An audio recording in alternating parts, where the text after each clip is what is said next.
this has been a long journey for a lot of you guys. It all started last summer when you all entered the digital competition. All the judges went through those images, they provide scores for those, and now we're culminating with the final competition. So what we're going to see today and tomorrow represents the top 10 scoring images in every single category based on the results of the digital competition a few months ago. Now, if you remember, when you enter the competition, you have the option of adding a personal critique for that image. It was a big feature that we released last year, and it was so popular. And this year, based on that, it grew even more. This year, our judges recorded over 550 personalized critiques. It was absolutely amazing. And we just want to say thank you to the company Critiq, Critiq, because they provided that platform for us. And they're an amazing app for you to just check out generally because they helped us with this feedback platform that we've been using that allowed the judges to do video feedback for all of our entrants. And it made it much more personal, and there's also these tools where the judges can annotate and crop the image and point to certain areas, so it just made it a much more in-depth feedback system. So definitely amazing platform to go check out. All of those critiques, over 550 of them, are going to be on the Icon Awards website very, very soon. Now, because everything leading to this point has been to provide feedback on those images, what we're going to do today and tomorrow is a little bit different. These are the top 10 scoring images, as I said, in each category. We're going to be celebrating those images. We're going to be talking about why are they award-winning images, what made them a finalist image, so that we can learn what put them into that position. And Jerry will talk a little bit more and expand on that a bit later. And then at the end of the discussion that the judges have, the judges will then look at all of the images together and decide which ones they want to see as first, second, and third place in each category. Now, I have to say, like, from a personal perspective, this is really exciting for me as well. I have been with you guys for months and months looking at these images over and over again, and so I'm just as excited as you guys are. So it's very cool. Also, we wouldn't have been able to make this happen without the support of a lot of companies that came through and really wanted to support the Icon Awards. And you're going to hear me talking about them throughout the day and just saying thank you to them. And a lot of people have said, how can we help you? Do you guys need help with the Icon Awards? What can we do? And so I'm going to say this right now. The best way for you to help us is to hear the companies that supported each category and supported the Icon Awards, and then go find them throughout the week and just say thank you. Because to be brutally honest with you, this would not have happened without their support. It is the only reason why we are able to be here today. So if you can just say, hey, thanks for supporting the Icon Awards, I really enjoyed it, that would let them know that you also appreciated it. One of those companies is Graphistudio. They're our in-room sponsor. They're going to be setting up some beautiful wall art and albums later in the day, so you can take a look at those without the hustle and bustle of the trade show. And so they'll be here for both days. And we want to give a really big shout out, though, and you'll hear this a lot, to Nikon. They supported the Icon Awards last year, and they saw the hard work that you guys put into entering the competition, entering the print competition, how much heart and soul went into it, and they came to us at the end of the convention last year and they said, we're sold. We want to come back. We saw how educational this whole process is, and we need to make it available to as many people as possible for free. How do we get involved? And so they came back in a big way this year. So if you're watching us live online, that is because of Nikon. They wanted to make sure that as many people as possible had access to the feedback and the comments that we're going to be seeing today. They're also sponsoring our awards night. They wanted to celebrate all of the winners. So huge thank you to Nikon for really making all of this possible. They have been thinking outside the box for years. It's just part of their MO, basically. For over 100 years, they've been creating incredible cameras and lenses, and here again, they're thinking outside the box to educate and help our industry as a whole. So huge thank you to them. Now, that's enough for me. I know we want to get right into the images. You guys have been waiting so patiently. So I'm going to kick things off. We are going to begin today with the Portrait Division. The Portrait Division is sponsored proudly by Westcott. They are the industry's leading manufacturer of lighting and video lighting and photography lighting, and they're based here in the US. And as a really exciting announcement, all first place winners in every single category is going to win an incredible prize thanks to Westcott. They are providing a light that is soon to be released. It's an RGB LED light. It's valued at $270. And then all first place winners will receive that soon to be released light along with a Spider X holster with a pin that fits that light. So you'll get the whole kit. Altogether, it is valued over $300. And so every first place winner is going to get that. So thank you so much to Westcott for doing that. Now, our first category is the maternity category. This category celebrates pregnant people, both individually or within a group. And because it's the Portrait Division, there are some limitations when it comes to post-production. The photographers were allowed to beautify, correct, and finesse the original capture, but they were not allowed to do any compositing, so no composites are allowed in this category. This category is proudly sponsored by the Professional Photography Business Network, led by Mark Rosetto, who's right there. And it is, the PBBN is an online learning platform, and it's an incredible community for photographers. It's focused on helping photographers succeed in business, and we just don't have a whole lot of that. And that is Mark's main focus, for people to be successful in sales and in business. And we're going to be talking more about this throughout the day, but last year we introduced the Ghionis Scholarship. We have it again this year, and the PBBN is also a proud contributor of the Ghionis Scholarship. So the winner of that is going to receive a 12-month membership to the Professional Photography Business Network, which is worth $500, but is really so much more priceless than that. They have access to the community, which is so supportive of one another, and an incredible amount of online tutorials and mentorships and image critiques. It's absolutely incredible. So huge thank you to Mark and the PBBN for being a part of the Ghionis Scholarship this year. All right, now I'm going to turn everything over to Jerry, who is our chairperson for today and tomorrow. Jerry is an Icon double Grandmaster. He's the only person in the world that has ever done that. And unfortunately, he can't enter the competition anymore because of what we do. But it still speaks to the legacy that he's put on the industry because he has spent so many years being in your shoes and entering the competition. So he understands what you guys are feeling, what you're going through right at this very second. So Jerry is going to be leading our discussion throughout both days, and I'll turn it over to you now. Thank you so much, guys. Welcome in the room, welcome online. So it's wonderful to have you guys. Now, if you've ever been involved in competition and you've witnessed this process, today we're doing something a little bit different. And for those who are privy to last year, you know what I'm talking about. For those of you who haven't, let me discuss that a little bit more. So traditionally, if you've ever seen judging, usually an image will come up, usually it'll get scored, there'll be a conversation, there might be challenges, there might be some rescoring and all that kind of thing. That is not happening this year. We decided to flip it on its head here a little bit. So here's what's going to happen. The images have already been scored. The scores are irrelevant today. Doesn't matter how they got here, but the scores are irrelevant. They're the top 10 scoring images of each category. And the cool thing about what we're doing today is we're celebrating why they got here. We're celebrating why they got here. Are they perfect? Well, many people say that nothing's perfect, but emotionally they might be for the judges. It could have an incredible impact, and in fact, many of them will. So what we're doing today is we're celebrating why are they award-winning, why are they in the finals, and why do they deserve to be right here. And I want to give you an analogy. So let's say, for example, I know recently the Oscars happened, and if you know about the Academy, you're an Academy member, you watch the movies in your specialty, in your field, in your genre, and then you say, yep, I want that movie to win, I want this director to win, and all that kind of thing. Now, imagine if the Oscars were able to just watch the movies together, and then unpack them together and have a discussion.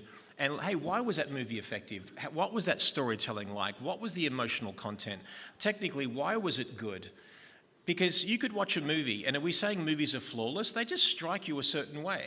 So we're going to celebrate what we appreciate, what we value, what we respect, and what we enjoy about these images. And as we said, very, very soon on the website, there's going to be almost 1,000 critiques. There's no membership required. You don't have to put your email address. Literally, you can go on there and enjoy them by category, by expert. We're very, very proud of that. So for now, we're going to start our first category, maternity. And before we do that, I want to introduce you to our incredible judges, and they're fantastic. Natalie Lucini, thank you so much for being here. You are a triple master. That's incredible, icon triple master. And then we've got Andrew Hiorth, and you're from Canada. I know you hate us right now, but we love you. And we're part of the Commonwealth in Australia as well. We share a king. We have the Commonwealth Games. So life is good, man. You're an icon master, so thank you for being here. Also, Martina Warrenfeld, she's from Sweden, so thank you for coming all this way. You are an icon double master, so thank you for being here as well. And Kelly Brown, I see UK written next to you, which is really weird. You're from Australia. I'm sorry. I live in the US. I'm actually Greek Australian, but let's just call you. You're British now. You're an icon grandmaster, so welcome. And Gary Hughes, you're awesome. You are the. What are you to me? I'm the Hugh Jackman, and to your Ryan Reynolds. Now, so you're going through some stuff at the moment. I don't know what's happened, but just keep it calm, keep it cool. We're all good. But guys, with joy, with spirit, with passion, we are going to spend all day celebrating incredible work. And let's start right now. First print, please.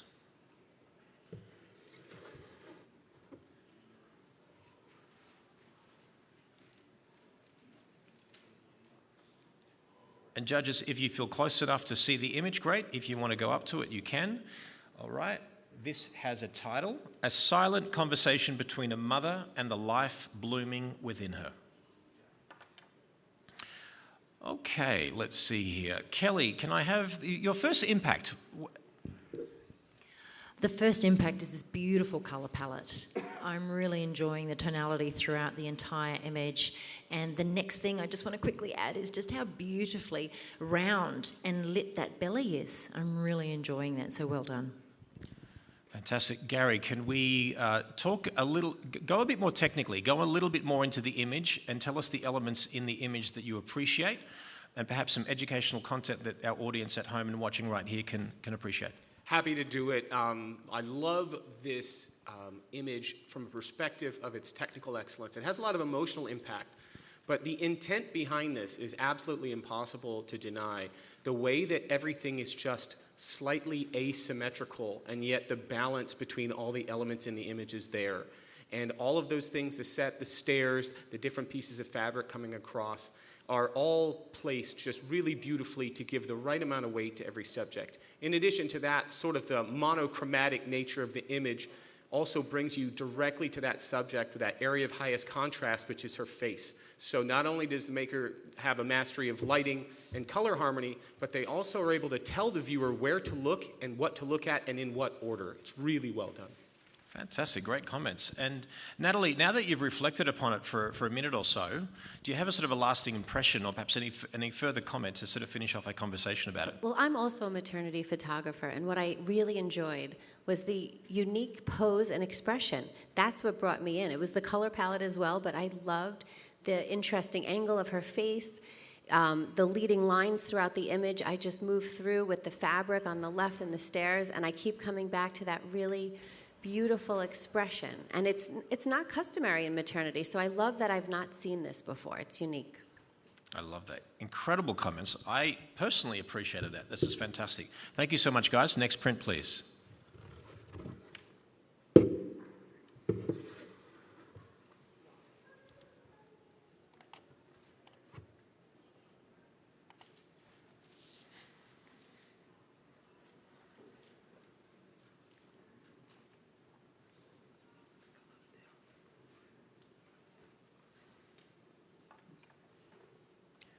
Okay. Andrew, first impact, first impression, how do you feel? What an incredible, vivid image to just hit you straight off the bat. Such a cinematic kind of color palette between the orange and the purple. It's just so striking.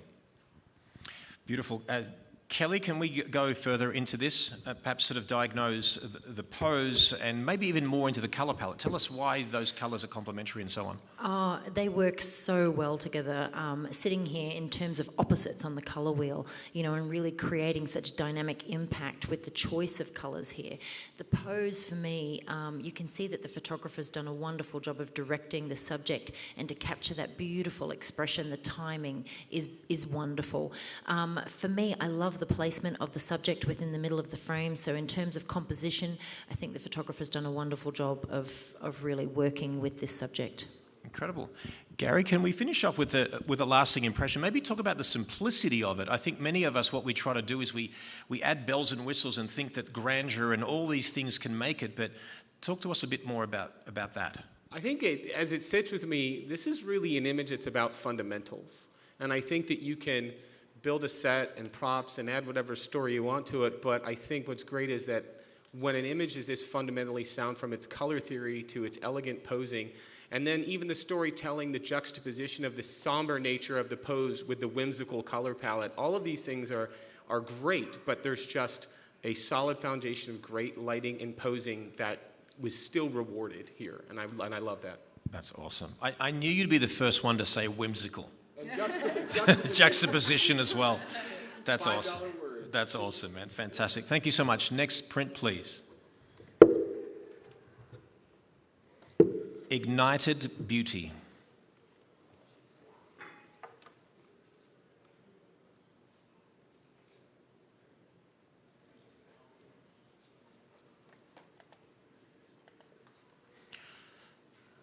Okay, Martina, what's your first impression here? How do you feel about this image? What gave you the impact? Oh, the impact is definitely the fire coming right at you, and the colors hitting you, and the way the reflection and the fire just works together. So, yeah, the fire was a fun part of it that I haven't seen before. So, impact and uniqueness. Fantastic, thank you. And Natalie, can you unpack this a little bit more technically? Why do the elements work? Oh, well, I think that she has a very strong pose. Her chin is up. I think that really works well with the fire, the fierceness. She's a mother expecting a baby. She's proud. I love the S-curve. I love the break at the wrist. I think the maker did an incredible job posing her. I also think that it's complicated to edit a dress like this, and I think they controlled the highlights and the shadows really well. That's incredibly difficult to do. A fabric like this is something I would avoid, so I commend the maker for handling this beautifully. And again, I love the center composition. The post-production behind her, like, you know, bringing the light behind her adds a lot of depth and dimension, so I think this was really well executed. Awesome. And maybe, Gary, just a final comment, because I know that you have like 300 children. Tell us... It's four. Four. Lasting impression, once you've lingered on this now. It took me a second to come back to this and remember that this is a maternity portrait. And so what I love about this is there's so much storytelling in it, and eventually you get back to the fact that, oh yeah, this is maternity. The uniqueness is really striking, but ultimately that she's in control of it. The fire isn't happening to her, she's making it happen. And as it sits there, that story kind of comes out. So it's just really thoughtful. Fantastic. Thank you so much. Great comments. Thank you. Next print, please.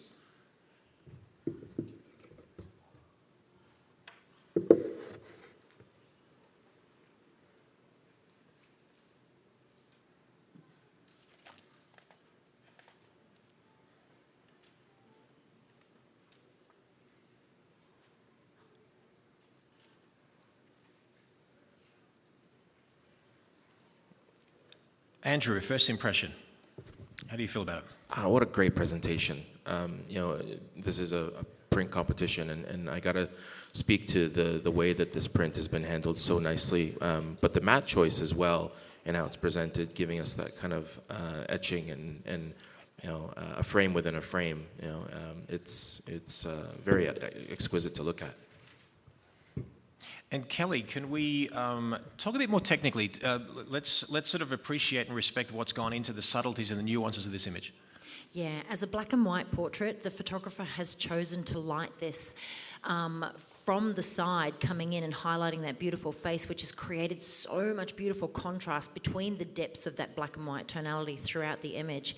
The pose has been really beautifully, delicately handled, but yet she's been guided to express that little bit of strength through the neck and the profile of her face, which just draws you into that beautiful curve of the body. The placement of the subject in the middle of the frame just works beautifully here. It's creating impact, and overall the balance within the composition, it's just been done sublimely. And Martina, sort of a final impression, once you've sort of simmered on this, how do you feel about it? I feel this is such a beautiful portrait. I can see it hanging on the wall forever. It is classical. It's her mood. I mean, her expression. Like I said, it's strength, but it's also a little bit of blissfulness. I feel like she's just happy and just waiting for that. And it's an exquisite print. It just, the details in the hair, I just have to say that. The details coming all the way, it's beautiful. Yeah.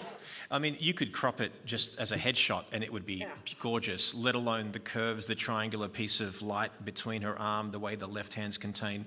Very nicely done. Thank you so much. Next print, please.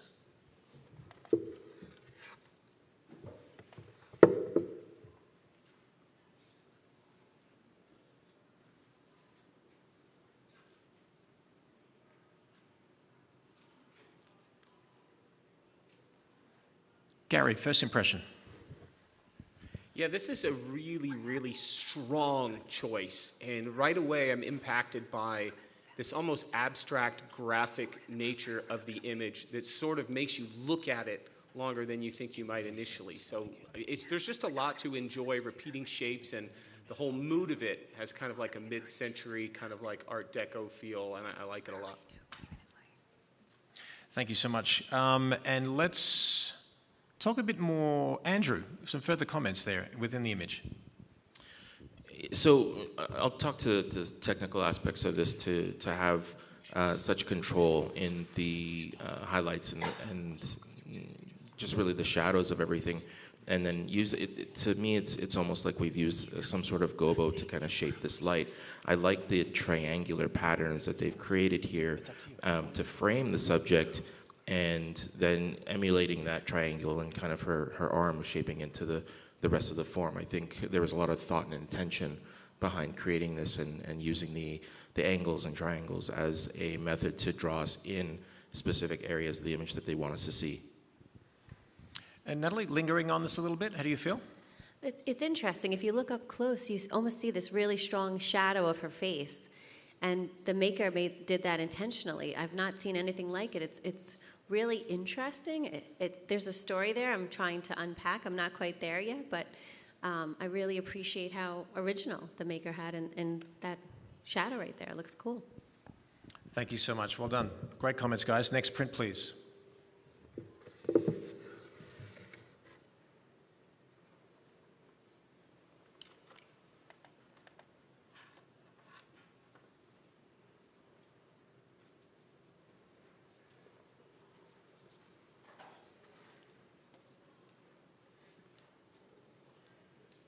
Perhaps, Gary, can I have a first impression from you, mate? What's the impact for you?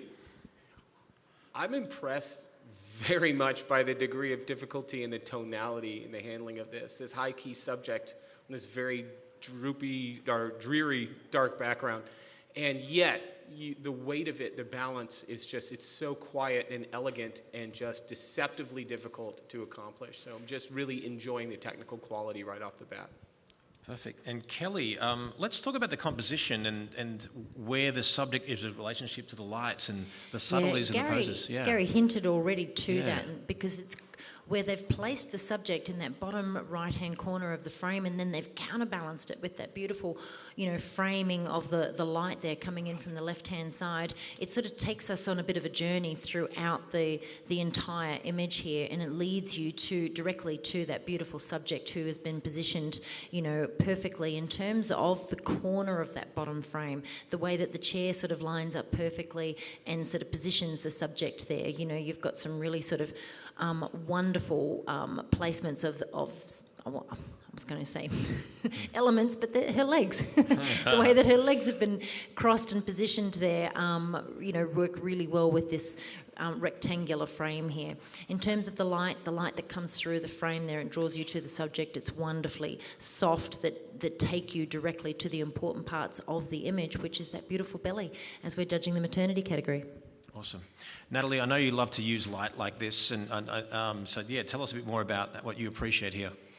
So I was actually thinking more about the maker's decision to include, I don't know if that's greenery hanging from the ceiling. There's great control in the highlights there, but I really feel like that was a necessary part of the image to kind of keep you looking back at the subject, back to the window, and moving around the image.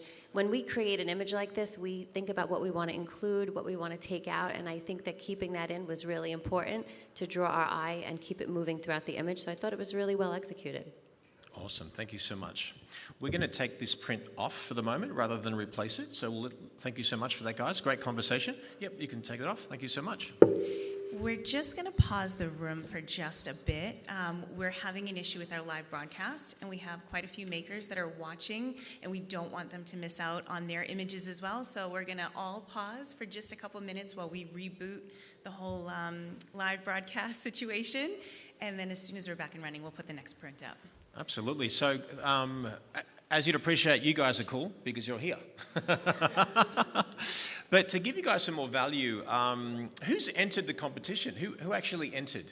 Yeah, fantastic, very good. Don't tell us if you're in here or not, like in terms of if you're in the finals or not. But it's quite nerve-wracking, isn't it, if it's your image?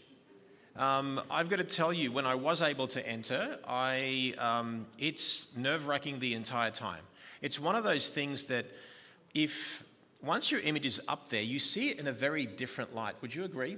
It can be right in front of your computer. You could stare at it all day, every day, but the minute it's in a different context in front of your peers, then you basically see it on screen here. It's a different feeling. That tells me that when you're actually constructing an image to enter, I want you to look at it in a different context. I want you to maybe Apple TV it on your big screen. Maybe print it, leave it somewhere that your first impression when you wake up. And what you'll do is you'll be like a chef. You'll constantly adjust. You'll add a little bit of spice here, add this there, and then you'll take away here. Think of it like just a recipe. Sometimes you can overcook it. Sometimes you can undercook it. What you're going to see today and tomorrow are some incredible work that has taken like a crazy number of hours to produce, and some that are so ridiculously simple and impactful, you're like, why didn't I think of this? So my advice to you as artist to artist, I often say, how do you make people stop and stare at your work? How do you be outstanding? Well, you stand out. So think about what hasn't been done, what hasn't been popularized. Think of something cultural, something of significance that makes people wake up. If you're going to photograph, let's say, a cliche of some sorts. So let's say, for example, there's just a solid body of work that you do, a bread and butter wedding or a portrait, and it's really good and it's really solid. That kind of image that is done very well may score an 80 to 84.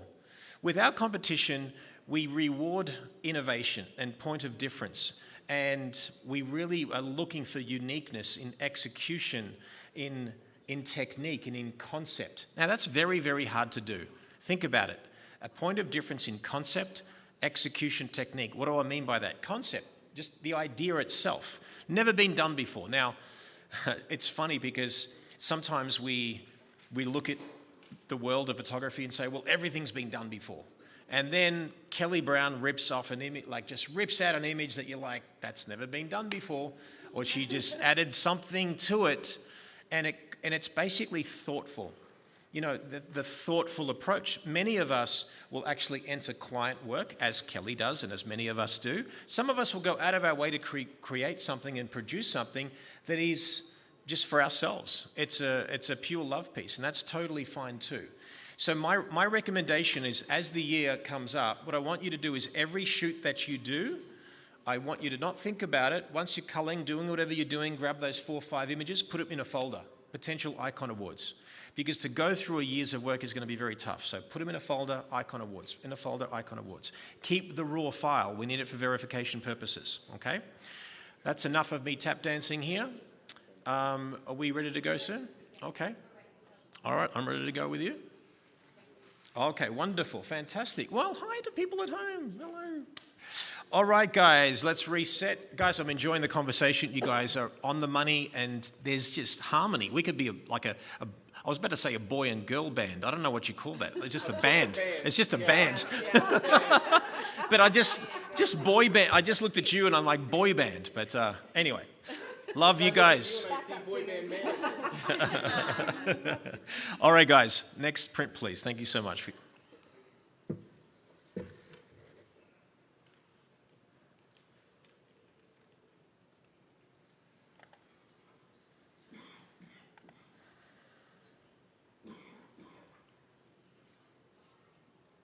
Martina, first impression. How do you feel about this image? Thank you for asking me. I was a little bit jumping on that one. Serenity, I feel. It is softness. It's a softness in the fabric, softness in her hair and her expression, and the way that the fabric is just flowing over. So I just felt that soft, cushy emotion and feel all over the image, definitely. Wonderful. Gary, you gave me the eyeball. I feel like you want to... No, I was just looking at you. You were talking, so I was looking at you. Oh, thank you. Would you like me to go? Okay, go for it, mate. Yeah, from a technical perspective, just digging a little bit deeper, there's a simplicity to the lighting that's really nice, but it's really the shape and the design of it. And so you've got a really great use of shape and color, but the thing I think that makes this unique is the use of hair to create motion in a static image. And there's just normally it's like the hair is something you have to manage. You know, you're just getting the stray hairs out, moving it around. But in this case, the creator of the image just said, do something creative, and the hair almost looks like this moving thing through it. So it adds a lot of motion and visual interest that I think is atypical. That's awesome. Atypical. These words. Oh my goodness. Do you want me to just keep saying, I love this image? No, I love this image. I like this image. I'm in awe right now. Andrew, final impression, once you've lingered on this, how do you feel about it? Yeah, I think the lasting impression here is all about flow. You know, and as you spoke earlier to concept and execution, the concept here is something that is different in the sense that normally this is something you would see as a standing type of pose. The concept and the idea to take this and put it on a different plane or a different perspective is a fantastic idea. But then to give it the execution with that flow in mind, with the fabric, the hair, and everything throughout the pose and how it flows together, that's just a lasting impression that I think is good.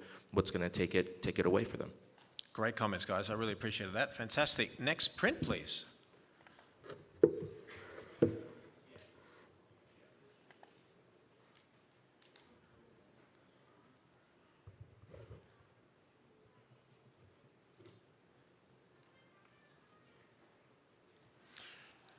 Natalie, you're staring at this very intriguingly. Tell me what you're thinking right now. What an unexpected crop. And I love it. You know, coming in close, I would never have considered that. I think the maker made an incredible choice, you know, a risk cropping right with top of the head, which you wouldn't normally do, right near the elbow. I love that her eye is open. What an interesting image. I'm like mesmerized by it. Yeah. Kelly, I'd love to get your comments on this. Yeah, I'm drawn into this image for all of the same reasons that Natalie's just mentioned. And I just want to talk a little bit about that wonderful lighting and that high key background that really separates the subject here and makes it stand out. It's a really bold choice by the photographer, and I want to congratulate the person that has done this, because, you know, it takes guts to do something a little different, to break the rules, and that's what we're all here to kind of learn and encourage each other to do, to share our own unique perspective. So I want to say well done. The other thing that I'm really enjoying here, as well as this beautifully lit portrait, is the way that it's been handled in post-production. The editing of the skin here has been done very, very well. So I just want to say well done to the photographer for all of those different aspects, and for really presenting us with something that is a little different, unique, and making us think. I'm going to get you to get to the final comment as well. Tell me more about the rules that were broken that have been popularized. I know that you hinted to it, but just Go a little bit further, please. I mean, the placement of the subject within the frame, they're not smack bang in the middle, they're just slightly off to the left-hand side here. So when we think about rule of thirds, you know, we've created a little bit of negative space there that's allowed room for that beautiful belly. I love the balance of the belly button and then the nipple as well, as that takes you through the body. So that choice of creating a side portrait like this has been done really well. And the eye open, I love that because it draws you back down through the frame as our eye leads from left to right. The crop through the top of the head there, that's a very bold choice, but it's balanced with the crop through the top of the thigh. And if we look at this in terms of composition, where the nipple and the belly button are placed, they're within the center of this frame, and that's where we keep being drawn to. So in terms of a bold choice to crop this through a lot of those different areas that we tend to say no, no, no, the choice to do it, to place the main elements, the important parts of this in terms of the maternity category, has been done really, really well and balanced. Great comments, fantastic. Thank you so much for that value. Next print, please.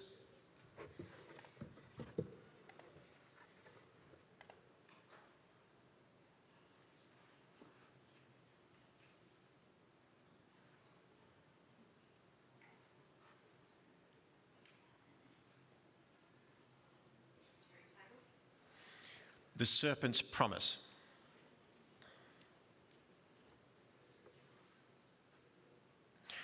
So you guys have been staring that print for a little bit. Tell us why, focus on the print for the moment. Gary, tell us about the impact of what you're seeing and how it's presented. Yeah, there's a lot going on with it impact-wise. It takes a second to take it in because of the complexity of the design here. And I think sometimes that technical excellence adds up to impact.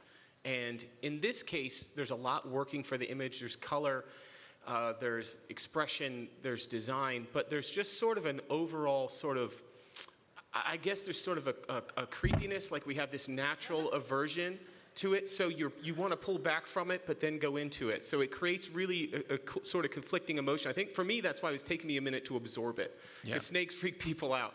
And then you've got like, oh, there's a baby there. And then there's all this tension. So it's just the tension that's created by it, I think. Yeah, fantastic. Andrew, you look very intrigued, mate. Yeah, I just, my mind is coming to more of a story in this that's kind of being told. It's more than just a maternity image. It's almost like, you know, an image of Eve, you know, and she took the apple and she took the snake with her too, you know, and I just see that almost the story of you know, the child that she's carrying and the way that the makeup on her skin, or the artistry on her skin, has been made to look like, you know, the skin snake as well, is just so captivating from a story perspective. It makes me wonder what more is there to this than what meets the eye. Perfect, great comment.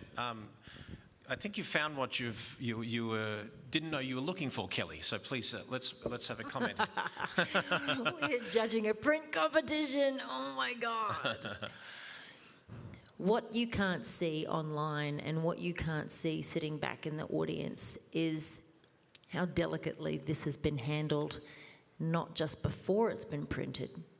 And I'm not talking about paper choice. I'm talking about something that the photographer, and I'm going to actually say artist, has done here to bring out the detail of the skin in the snake and the snake skin on the arms. Something has been added afterwards. It's been painted in to the print to take this to another level.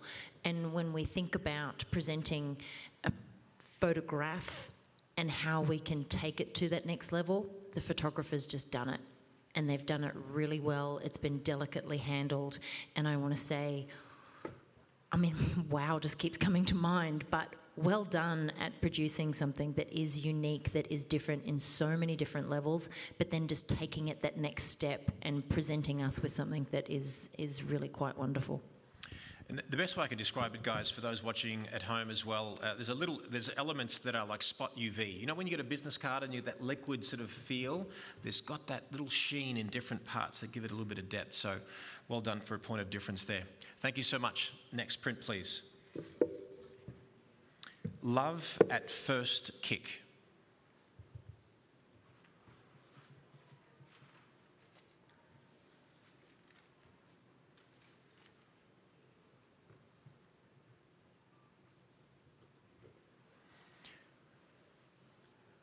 Gary, first impression, mate. What do you feel?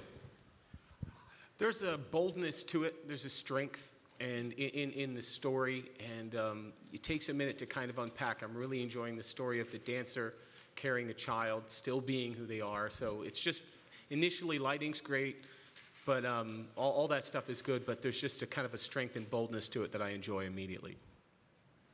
Awesome, wonderful. Andrew, can we discuss this a little bit further, please? More the elements within there. Yeah, so I'm looking at this from a lighting perspective and how that's handled so nicely, but the elements of the backdrop and how the leading lines come into the subject. There was a lot of debate years ago about leading lines going into people's heads, and then the argument came around, well, Caravaggio, specifically made that happen to draw into the subject. And I think if you have an art history background, you really appreciate how that's handled and how the flow of everything kind of goes from one end and almost a U shape and leads you out to the other. So I think technically there's a lot of craft and inspiration and intention behind how they've done this, and I think that's exceptional. Awesome. And Natalie, lasting impression now that you've lingered on it for a while? To me, at first sight, there's a lot of tension with her being on the left edge of the frame, but she's so beautiful and peaceful, and I see the strength.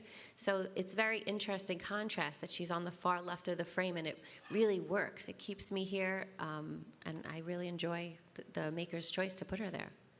Thank you so much. All right, we can take that print off. Great conversation, guys. I don't know about you guys, I'm learning a lot. I love it. I love it. Well, that is the end. That is the end of that particular category. What do you guys think of that? Isn't that beautiful?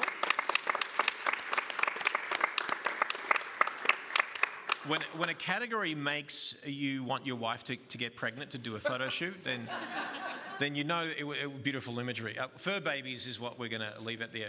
What we're going to do now, guys, is we're going to reset. We're going to cut to a commercial break here and come back, and we are going to literally watch the judges choose the winners. Very excited. We'll see you shortly.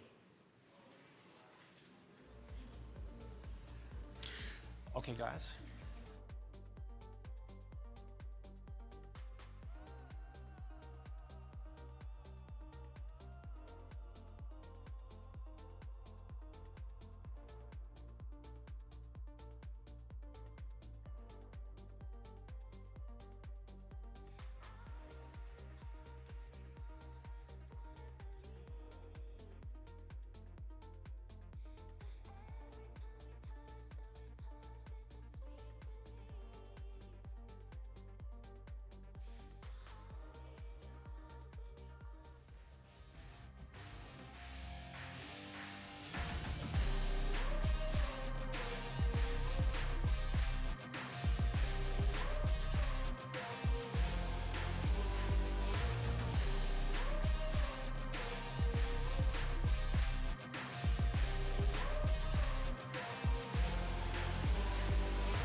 All right, welcome back, everyone.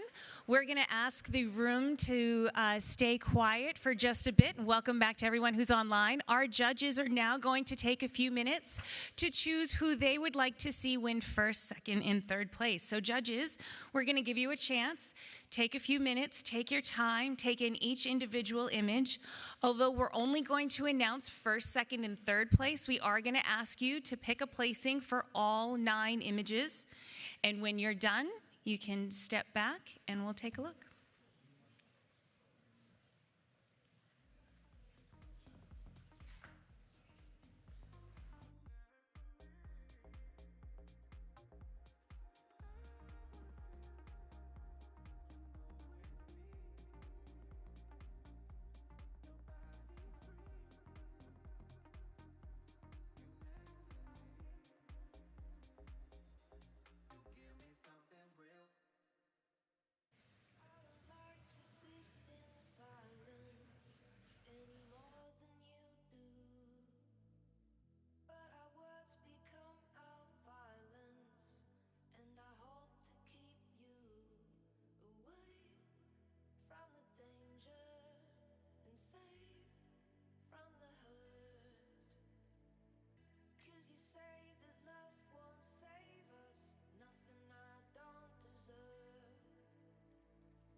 All right, ladies and gentlemen, now that the judges have chosen their winners, that officially concludes the maternity category. So thank you, a huge thank you again to Professional Photography Business Network, led by Mark Rosetto, for supporting this category. I hope you enjoyed the images as much as I did. My heart was pounding in there for a little bit.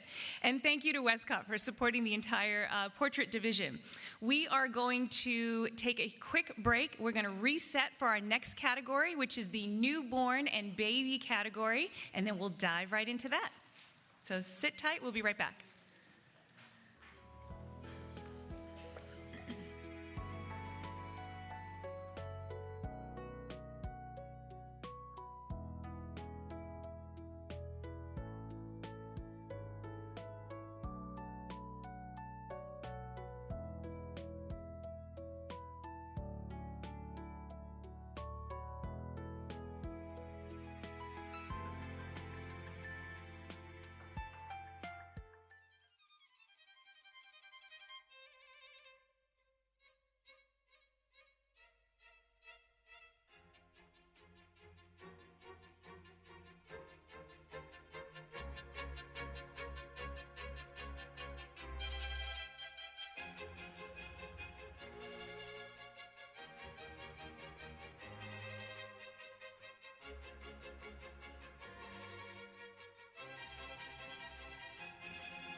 How amazing would it be to get image critiques on demand?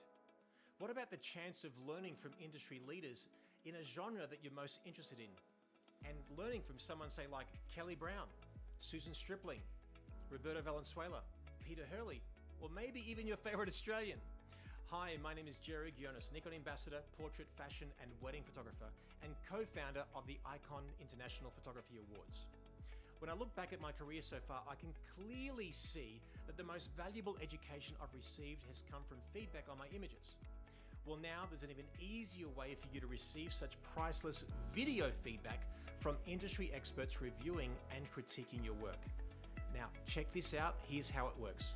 When you submit your photo for a critique, your mentor will record a video where you can watch as they zoom into your photo using annotation tools, pointers, cropping tools to provide detailed insights. All the while, you can see their face and listen to their passion and feedback in their own words.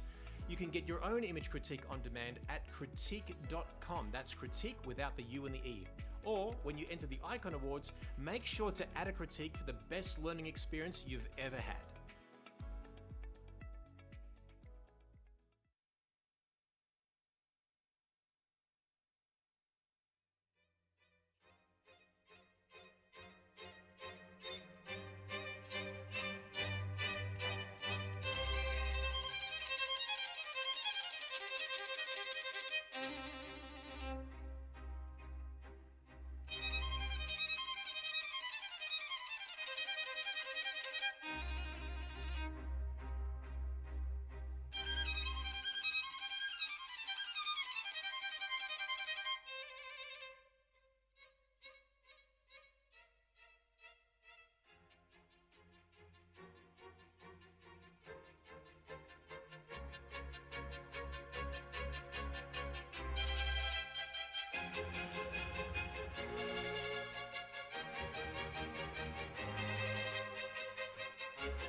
How amazing would it be to get image critiques on demand? What about the chance of learning from industry leaders in a genre that you're most interested in? And learning from someone, say, like Kelly Brown, Susan Stripling, Roberto Valenzuela, Peter Hurley, or maybe even your favorite Australian. Hi, my name is Jerry Ghionis, Nikon Ambassador, Portrait, Fashion and Wedding Photographer, and co-founder of the Icon International Photography Awards. When I look back at my career so far, I can clearly see that the most valuable education I've received has come from feedback on my images. Well, now there's an even easier way for you to receive such priceless video feedback from industry experts reviewing and critiquing your work. Now, check this out. Here's how it works. When you submit your photo for a critique, your mentor will record a video where you can watch as they zoom into your photo using annotation tools, pointers, cropping tools to provide detailed insights. All the while, you can see their face and listen to their passion and feedback in their own words. You can get your own image critique on demand at Critiq.com. That's critique without the U and the E. Or when you enter the Icon Awards, make sure to add a critique for the best learning experience you've ever had.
All right, we are ready to dig into our next category, which is in the Portrait Division. As a reminder, if you're joining us live online, that is thanks to Nikon's support that we can do that this year. And welcome to everybody that's in the room. I know what's coming, so I'm very excited about all the cuteness overload that we're about to see. We are in the Portrait Division, sponsored by Westcott, and our next category is the Newborn and Baby category, so tons of cuteness coming. This category is sponsored by 17 Hats, which is an awesome CRM program, Client Relationship Manager. And they are so powerful. It's such a powerful program. It allows you to keep track of all your clients, all your invoices with them, all of your administrative side to your business. And they are super powerful because they allow you to set up all of these workflows and automations, basically everything that you need to do to be as efficient as possible so that you can keep doing what you love to do, which is shooting. So thank you, huge thank you to 17 Hats for helping us with this category.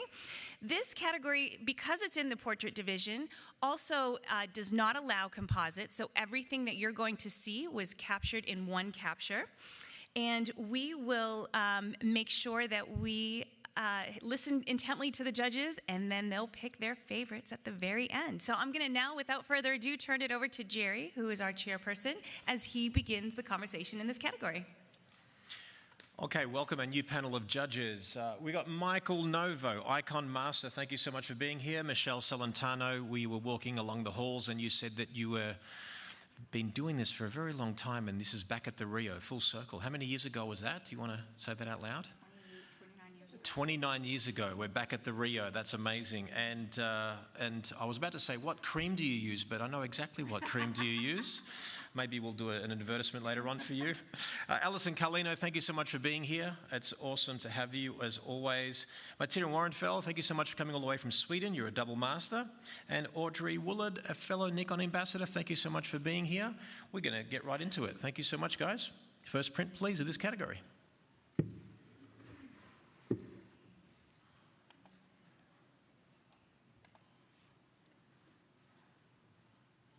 Nepalese father and son.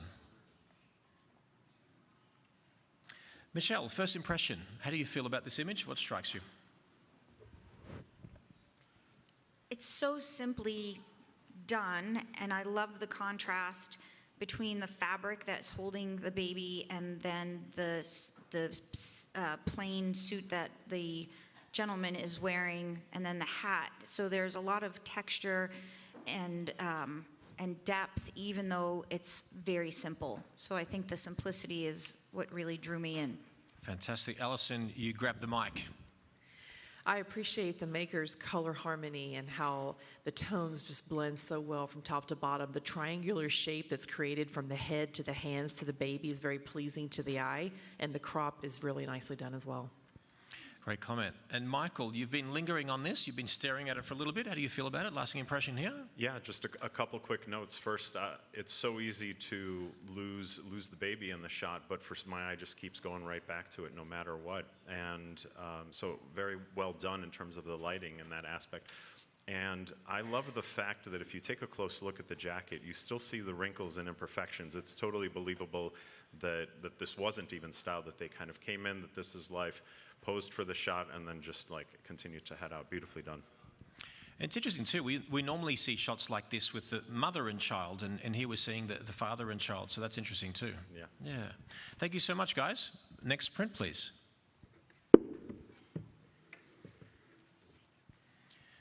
The missing piece.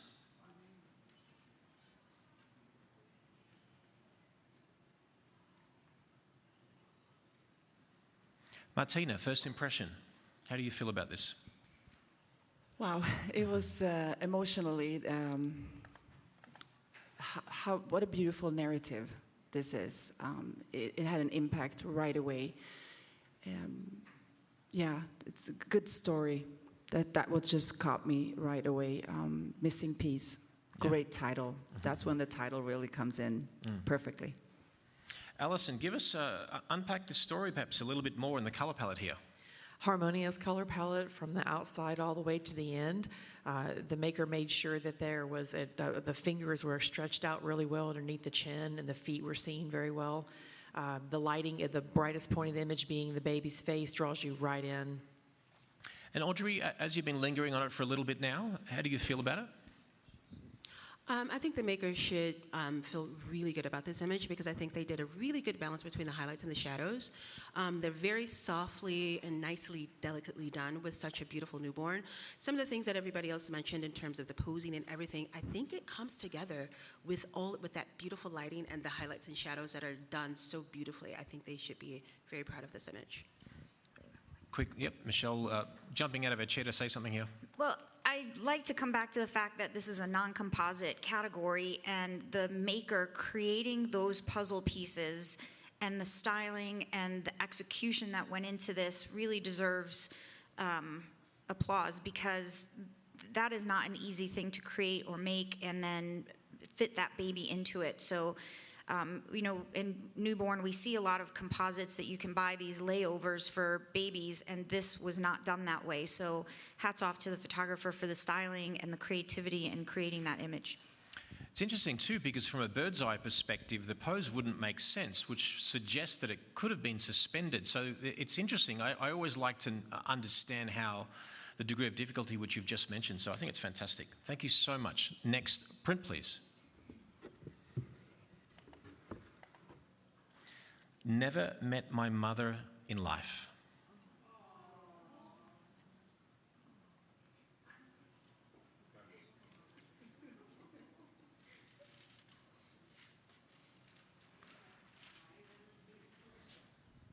Audrey, you got the microphone. First impression. The title, breathtaking. The styling on this image, there's so much to unpack on how the maker created this image from the, you know, what the baby is posed in. It can actually tell 1,000 stories just in the title and what the baby is posed in alone. I'm gonna let all of the judges add in their own thoughts, but I love the way that the baby is delicately placed within that structure, but what they made, and it's not a composite, breathtaking, absolutely breathtaking. Michelle, I saw a visceral reaction from you, and I know you want to talk about this and the metaphor and the symbolism, please. Extraordinary. That's the only word I can come up with right now, is extraordinary. The fabrication of the wings and the arms of the mother who never met this baby every detail in there is phenomenal. The shadow, the highlight, nothing is overlit. The lighting on the baby's face is incredible. There's dimension there, it's not flat. But then to hear the title and to see the form around that baby, I can only imagine what this image will mean to that baby. I mean, hats off to the maker, the artist of this image, because it truly is not only lit and styled and created perfectly, the presentation is just also beautiful. It's extraordinary. Thank you for the comment. Alison, you were nodding. Give us the final impression as you've lingered on this front and center. Yeah, just emotional, trying to hold back the tears. So it's been said. Thank you so much. Next print, please.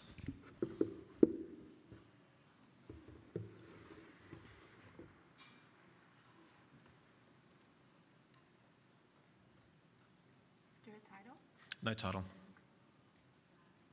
Just for the benefit of the audience and the judges that are in the room, rather than me saying untitled every time, I'll only mention the title, just so we can let the judges linger a little bit.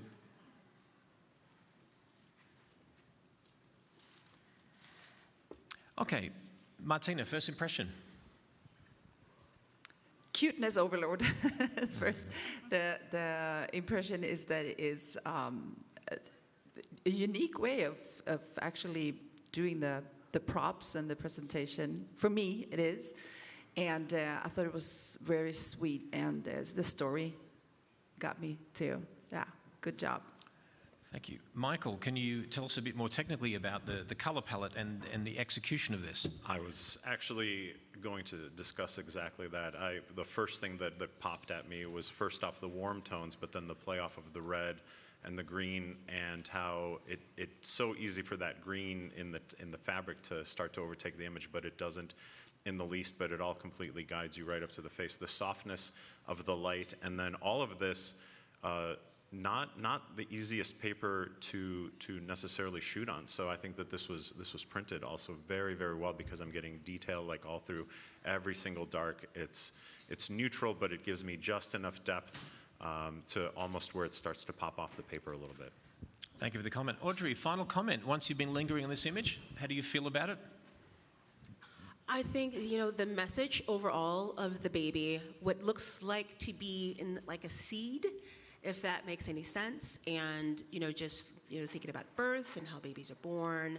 I think just metaphorically, I think that the way the maker placed all of that together was very, very well done, along with everything else that the judges mentioned. Yeah, it's very cool in the sense that it feels like the baby's suspended, but the depth gives you that illusion, so it's very well handled. Thank you so much. Next, print please. Infinite Beginnings.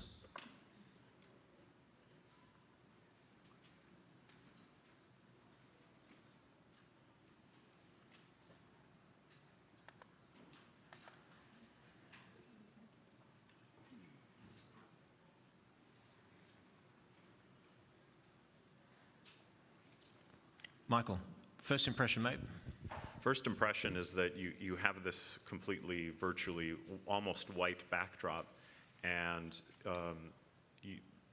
Maker did an amazing job that my eye, no matter what, all of this white surrounding and very light gray just keeps me pulling back in, especially with the framing.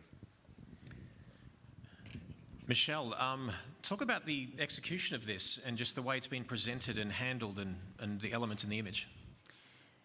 The execution on this is remarkable because of the shadows.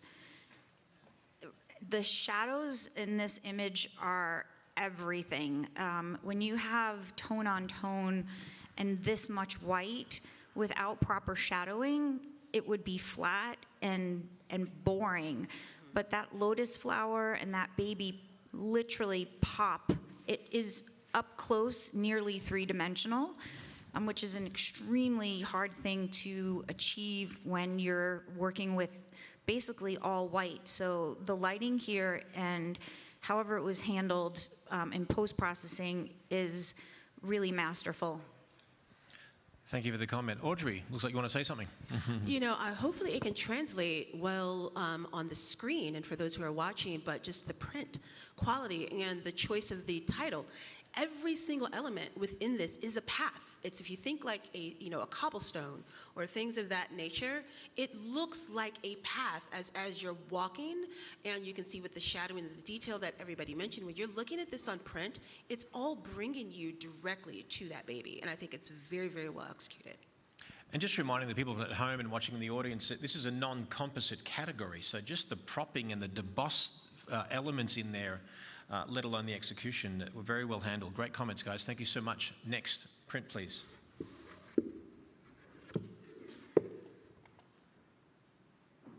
A Century Between.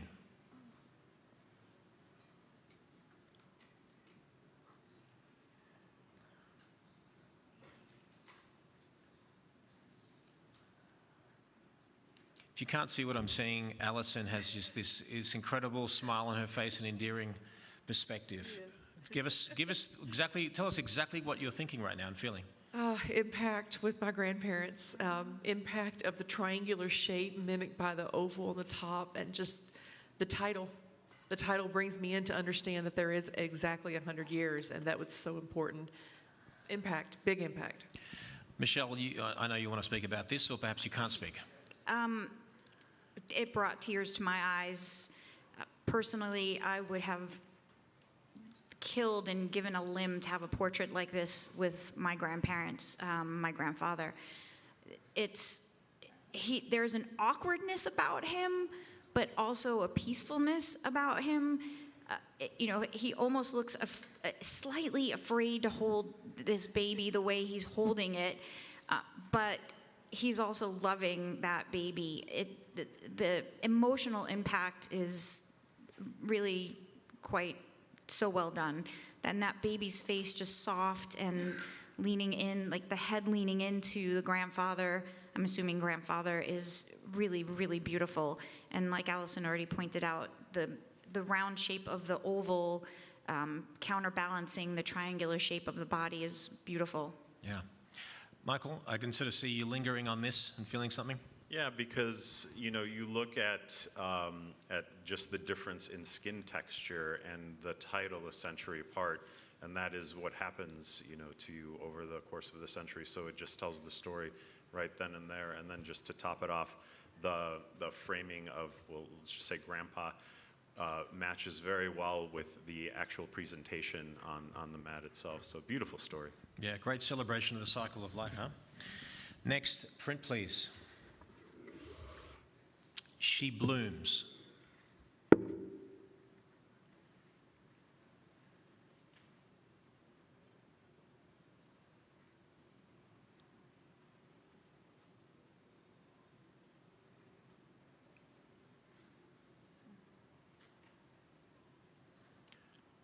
I feel like doing a running commentary of their facial expressions. You have no idea.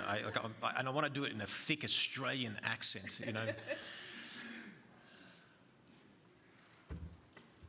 Okay, Audrey, you're intrigued. Tell us what you're feeling right now. Execution. How did they pull that off? I mean, when you have an image that's placed in front of you that can bring 1,000 questions in a short period of time, I think the maker did its job with that. I can go on about lighting and all of that, but how was this done? And it's not a composite. This is not a composite at all. Well done. I have a million questions. Yeah. Michelle, perhaps answer the question of what this is for those who are not seeing it close enough or at home, perhaps just wondering what this is. Can you repeat the title? She Blooms. She Blooms. It's the crown, the head of an infant. And this is the most unexpected use of photographing a newborn. It's like the ultimate newborn, really, right? Like it's crowning, and exactly what Audrey said, like how do they get that baby placed just so perfectly, and the prop, and it's not a composite, and then again those shadows. really make and pull the dimension. It's really spectacular as a first newborn portrait. Thank you so much. Alison, final impression here after you've seen it for a bit? The shadows absolutely anchor this. That's so key to having this, and I enjoy my eye being pulled back with the contrast of the darkness in the middle, and then I swim around, but I come right back to that bullet hole right there in the middle. Maker, just incredible work. It's interesting how many of us want to add stuff, and almost more important than what you add is what you take away.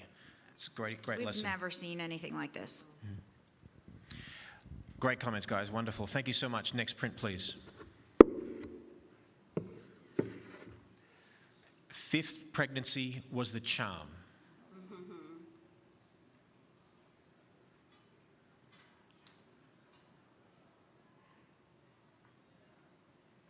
Martina, first impression, impact. Impact for me here is color. I love the blue and the browns together. And the hair of the baby has that sort of a brownish too, so that the harmony that goes through with the baby's head and the background, and then the blue coming in, there's just contrast that pops for me. Yeah. Michael, can you tell us a bit more about the story as it relates to the title and how the visual elements support it? Yeah, absolutely. You've got the so the fifth pregnancy was the charm. Yeah, yeah, or fifth time's a charm would have even worked. And you see that first off, just in the creation of the set, the hearts are always there, the ones that are to the left of the subject, but then in the one with the actual baby, like you see like a significantly thicker heart, and I believe that that's it coming to fruition. The story to me is that those other four will never be forgotten, and will be all loved in their own way. Yeah, and just from my perspective, I'm looking at it, and I'm wondering if the size of the hearts means how close you were to to actual, the pregnancy being viable. So that's interesting. Yeah. Yeah. Awesome. Thank you so much, guys. Next print, please. Two souls, one journey. And by the way, this is the zodiac sign for a twin.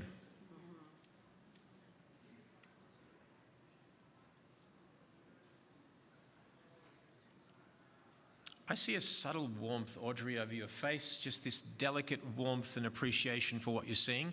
Tell us why that subtle smile's on your face. Well, I Gemini, that was the first thing that, and I'm not a Gemini, but I love you. But that two souls, so it told a big story. So it can go two ways. It could be both parents are Geminis and their two souls coming together creating one. Or it could even say that the baby is a Gemini and that is creating that soul. When an image can tell multiple stories, just upon impact, and you can just go so many different places, well done. Yeah. Just completely well done. Thank you so much for that comment. Michelle, is there another story here, and do you want to unpack it a little bit? I go to the story of the twin, and that one of two souls survived this pregnancy. That's where my heart and my emotion goes. So then there's a heartbreak in there as well. There's a joy and a heartbreak all at the same time, which are two completely opposing emotions, but the maker brings that together in one image, heartbreak and joy all at the same time. The way that the baby is posed, one foot just outside that curve, the way that bottom curve comes and matches the other leg is masterfully done. It's true storytelling in every sense of the word, and storytelling can mean something different to each viewer. Like Audrey has a little bit of a different view and is thinking parent Gemini, and I'm thinking lost twin. And so that's the beauty of what we create in imagery, where each viewer can take a different story and it can mean something different to them. And that is what makes this so powerful. Thank you so much. Martina, final impression, please. Thank you. I agree with all of that storytelling. It's so impactful. But I want to mention something about the structure and the texture. in all these elements of this, the Gemini sign with a soft little bit of softness going on, and it comes down here, and you get the socks being a little bit of knitted, and the cap, and then you have the print, the paper choice that goes really well with that, and the texture backdrop. So I just enjoyed that whole photographic excellence in that execution of this print. Thank you so much for those comments. This is the last print, so thank you. We'll take that off. What a celebration of incredible newborn photography, everybody. What do you think? Wow. Now, if you're like me, you see work like that, you don't even attempt to do newborn photography. If you do newborn photography, my advice to you is don't be intimidated by what you see, be inspired by it. You've got two choices, and that's what it's all about. We're going to have a short little break, and we'll come back, and we are going to watch the judges choose the winners. Thank you so much. My business would not have the reputation that it does without 17 Hats. I photograph very high-end luxury weddings. They don't typically love being condensed into a package. I am sending them a quote with various options, but giving them the good, better, best almost every single time they choose a top package. Setting up workflows so you get to fully plan your client experience from start to finish. I use questionnaires to help trigger certain thoughts out of my clients so I know how to photograph them the way they want to be photographed. There isn't anywhere else I need to go to manage my business. Everything's in 17 Hats. It just has everything you need to run your business like a real business. If you think you can run a business without having the tools to run a business, you're going to be one of those businesses that start and stop within 1 to 5 years. But the green... Attention all photography lovers. Have you heard about the Unique Photo Creators Challenge photo contest? If not, let me enlighten you. All year round, during most of our events, we run these Creators Challenges as a way to give back to all you creatives who turn moments into memories and life into art. Attend our Creators Challenge classes and submit your best captures for a chance to win some amazing prizes. For example, during our bird photography bootcamp in Cape May, 3 lucky photographers won $1,000 in cash. Eligible classes will have the Creators Challenge logo on their listing, so be on the lookout for your next big opportunity. We'll also be posting winners, honorable mentions, and submissions per challenge on our new Creators Challenge gallery right on our Unique Photo website. This is your personal invitation to get out and shoot, meet like-minded individuals, and most importantly, win some awesome prizes and bragging rights. Our Creators Challenge wants your submissions. For more details, please visit us online at uniquephoto.com.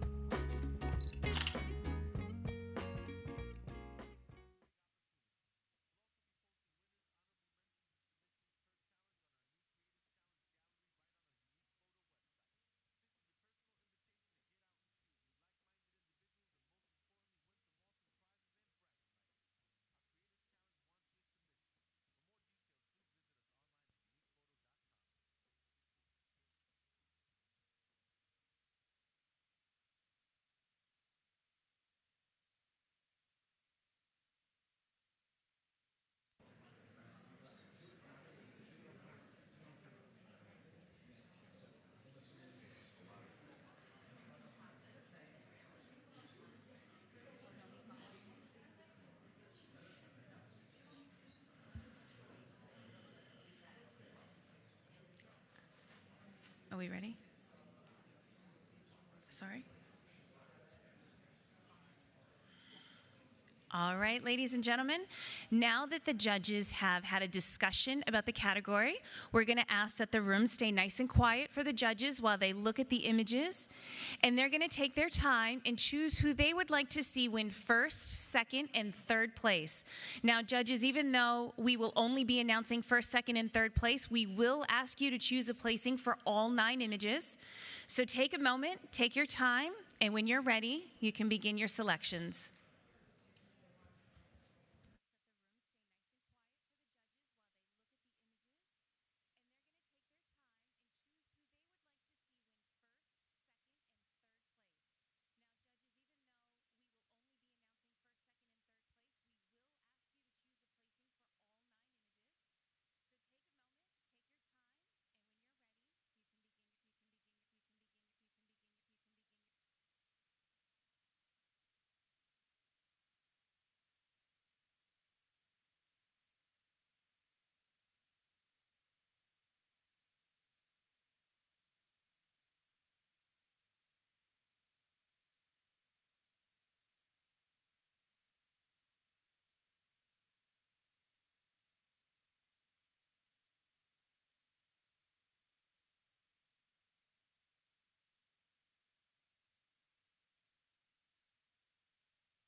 All right, ladies and gentlemen, the judges have made their decisions for the winners, and we will announce that decision on Tuesday night at the award ceremony. So please don't forget to join us. We will be in room Amazon A, and that's where you'll find out what decision the judges just made now.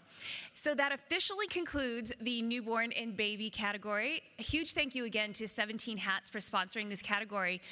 One thing I didn't mention earlier is that as part of the Ghionis Scholarship that I had talked about, 17 Hats is actually donating a pro starter kit and a year-long plan to 17 Hats to the recipient of that Ghionis Scholarship. That's worth $750 and is a massive prize that the Ghionis Scholarship winner is going to be able to use for their own business to invent or reinvent their business. So huge thank you to 17 Hats for supporting this category. And so we will take a short, quick break. We will reset our judging panel, and we will get ready for the next category, still in the portrait division. The next category is going to be the children category. So sit tight. We'll be back in just 2 minutes.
Welcome back, everyone, to our judging room. And to those of you that are watching us live online, thanks to Nikon, welcome back to you too. Just as a reminder, we are currently looking at images in the portrait division, which is being sponsored by Westcott. Westcott is an incredible manufacturer of photography lighting and video lighting, and so we're very thankful for them for supporting the portrait division. Our next category is the children division. If you remember last year, this was combined together with the teenager category. So it was children and teenager. It was so big and such a popular category that we decided to split it up. So for the first time this year, we have just the children category, and later on, we will look at images in the teen category. So all of the subjects that you're about to see are children that are from the age of 1 to 12 years old. That's the cutoff. And just like with the other portrait categories, the photographers were limited as to what they could do in post-production. They could beautify and finesse the original capture, but they could not create any composites to create their final image. This category is sponsored by Baby Dream Backdrops. Their backdrops are absolutely stunning. They have an incredible selection of fine art backdrops that you can use for your portrait sessions, and they range from smaller backdrops that are like 5x6 all the way up to a 10x20. They have an absolute incredible selection and so beautiful. So thank you to Baby Dream Backdrops for supporting this category. Now I will turn you guys over to Jerry as he leads the conversation in the children category. Okay, welcome Kelly Brown, there's a lot. Google her. Danny Dong has my favorite initials. It's not what you think. Dunkin' Donuts. All right, I'm just letting you know. Michelle Solentano, one of our best friends. She just knows her stuff. Can't wait to hear what she has to say as well. Hi to Magosi. Welcome. Thank you so much for being here. You have a normal accent, thank God. So that's awesome. Heidi's an icon master. Danny is a triple master. Kelly is a grand master. And we've got Audrey Willard, fellow Nikon ambassador. Thank you for being back here for this as well. We are going to get sort of right into it. But thank you so much for being here in the room, guys. What you're privy to in the room is to be able to witness the prints being judged in front of you. Certainly you're not that close to them, but of course you can witness the gallery coming up in the trade show, so we're excited about that. That's going to be a lot of fun. All right, guys, let's get into it. First print, please. The Night's Watch.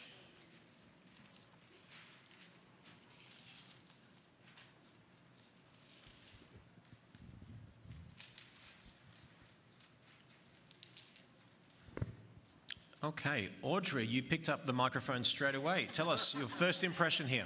You know, as a mom who has multiple children, 3 that are 1 year apart, I love this image. Not just because of the title, just because of, you know, the nights are watching, the toys that are on the bed, you've got the animals, and everyone that are watching, the gang of kids, and that actually spoke volumes. And that middle baby with that sword holding, that one has the personality. Maker did very, very well. I love it. Fantastic. Heidi, I'd love to hear from you. So let's get into a bit more of the meat of the image. Keep on going. Yeah, your eyes go kind of everywhere searching for all of these beautiful little details. I love these shields. I love that there's multiple kittens on the bed. And the texture is just so dreamy, and the expression on the kids' faces, it's just exquisite. It's really beautiful work. Great comment. And Kelly, final impression of just the execution of this and making this work. I mean, imagine having everything just in a pile and then like, all right, let's put it somewhere. Yeah, the first word that comes to mind is intentional. Everything here has been really well thought out and constructed. The placement of all of the different elements creates beautiful balance, and the colour, that beautiful pop of colour. There's a beautiful subtle colour harmony, but then you've got these wonderful striking colours throughout the image that take your eye on a bit of a journey and lead you back into those beautiful subjects. The intentional placement of each of these elements really does create that storytelling impact which we've been hearing about. And yeah, it's just been really well lit, all 3 subjects, and as well as those cats in the background have all been really well lit, so well done. Thank you so much. Incredible comments. Thank you. Next print, please. The Save from Above.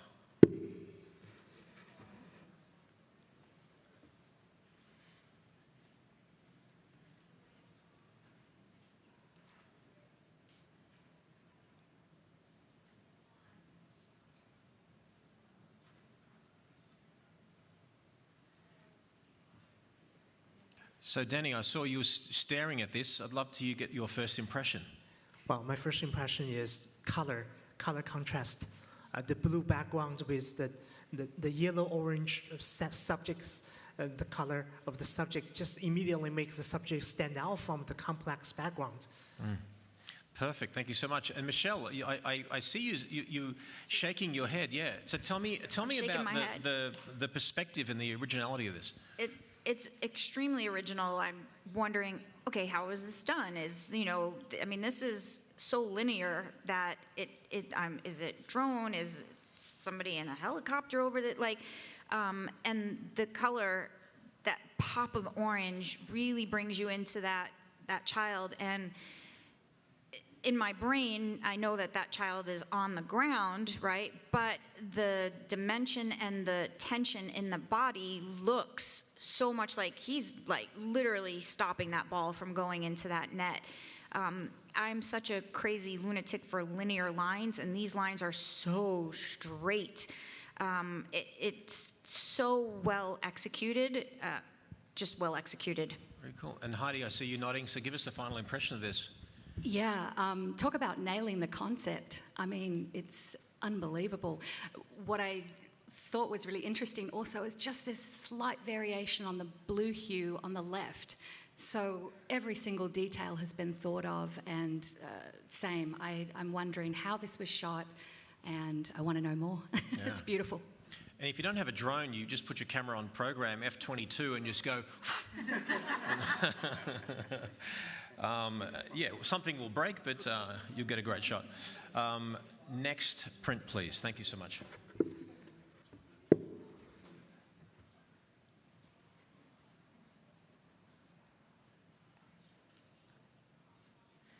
All nestled in.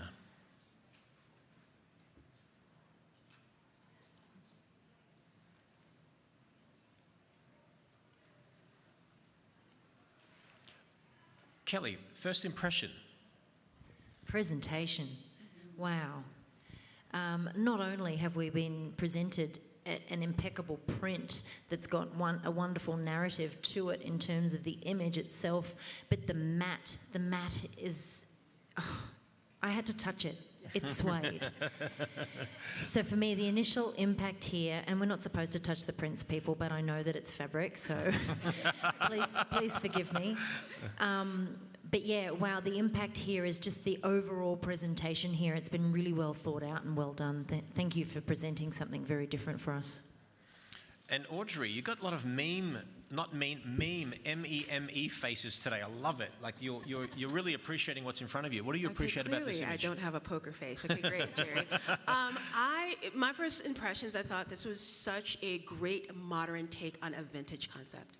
That was my first thought, that I'm like so well executed on something that, you know, my first impressions were, okay, this is very vintage, but absolutely modern, very 2025, but not. Yeah. So great job for the maker. And Michelle, can I have some just a last comment from you, perhaps about the gesture and the elements in terms of what she's wearing and what's on her head and things like that? Every element is cohesive and works for this. And I think what we also need to mention is her expression and that 2/3 view of her face. That is an intense expression, which all of the elements can draw you around the image, but I keep coming back to that fierce expression on her face, which, what makes the image is the expression on the model's face. But that color harmony between the red and the taupe color is really well done. I'd also like to I know you want me to be quick, but I love how the maker was cautious enough to leave room on both sides of her waist.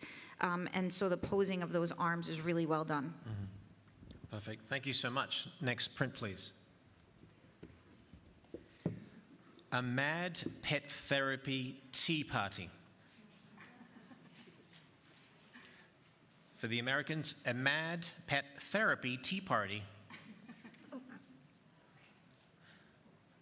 Obviously a reference to Alice in Wonderland's Mad Tea Party.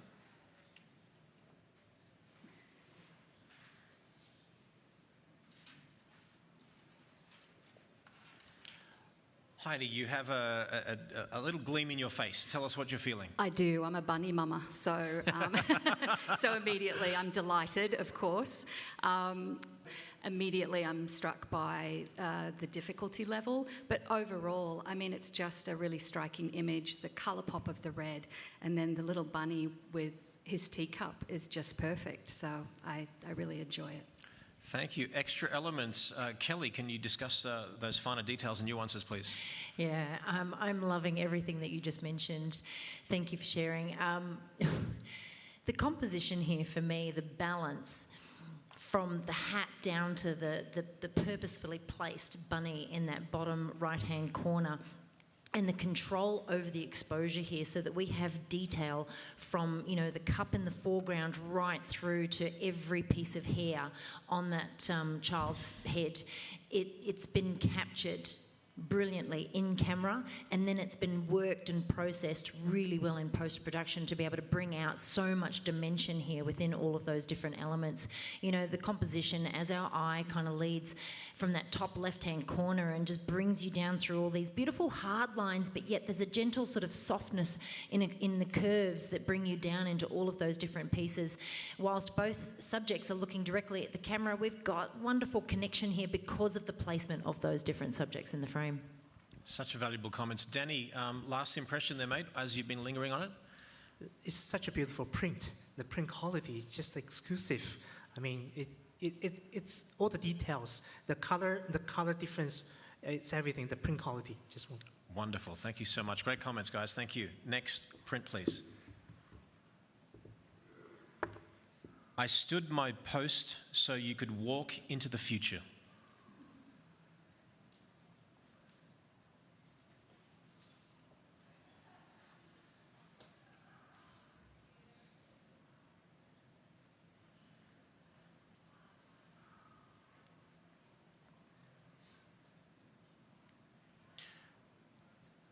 Heidi, I see you processing this image. Can you process out loud?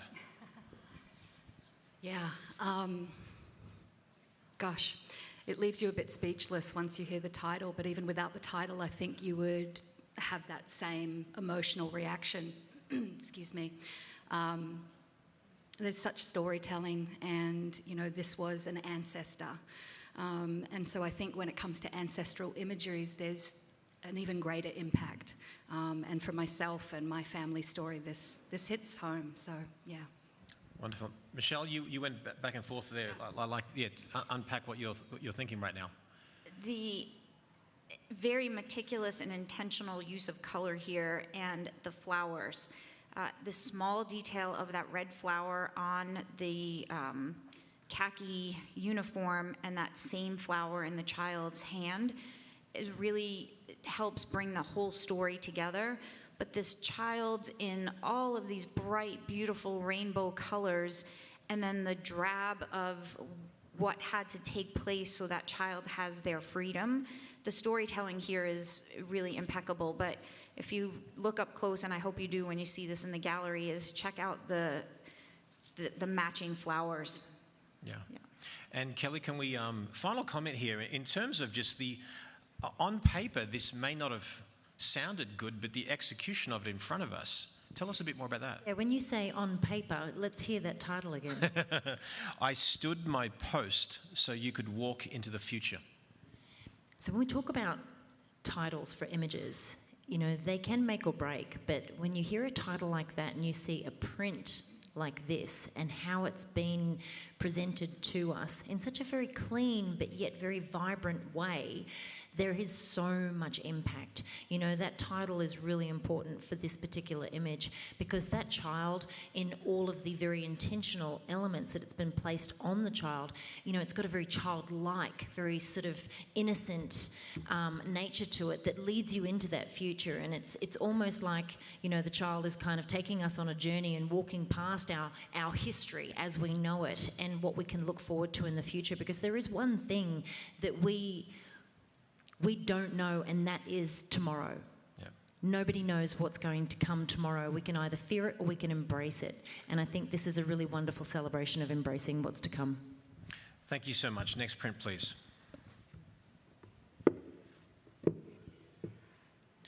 Laurie will always love Joe.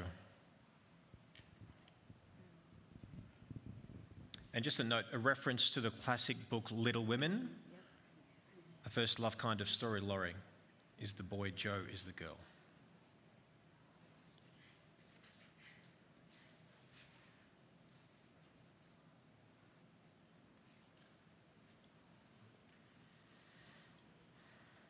Audrey, first impression here.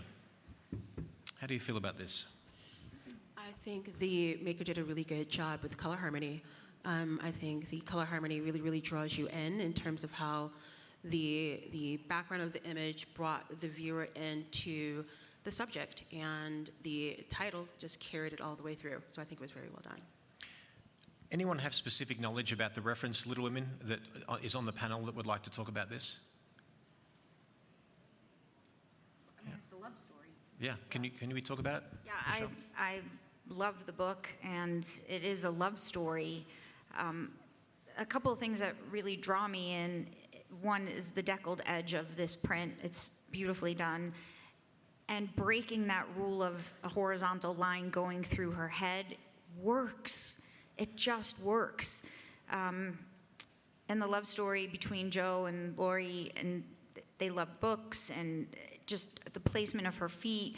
it's such a timeless classic portrait. As soon as you said the title, I knew the reference. So well done. Thank you so much. And Danny, can you give us a final impression of this as you've been looking at it for a while? Yeah, it just amazed me. It looks like a painting. I can stare at it for a long time. Just the paper choice, all the details, all the color harmony, and all the positions, all the props make it just look like a beautiful painting. Well executed. Thank you so much, guys. Great comments. Next print, please.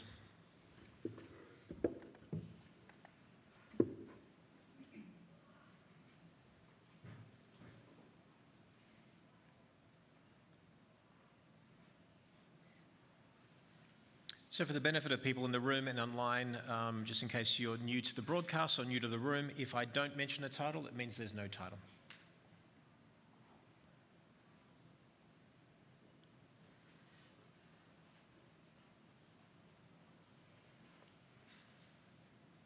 Kelly, first impression. I'm looking at your eye stems.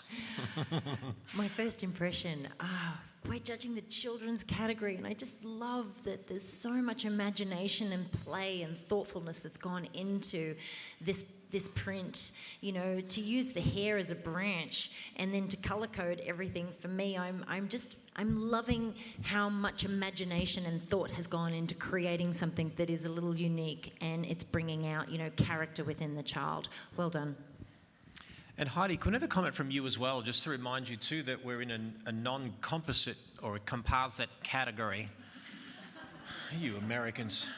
I married one of your people. Relax. Heidi, tell us. Look, it's such a thoughtful and considered image. It's got a sense of quiet about it, which I really love. But then there's all of these really involved pieces that have gone into the maker executing this vision. I think it's quite beautiful, and the tones are very dreamy. And honestly, the expression on that child's face, it's just, yeah, that's pretty incredible. Yeah. Michelle, can you cover that, the execution of this within this category? Yeah, there's an uncomfortable tension here. At first, you know, you're mesmerized by the hair standing straight up and the nest in the hair, and then you get to that face, which is beautifully lit. There's just that little bit of Rembrandt lighting going on, that, you know, modeling on her face, the tension across her shoulders and her straight arms, and her face is stress. It's tension. It's something is going on in her life that is making her hair go up and her nest sort of come apart. And I think that there's so much more storytelling here than just the nest. All of the story is in her face. And I think to accomplish that from the photographer, to be able to execute that in her face is pretty remarkable for a child. Yeah, incredible. Great comments, guys. Thank you so much. Next print, please. Playtime is over.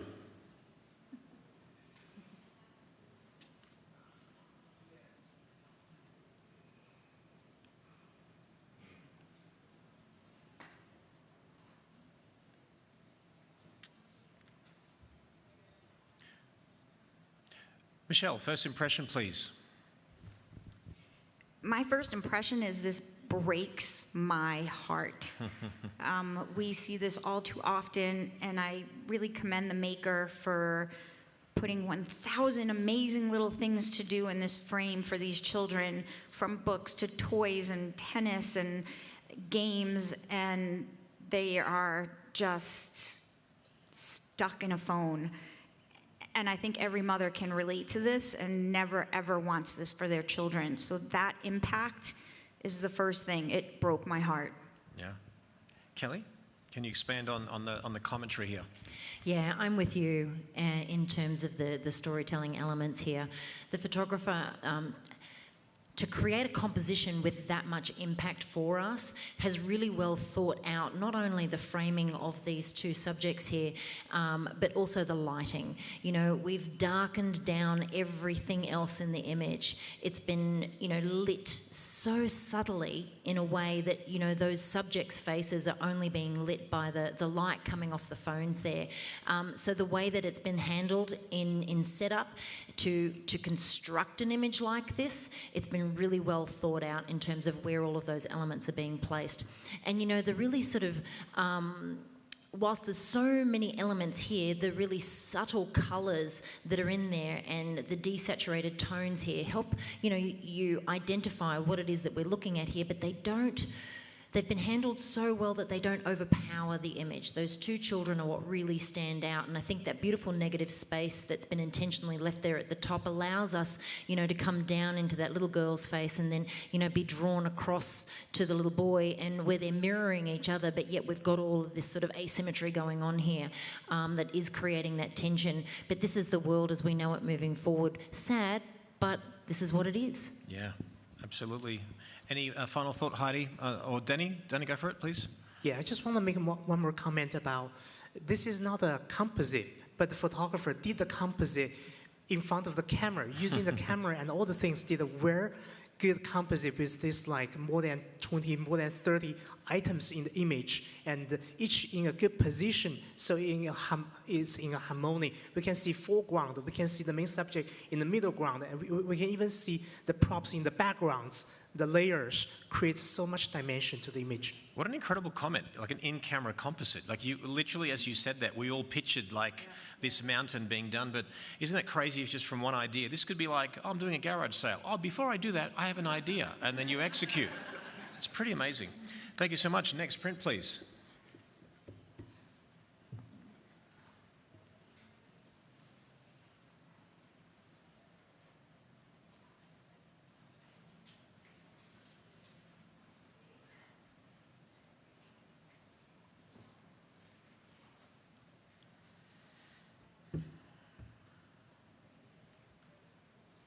Danny, you're lingering on this the most. You didn't blink. Tell us why you didn't blink when you saw this.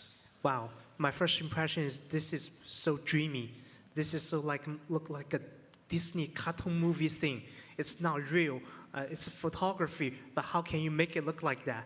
If you want me to think how to achieve that effect with the hair, the flying hair, and how to make this, and the expression there are just priceless.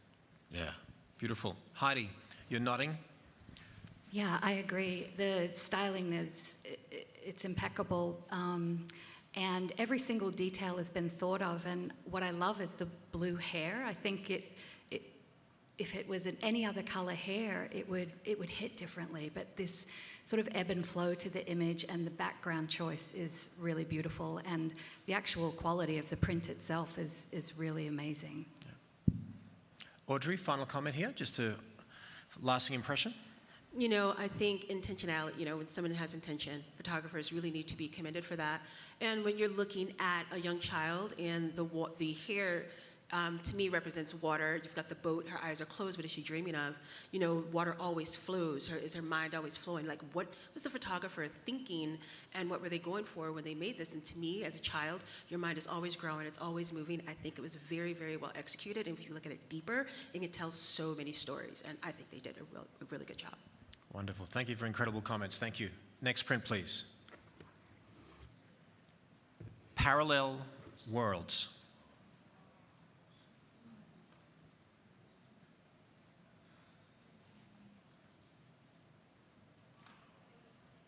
Okay, Audrey, first impression. You know,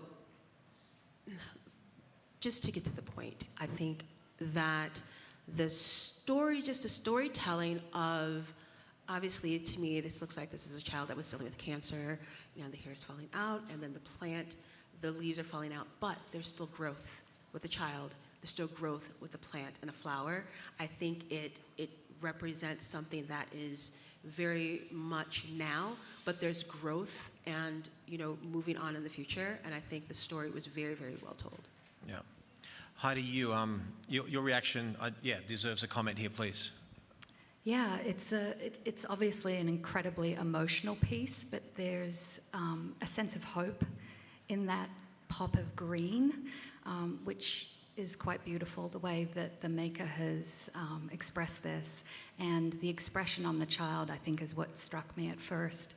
And it took me a minute to look around the image to move from possibly sadness or despair to hope with that green and the yellow and the orange. I think the maker has just done such a beautiful job with the storytelling. Kelly, can you tell us a finished impression of the story and the symbolism of the sunflower? Yeah, sunflowers for me, you know, are definitely a symbol of sunshine, you know, and our children are our light, you know, they are our sunshine when we look at it. So you know, to use the sunflower as an intentional piece here to draw hope into, you know, what is obviously a very challenging and sad experience for this family. There is hope, there's always hope, and that's what these flowers represent and have brought us to it. The placement of it within the frame and how close it is to the child's face, you know, is just, it's almost, you know, shining its light on that beautiful child's face, which has really been handled well. It's very delicate. And unless I'm mistaken, wherever a sunflower grows, it'll always face the sun. Thank you so much, guys. Next print, please. Oh, no, that's it. That's it. There we go. How beautiful were they? Guys, really? Amazing.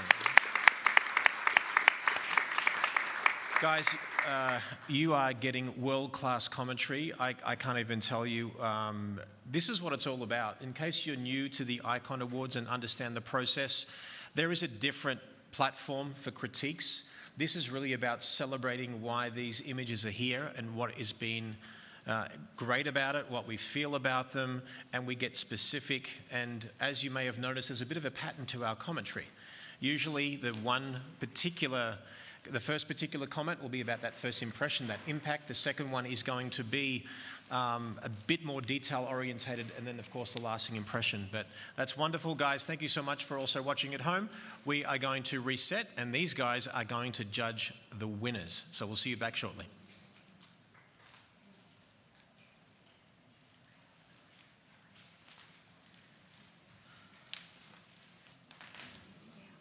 Okay.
Meet Evoto AI, the photo editing software that everyone's talking about. Okay. Go out and create more. Evoto saves you time by accelerating tedious editing. With Evoto, you're always in control of your edits. Evoto clears blemishes and acne, keeping skin looking natural. Struggling with light and shadows? Evoto nails it in a second. From glare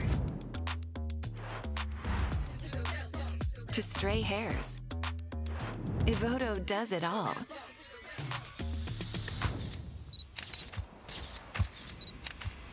Unwanted distractions? Evoto clears the background in one click. Colors that adapt not just apply. Evoto AI Color Looks analyzes images for dynamic adjustments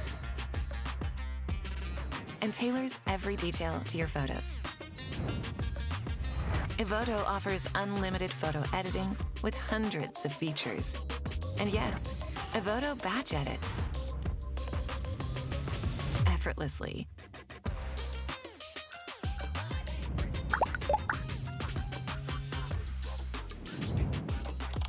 Download Evoto AI today for faster edits and finer control. All right, ladies and gentlemen, we'll get everyone to take their seats. The judges are now ready to select their choice for winners in this category. So we'll ask everyone to just pause their conversations, please, everyone in the room, please. And welcome to everyone joining us back on our live broadcast. All right, judges, now's your time to choose who you would like to see will win first, second, and third place in this category.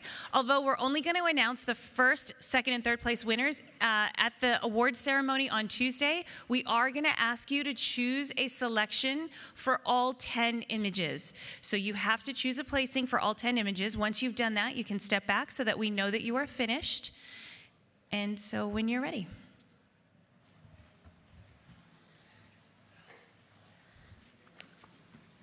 So for the benefit of the audience at home and in person, basically, as Melissa said, we're judging first all the way to 10th, or depending on how many images actually are in the finals. There's a slight priority with the scoring to the decimal point for first place and second place and so on. So basically, there's a little bit of a priority on your placings. That's basically so that the cream will always rise to the top and there's no deadlock.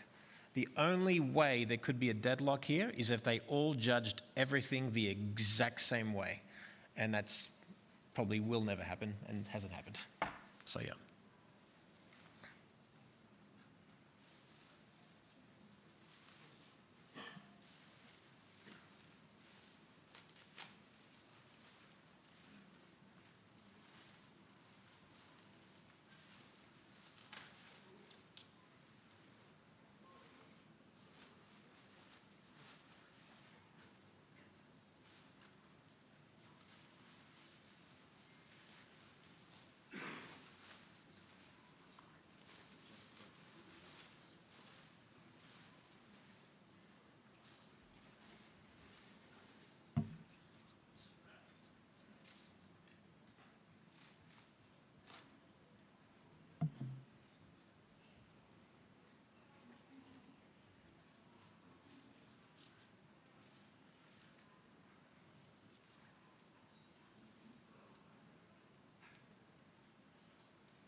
Is there a submit button we need to submit?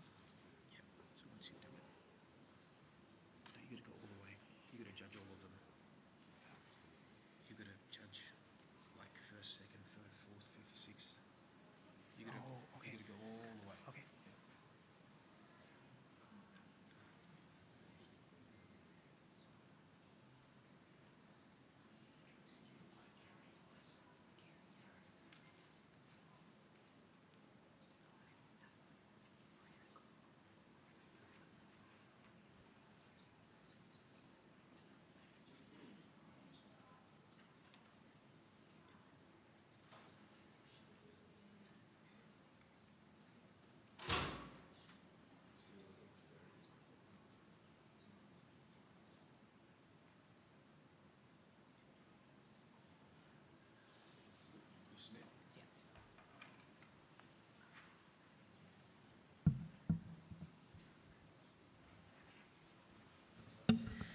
All right, ladies and gentlemen, the judges have made their choices.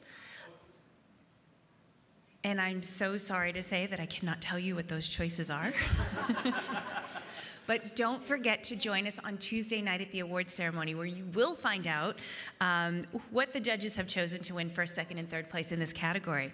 Now, we're just going to reset with a new panel, so we're just going to need about 1 to 2 minutes just to get our new panel set up, and we're going to head into our next category, which, as you may have guessed, is going to be the teenager category. So just give us a minute or two, we'll get it all set up, and we'll come right back.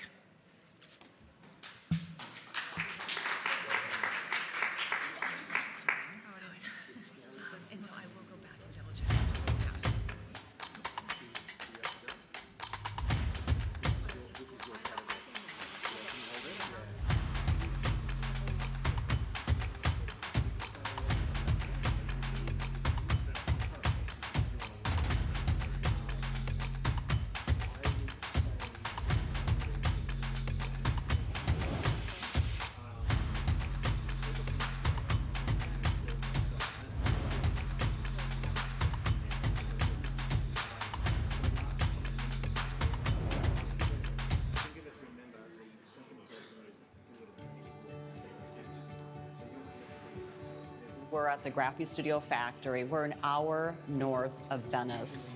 We service over 20,000 photographers around the world in 164 countries, and this facility is known as a state-of-the-art facility. We have gone through some renovation the last 2 years to be able to create a very efficient workflow to help our customers receive our fine art products very efficiently in a very short amount of time.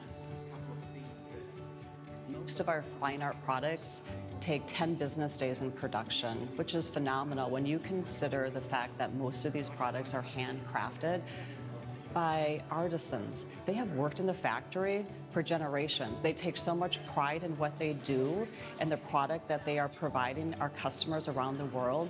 We're preserving memories for you to be able to cherish for many generations, and that makes us extremely proud and privileged to be able to provide that to the industry.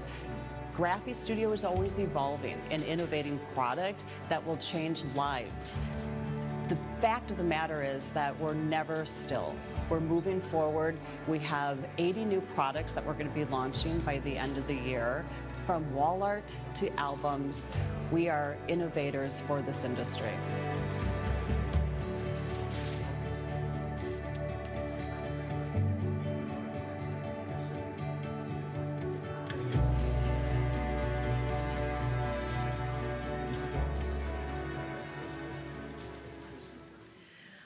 Okay, we're back. Welcome to everybody who is here in the room to watch our next category of judging, and welcome to everyone who is watching us live online thanks to Nikon. We're thrilled to have you. I know Jerry alluded this to just a minute ago, but I just want to say a big thank you to our panel of judges.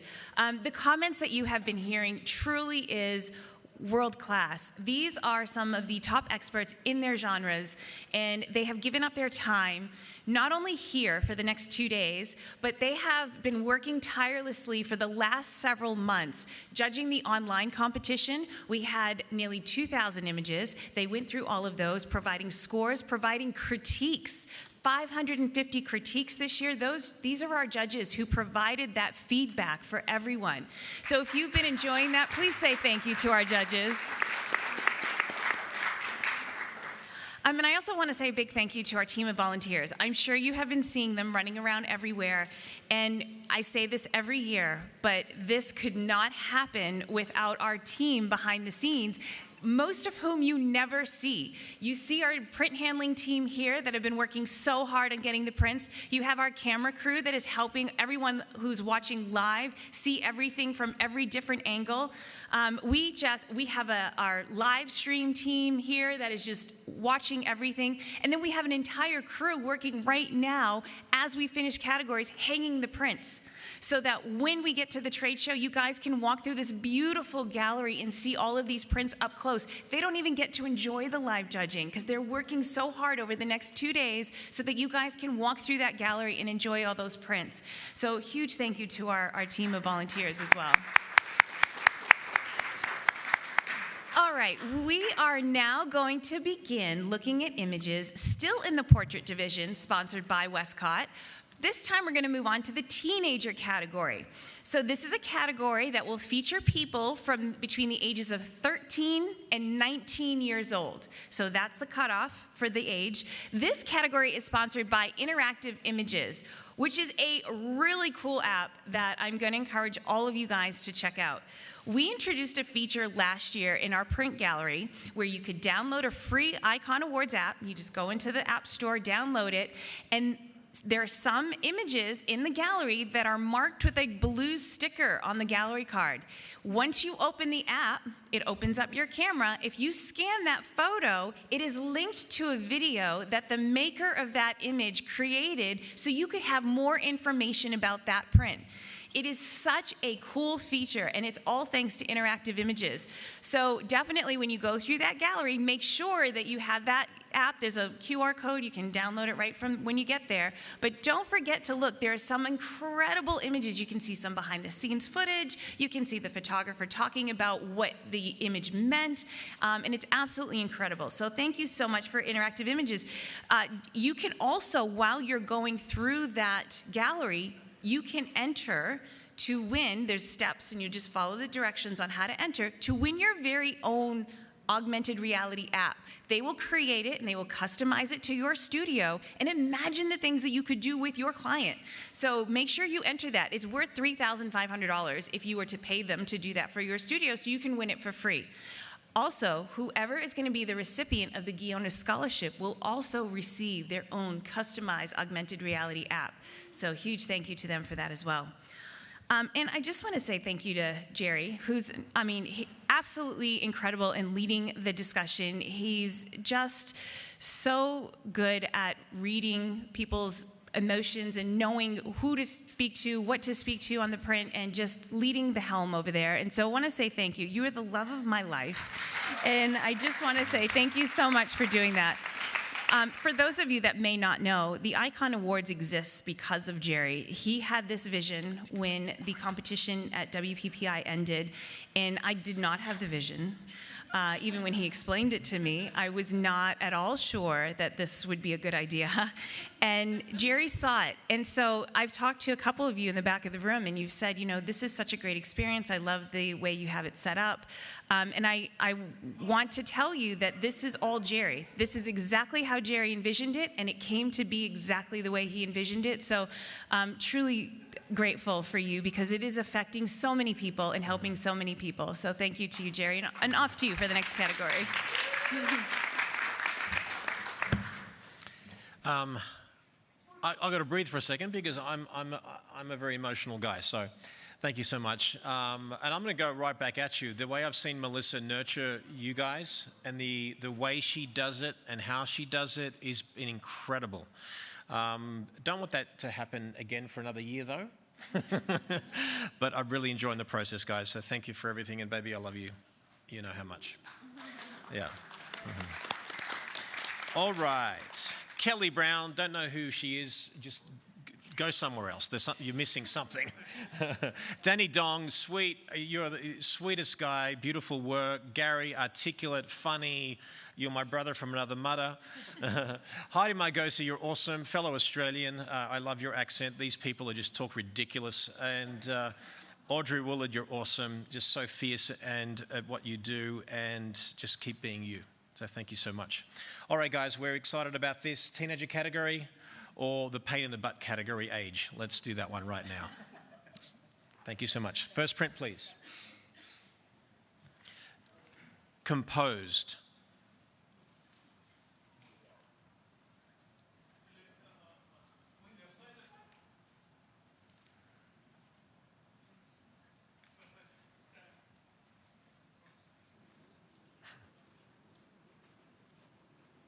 Heidi, I want to get your first impressions here.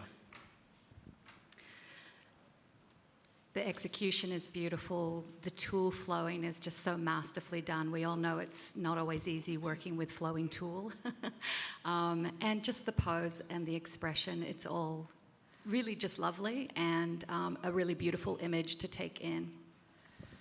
Kelly, you gave me a bit of a wry smile. I sort of wanted to leave you second to unpack this.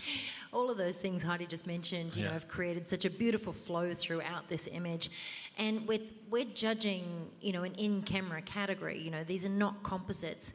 So for the photographer to choose to add a frame here to separate the two areas, or two very strong areas of this teenager's life, has been done really, really well. You know, I love the violin player inside the frame, and then outside the frame, the dancer with that beautiful sort of, you know, free-flowing movement there. So to bring two images, two completely different images together in one photograph, been handled really well and lit really well as well. So well done. I love the placement of all of these different elements. Great comment. Danny, you're nodding profusely over there. Go for it. I totally agree with Kelly. The adding of the frame, I was wondering, is it necessary to be the frame there? But at the second store, it's just amazing. It just highlights the focus, make the focus more attention on the storytelling there, and also creating more dimension of the image instead of just one subject, one background. There's another layer of the image. Isn't it incredible how an artist can get some simple concepts and just present it so attainably? The problem is that a lot of us don't do this, and it's just right there. Yeah, so complex. Yeah, complex in sophisticated in its execution and simple in its presentation. Wonderful. Thank you so much. Next print, please. Knitting to heal a broken heart.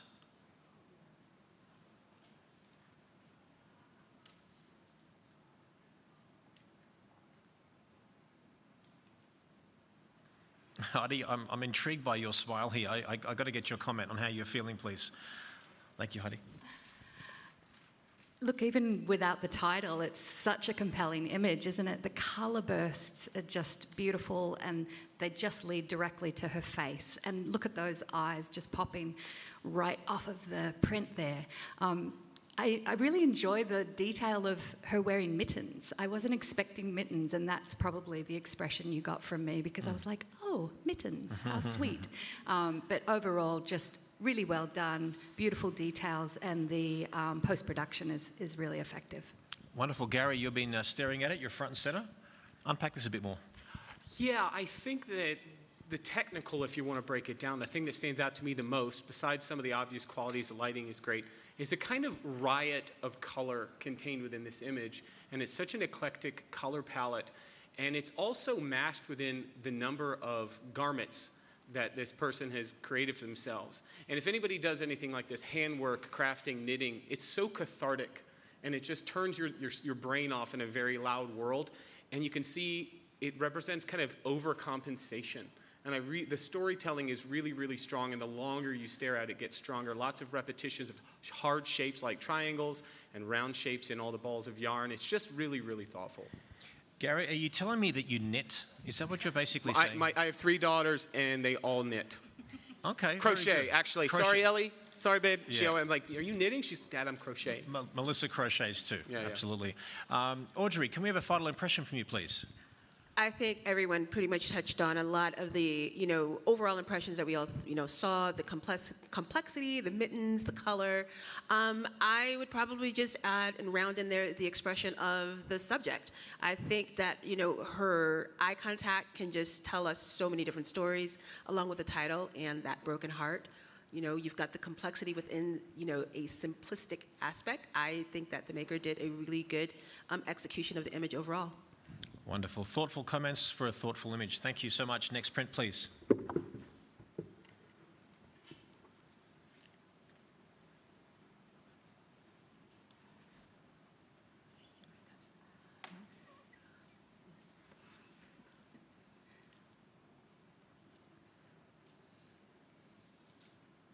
Kelly, while you're there, grab the microphone. You're touchy-feely. Is that your love language? I touched it again.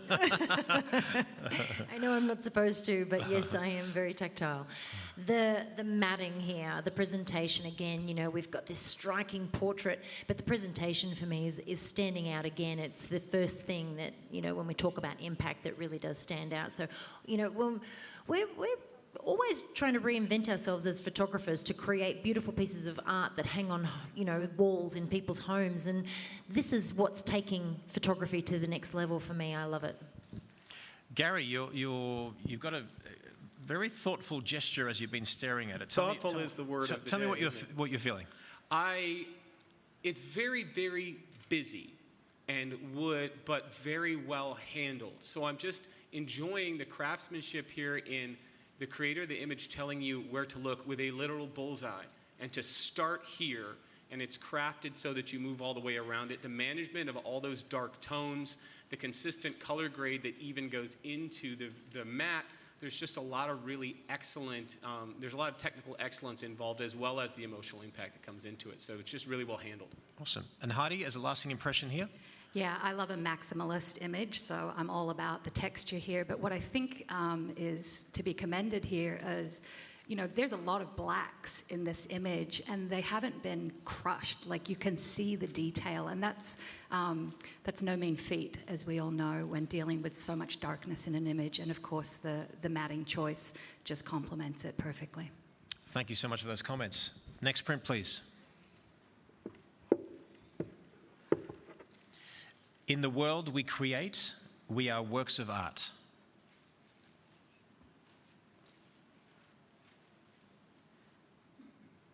Audrey, what's your first impression? You got that tilt of a face and stuff like that. I'm just curious about what you're thinking right now and feeling. That's my poker face at work, Jerry. I love the composition of this picture, and my tilt of a face was looking at, you know, my initial thought process was, okay, great color harmony. The lighting on those blacks, just excellent, just so excellent. But I was like, what's the story? And so I was tilting with the competition. Like, what do I see with the composition? What do I see? Very, very striking, and I think the maker should be very, very proud of that because it really makes you think. Awesome. Danny, can we talk a bit more about the story and perhaps the use of hands in this image? The placement of the hands is just perfect. The four hands, where to place that four hands. And we see also from the hand position, we can see the relationship of the two main subjects. One supporting, one holding the frame, and the other one can relax her hands, and then just add it to the relationship of the two main subjects. It's beautiful. All the use of color, use of painting, the lighting, it's just beautiful. It's incredible. Kelly, did you want to make a final comment? Yeah, just attention to detail. You know, the face painting and the detail that's in there is just really, really well done. Well done. The eyes are closed, but they're open as well. It's pretty incredible. Thank you so much. Next print, please. Misguided Hearts, the Misfired Arrows of Cupid and Death.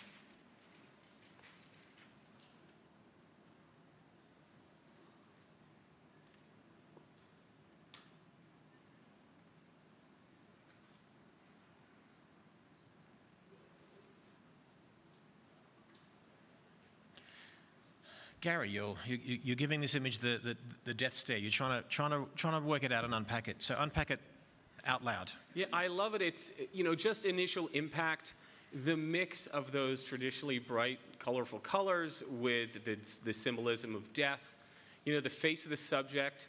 I just think about how when you're a teenager, everything is huge and happens to you, and you fall in love so hard, and then 20 years later, like, I have no idea what I was even thinking.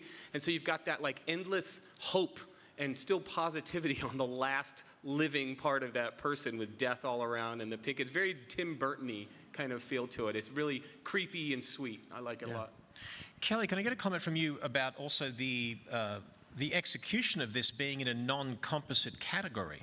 Yeah, wow. There's a lot of elements here that have been brought together, and to be able to capture those in one shot, it's been well thought out, well constructed. The shooting from above like this is not easy. I don't recommend what Jerry said about throwing a camera up in the air, but, you know, definitely being able to get that perspective from that high camera position and capture it so well without, you know, adding in too much distortion here has been done really well. You know, there's been in terms of technical excellence, tick, you know, craft, color balance, color, you know, composition and placement of everything, really well done. And then the direction of light, how it just brings you from the top left of the frame and then gently down into the bottom of the frame there to sort of show you all of these other skulls. Yeah. I don't know what else to call them. Danny, I see a nice little smile and a nod there sort of at the end. So tell me. I just really like the choice of color. The artist choose the color, because normally this image will give people like scary feel, or but this just make you want to look at again and again, and it's playful. Yeah, I don't know how they did that. It's pretty cool. Very nice. Great comments, guys. Thank you so much. Next print, please.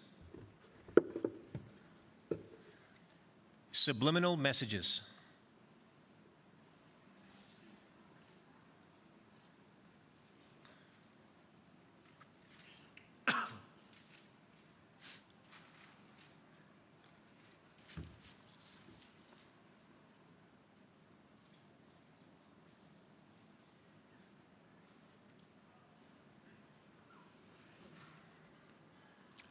Heidi, you're still staring at this, so think out loud, please. First impact.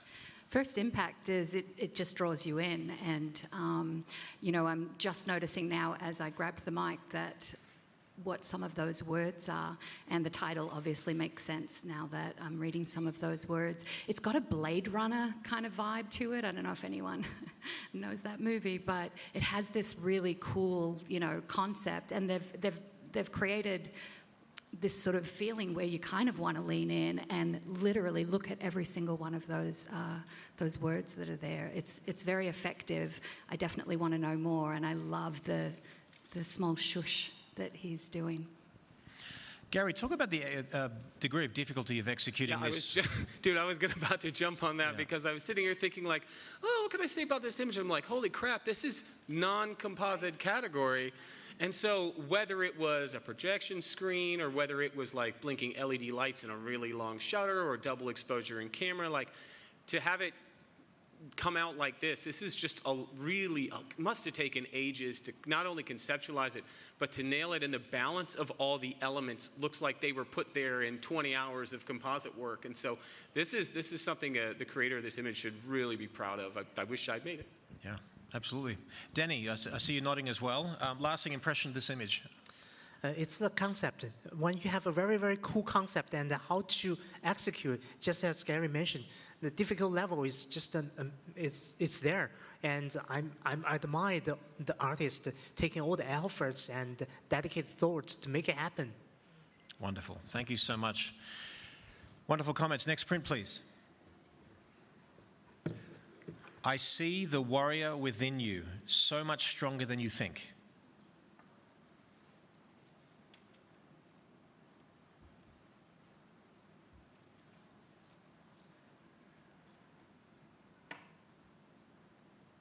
Heidi, while you're there, grab the microphone. First impression, please. It's stunning, and the impact of sort of the leading lines that are kind of bringing you to her face and her expression. Quite powerful, and again, you know, with the handling of the blacks and this sort of matte within a matte, I'm quite compelled by. There's a lot to look at here, and it's a really effective, striking image. Kelly, can you talk about the degree of difficulty of also achieving what we're seeing in front of us? Yeah, we've been talking a lot about concepts and how to bring a vision to life here, and this is the stuff I just love. So when you're trying to come up with a way of creating an image that, you know, gives you the illusion that there's no possible way that this could have been done in camera, this is what we love. This is what we get excited about. You know, I love the spray paint of the sword on the outfit, and I love the shape of the wings in the background that sort of give you that sort of earth angel kind of vibe to it.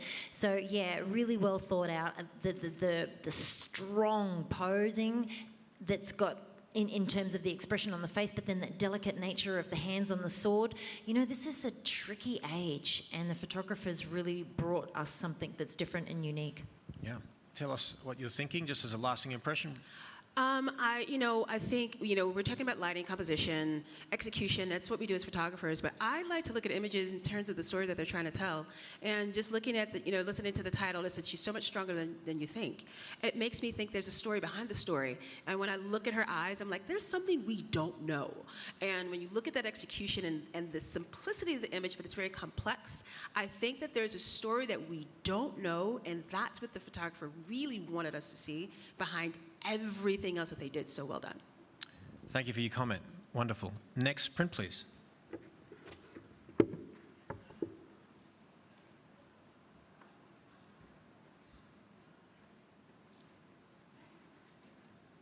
Heidi, I see a nice smile on your face. Can you tell us what that's all about? Yeah, this is gorgeous. What a yummy color palette. And the first thought I had was how proud this subject is going to be to have this. I think when we're photographing teenagers, you've got to be really discerning because they're discerning and you want it to be cool. And I feel like she would be really proud of this. So yeah, well done on the maker's part. Thank you. Audrey, this is your specialty, obviously. This whole kind of category is right up your alley. Tell us a bit more about this, please.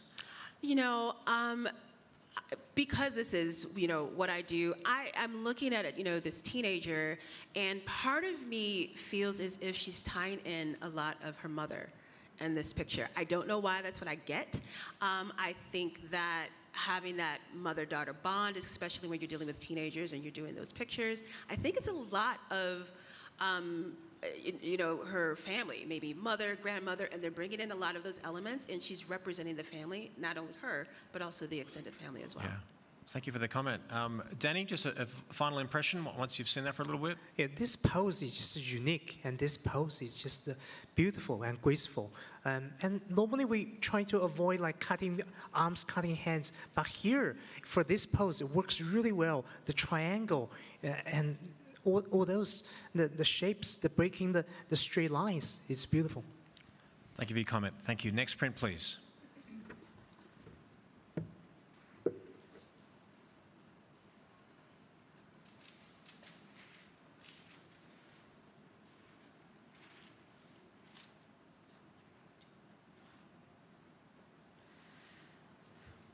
Gary, you're giving this a nice stare again. The microphone's right there. First impression. I love a natural portrait. I really do. And this just seems so unaffected to me and so beautifully executed. But just looking at it, this kind of monochromatic, high-key image, there's a lot of good technical stuff they'll break down for you. But I love the positioning, the expression, and then just the room for thought up in the top left. There's just all of this comes together, and it's so simple, but has a lot of impact because of all these tiny little details. I'm just enjoying it quite a bit. Thank you. Kelly, can you continue on this with a bit more detail? Yeah, I'm looking at that beautiful negative space that I'm just being drawn to with the way that she's glancing very delicately up into there. This is giving me really strong Swan Lake vibes. The texture and the control of the capture in camera and the lighting has been handled so well that there is detail everywhere. And that is very tricky when it comes to shooting high-key sort of portraits with a lot of white detail there. So well done. But yeah, I agree with everything that you just said about that beautiful, soft, sort of natural portrait there. The hand placement's really beautiful. And Heidi, just a final impression, last thoughts? Yeah, I love the minimalism, and really the pose speaks for itself. The choice of paper that it's been printed on it's just so lovely. And as everyone said, the negative space, the monochrome, it's all working, and just proof that something so simple can be so striking. Yeah. It's like she's her own muse, isn't it? Yeah, wonderful. Thank you so much, guys. Next print, please. Enchanted Serpent.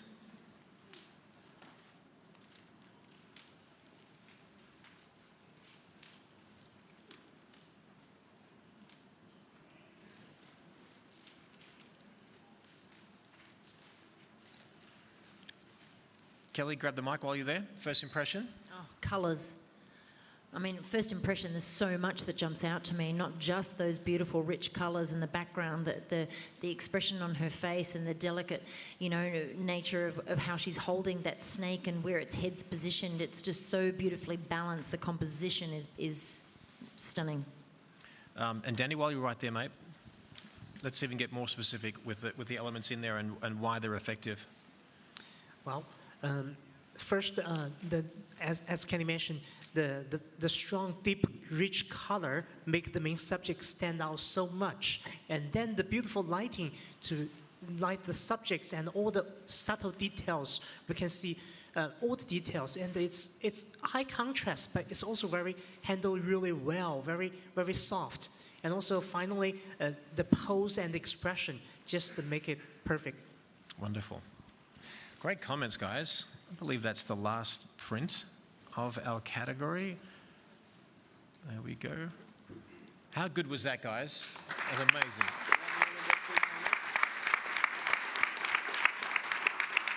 Did that have anything too? One second, guys. Can we bring that back for a second? Just that. Can we bring that print back? My bad, guys. I just missed that final comment. I want to make everything fair. Thank you, mate. Thank you for keeping me honest. Final impression. Who would like to tackle that one? Gary, go for it, mate. It has this incredible impact on all these technical qualities, but I think as it sits with me, I'm thinking, what does this remind me of? What does this remind me of? What does this remind me of? And it's got that ancient Roman fresco kind of bonkers quality to it, where it's like, well, let's just paint it because we can, and really repeat it again in the Renaissance, you know, as you see it. And so it's got a lot of cool art history tells in it, as well as all the regular technical qualities that we love. So it sits with you, it gets better the longer you look at it, and I think that's quality image for sure. Thank you so much. Great comment. Thank you. Wonderful. All right, guys, that is it for that particular category. We are going to reset and get the judges to win, to score first, second, third place. We'll be right back in a few minutes. Okay. Thank you for reminding me. Capture One is a powerful photo editing software made for all kinds of photographers. With the fastest tethered shooting in the industry, a fully customizable interface, and flexible file management options, Capture One lets you stay on top of your photos and create a personalized workflow. But the true power of Capture One is hidden beneath the interface. Thanks to its tailored camera and lens profiles applied automatically to your photos when importing, you don't need to tweak your photos for hours to get them right. Just import your RAWs into Capture One and rediscover the true colors of your photos. Complete with powerful editing tools, you get the best colors out of the box, seamless editing experience, and creative control. Capture One Pro offers support for over 500 cameras, including all main brands.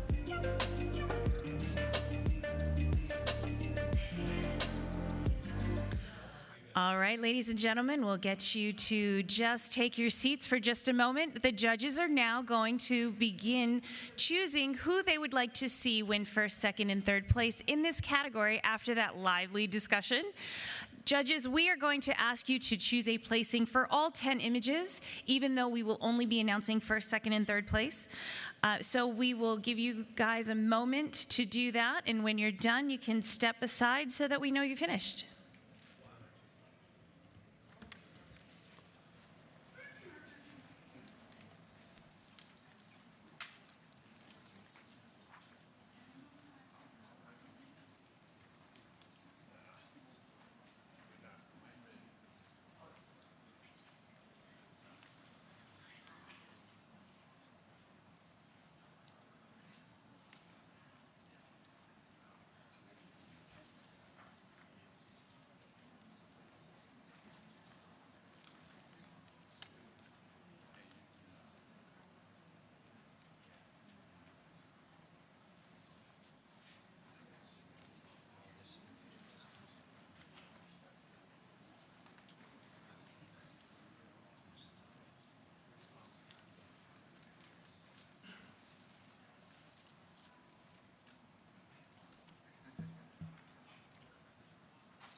All right, ladies and gentlemen, the judges have made their selections, so that officially concludes the teenager category, sponsored by Interactive Images in the portrait division, sponsored by our friends at Westcott.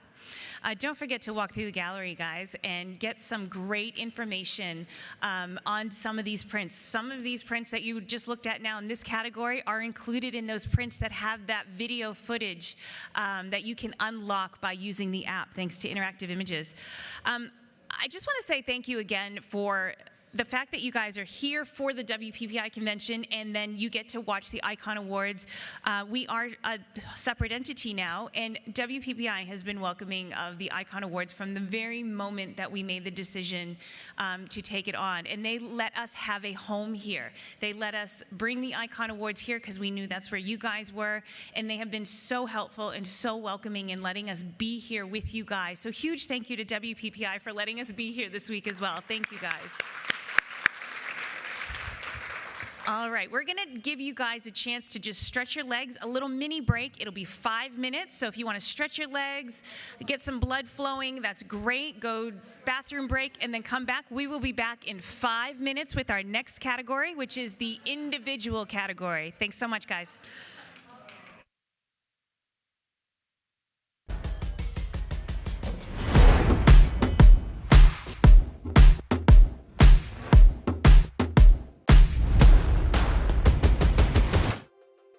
I'm Lindsay Adler. My name is Johnson Wee. My name is Lunaham. I'm Malva Soler. My name is Joseph. My name is Sean Rourke. My name is Trish. I am Ellie Deezer, and I'm a kid. Hello, I'm Loris Romano. And as you may hear from my terrible accent, I'm French.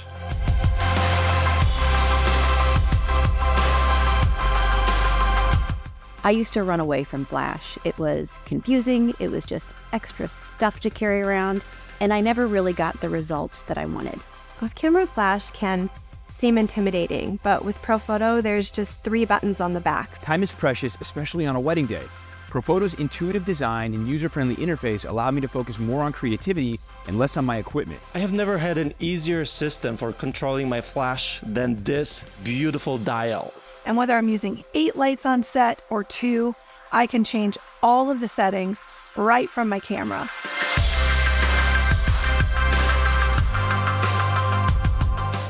When I decided to turn professional, I wanted to get some gear which would follow me for long.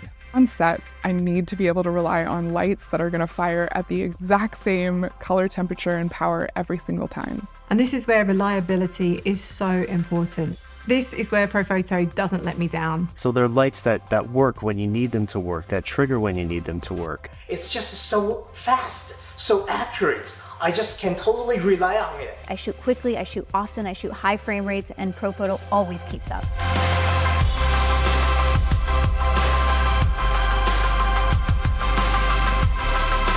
As a light shaper myself, I love having gear available to shape light exactly how I want. I also work on a lot of commercial sets, so it's really important that the lights that I use have lots of different options when it comes to modifiers. And even the system as a whole is so well thought out. There's no like weird adapters and clunky things. Like, no, everything fits. Whether you're on an A series light or a B series light, all the controls are going to be all the same, and they're really easy to use. There's virtually no learning curve whatsoever. Also, I like the extras to the A10. You have gels, diffuser, and the click softbox. It's magnetic, simple, and awesome.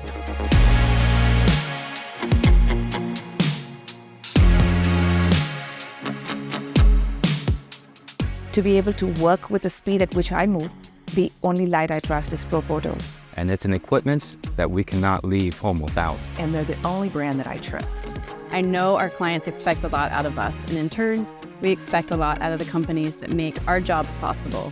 That's why we use Profoto.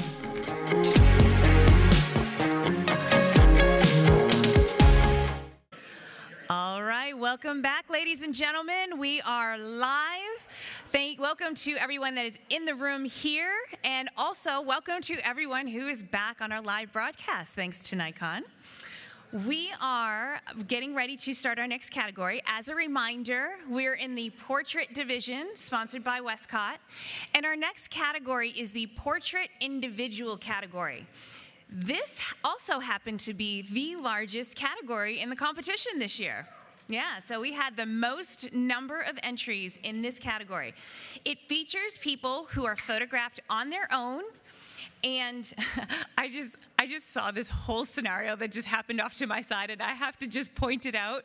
Someone just gave a friend a huge high five because potentially they did well in a category that's this big. And I just want to say congratulations to everyone who did that. That's pretty awesome.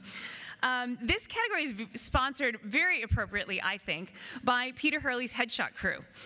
The Peter Hurley Headshot Crew is the world's largest team of headshot photographers.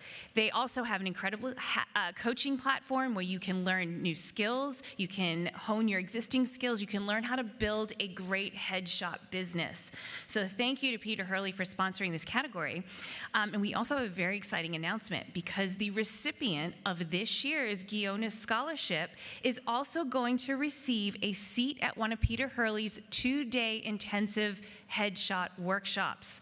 That is a value of $2,500, and it is absolutely incredible. He puts on amazing workshops. It'll be such a great experience. So congratulations to whoever wins that, and we're going to announce the winner of that scholarship on Tuesday night at 8 p.m. at the awards ceremony. So make sure you guys join us. All right, I am going to send you off into the very capable hands of Jerry and our judges as they begin the conversation in the Portrait Individual category. All right, thank you so much, guys. Just a reminder, too, if you are in the finals and you're in the audience, I know it's going to be hard to contain your expression and all that kind of stuff. So just know that the judges, of course, are right here in front of you, and they just want an unbiased perspective. So just scream on the inside. Because right now, as you'd appreciate, we're not really judging. This is where everyone's judging the winners. Right here, we're having a healthy discussion on why the images got here in the first place.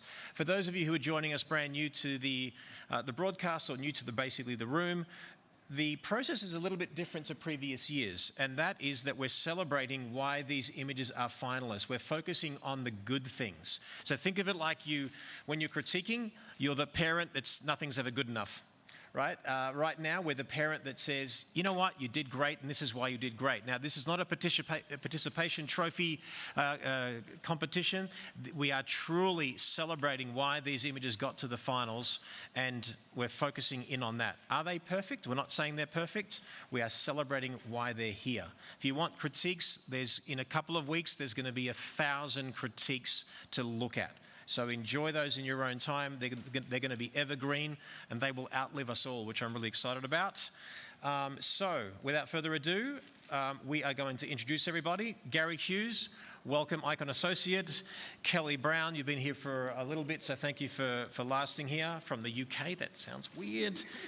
Grandmaster, of course. Sarah Edmonds, Double Master from Italy. Thank you so much. I don't know where the English accent comes from with Italy. I don't understand that, but that's all good. It's like me being Australian and me being here. It's all good. And Gavir Jahal from UK, Triple Master, Icon Triple Master. Thank you for joining us. And Bill Stank, thank you so much for joining us as well. So Icon Associate, we are excited to have you for a compelling discussion. Wonderful. Thank you so much. Portrait Individual starts now. First print, please. Bobbing for apples.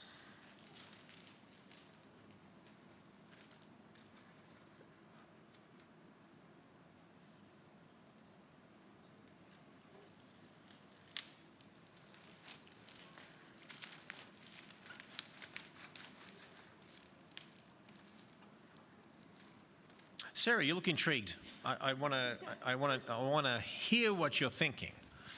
Yeah, it's a really interesting concept, and I really am enjoying the color balance here.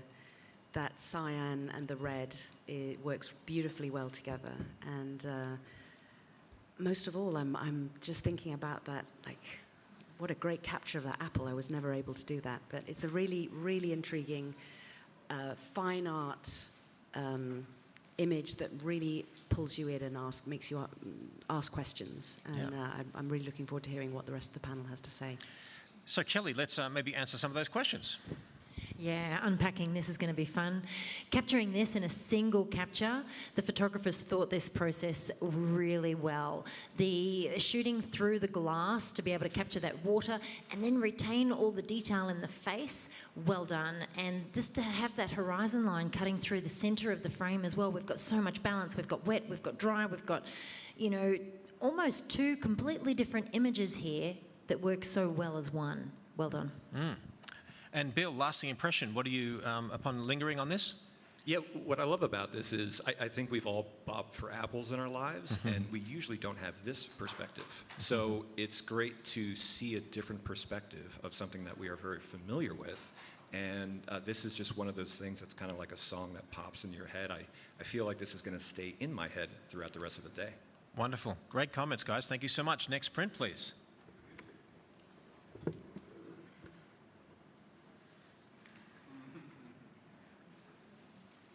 So for those of you watching at home and in the audience as well, you know, we do celebrate different disciplines and genres, and a raw file is actually not requested, it's demanded really on every single image. So every image is verified that it fits within the rules. So we are in a non-composite category. No AI is allowed other than corrective purposes, and no stock imagery is allowed.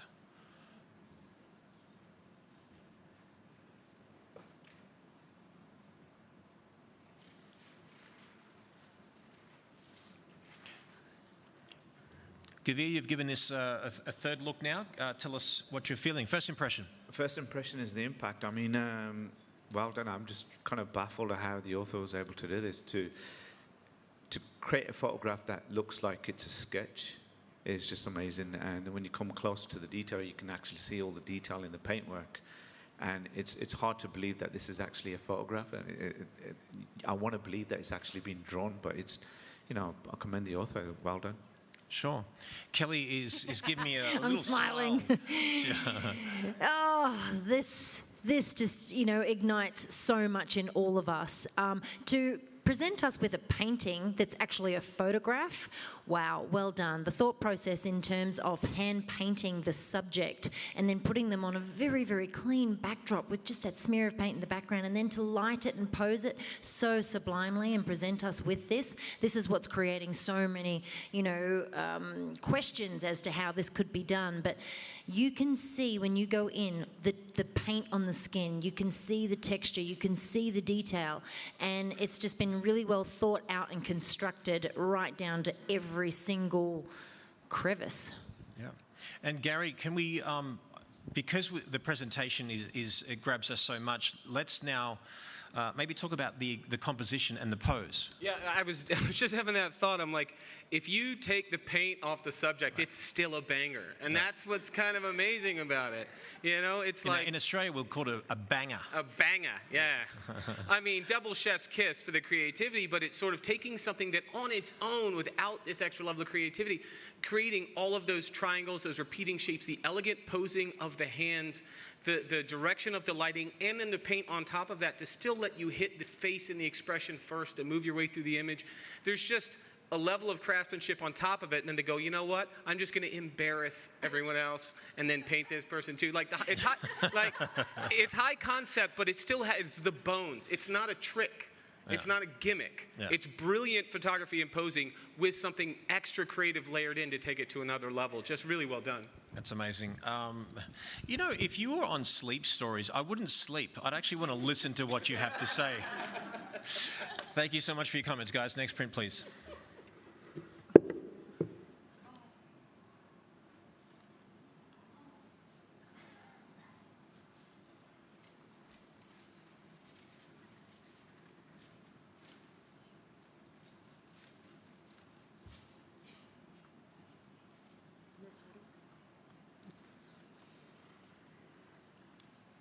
So for those of you in the room, if I don't say a title, it means it's untitled.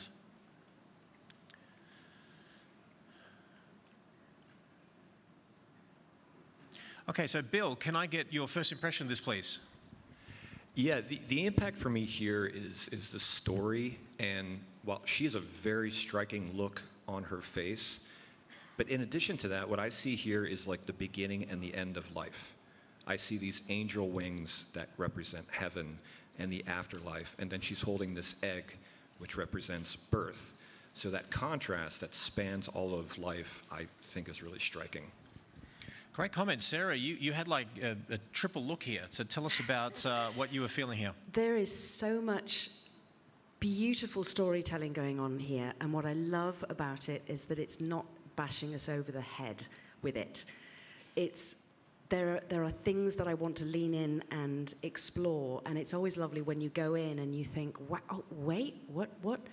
And I'm intrigued by, we've got the egg and the birth of the person, the end of life that is coming with the wings. There's just there's so many layers to this.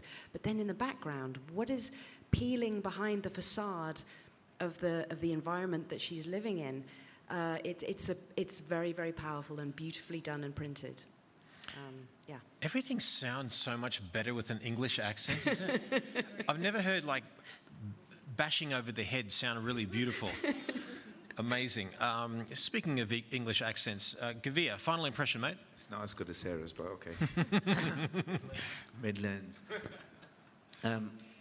What I enjoy the most is the colour palette in this image, and when you come close to the image, you actually see the paper choice that the photographers use, which gives us a texture that runs all throughout the image, from the texture to the dress and the background and the wallpaper, but it harmonizes it beautifully, and I think it's very well handled. Thank you. Thank you so much for your comments. Beautiful. Next print, please.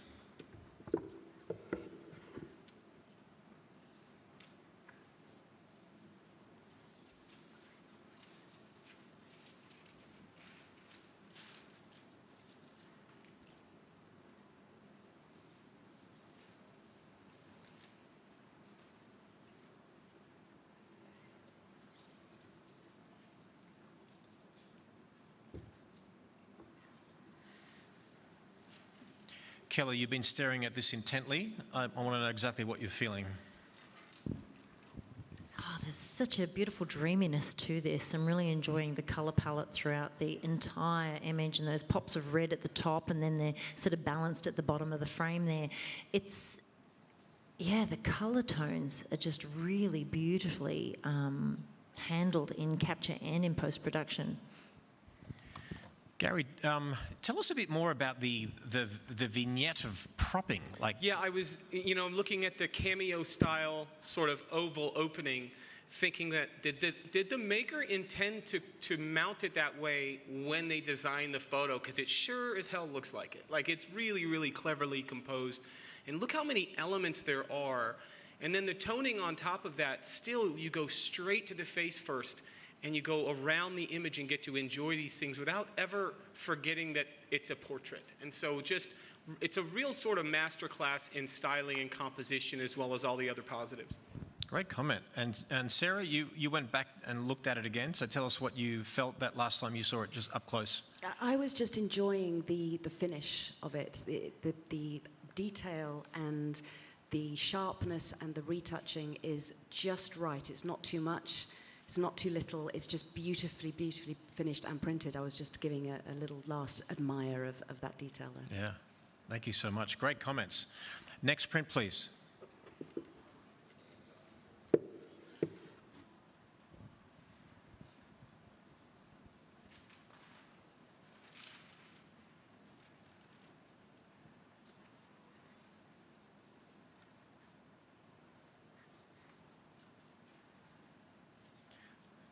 Gavir, you just did a head tilt. I'm very intrigued by what that means. I was just kind of cracking my neck, but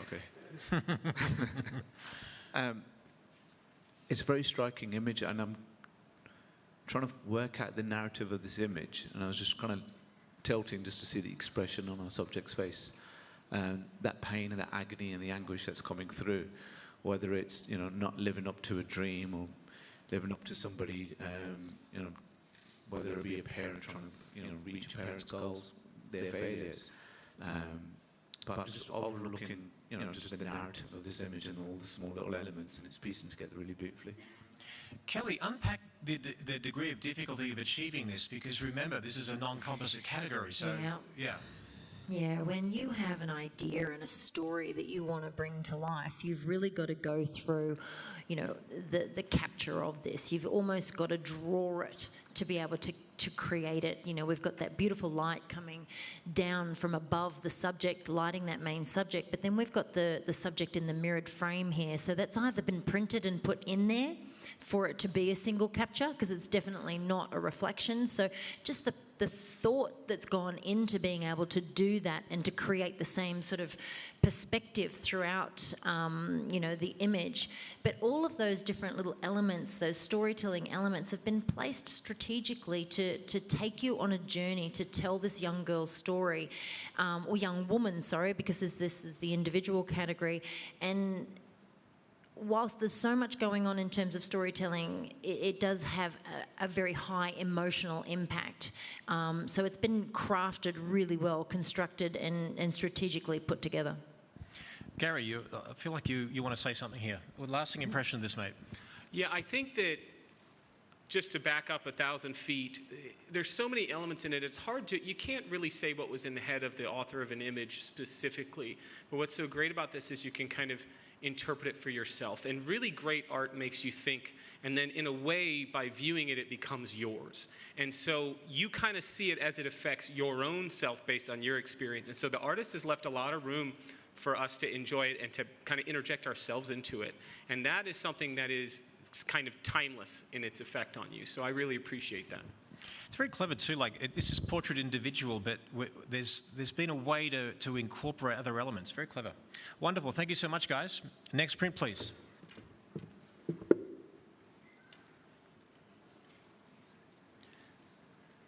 Morena, Slavic goddess of winter, death, and misfortune in love.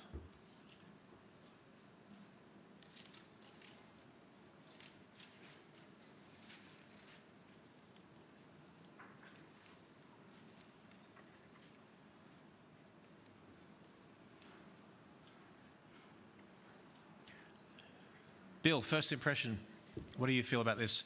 Yeah, what really grabs my attention here is that it kind of contrasts the idea of what is beautiful.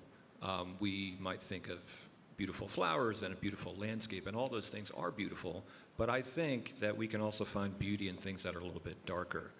And so that's the initial impact for me, is that I think this is very beautiful, but in a haunting way, because of the use of light, limited color, and the subject matter. Great comment. Sarah, you took a close look at that. Tell us how you feel about it as well. Unpack it a bit more specifically now. I was admiring Bill mentioned the use of lighting. So with a very straight-on, almost symmetrical image like this, it's an interesting choice to use that Rembrandt lighting, which really gives it a depth and a mystery. And I'm really enjoying just the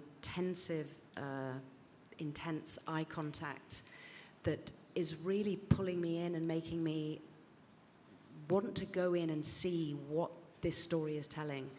And what does the snail mean? What do all of these things mean? The title really, really helps, but overall, yeah, the color palette and that lighting is a really effective way of telling the story, aside from all of the props. So well done.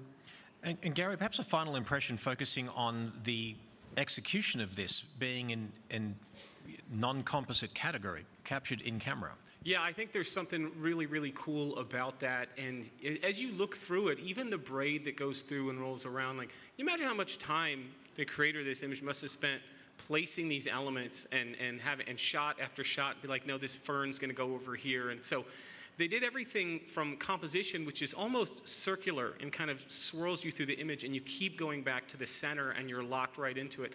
And to do that with all those elements in one shot is pretty impressive. And the use of the color as well as the light to enhance the whole mood of the portrait, it's all just thoughtful. Should we say thoughtful? Is that a word? Has anybody said that yet today? Thank you so much for your thoughtful comments. Thank you. Next print, please.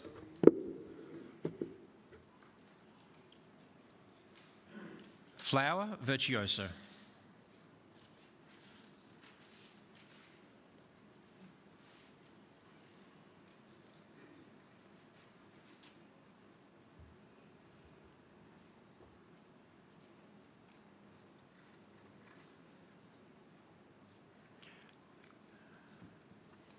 Sarah, grab the mic while you're there.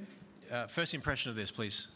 Beautiful color palette with, it's analogous really. We're going through these yellows and oranges, and it's just a beautiful image, and I'm intrigued by the sadness of the subject.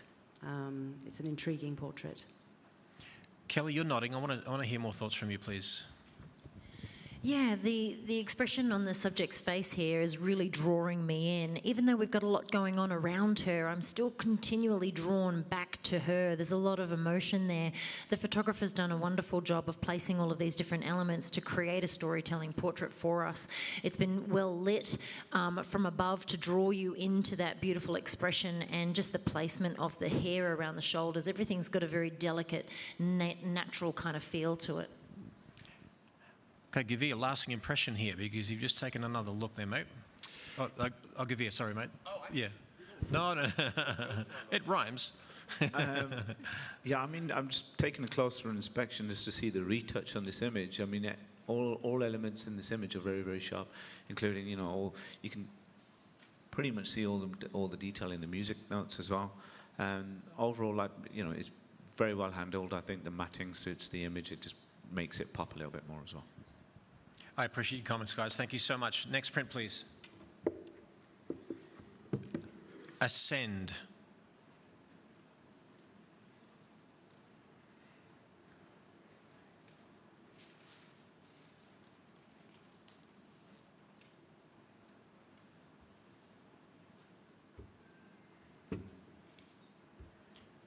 All right, Bill, your turn, mate. Go for it. Well, I can't stop smiling. So there's a tremendous impact there when essentially something that's just two-dimensional and a series of lights and darks can actually make you emotionally respond. I think that's really powerful. There's a book called Radical Acceptance. I highly recommend it.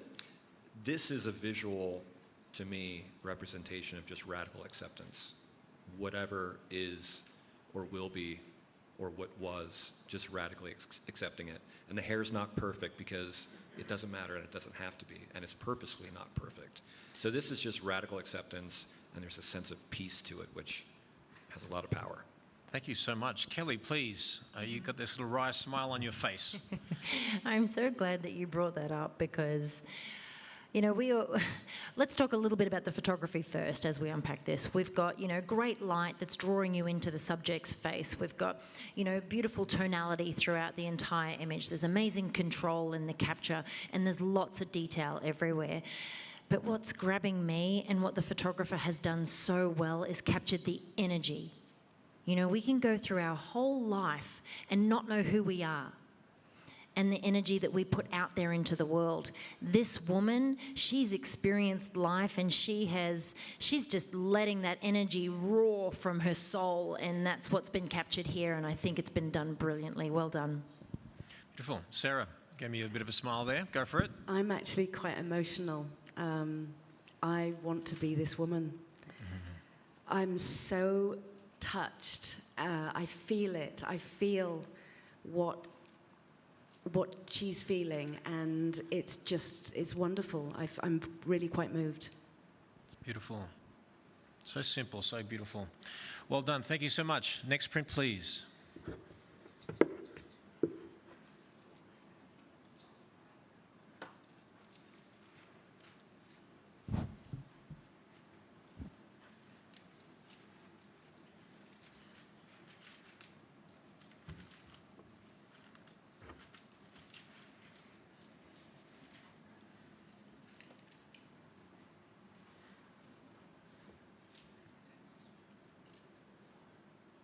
Okay, Gavir, you had an intriguing look in your face. Go for it. Tell us your first impression, please. This, the pure simplicity of it, to be honest. It's very simple lighting, but it's done very, very well. And that coupled up with the brilliant choice of matting is just kind of drawing me in and just wanting to take a closer look. And, you know, the paper choice, I think, is brilliantly handled, to be honest. Gary, can we unpack this in a little bit more detail, please? Thank you, mate. Yeah, I just want to talk about a couple of the technical things in here that are so good. First of all, you've got something that's very like poised and upright with the weird storytelling element of a marmot or whatever. I don't know what it is, but you know, there's an eccentricity to the character that just sort of defies you to challenge why she's got an albino weasel or whatever, you know? And so, like, there's a really cool storytelling part of it where you just kind of want to know what her deal is because she seems pretty badass. But looking at the tonal quality of it, you've got a white animal being held in a completely low-key environment, and yet it's really beautifully tuned to the face with a really beautifully controlled edge light coming across the jawline to highlight her incredible cheekbones. It's like it's there for a reason. And so all of that, in addition to the creativity and storytelling, it all supports it. You get really excited. Some of us get excited about the technical excellence, and that becomes impact. So this has both that initial impact because it's sort of strange and eccentric, but also because it's just brilliantly handled from top to bottom. Thank you so much for that colourful comment. Albino Weasel is the name of my band, by the way. Kelly, can we class that up a little bit now? I have never seen a more elegant, stunning portrait of a ferret. Wasn't a marmot? I don't know what a marmot is.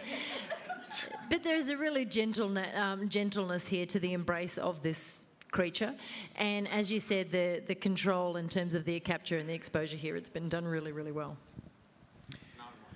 Thank you so much. And guys, as you'd appreciate, we're all having, we're all passionate, we all have our own personalities, and this is absolute 100% respect to every single image. And certainly once they're in front of the judges, we take our time, we take a breath, and we diagnose all those conversations. So, but I love the fact that we can have fun and be passionate. Thank you so much, guys. Next print, please.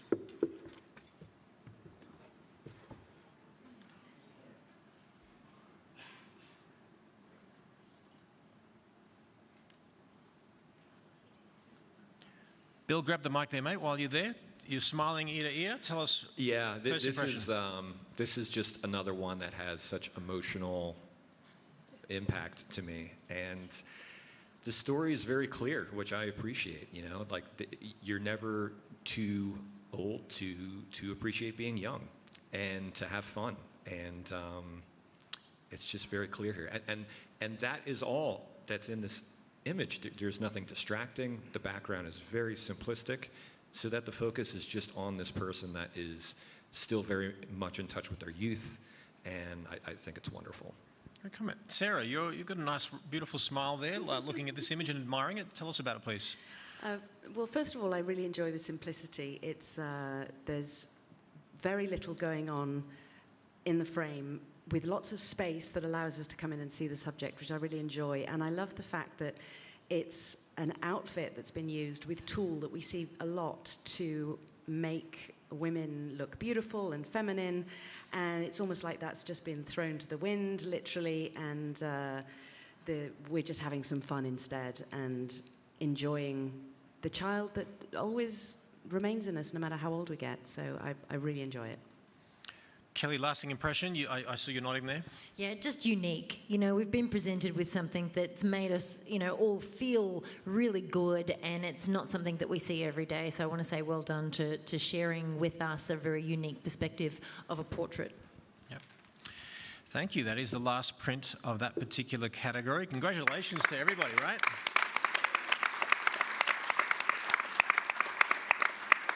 Just want to remind you guys that when you're entering images, and be category specific, as in this was portrait individual. Now, portraits are not just what someone looks like, it's who they are. And you would say also it would reflect upon the artist photographing them, wouldn't you say? So I would say that photography is not only who you are, but who you are at the time. Have you found that when you're passionate, your work looks different? You've gone through a breakup, your work looks different. If you've gone through different milestones, it looks different. Embrace it. Every poet needs the pain. That was Bon Jovi, that was not me. So we are going to take a short little break, and we are going to get these guys judging the winners. So we'll be back with you in a moment, guys. See you soon.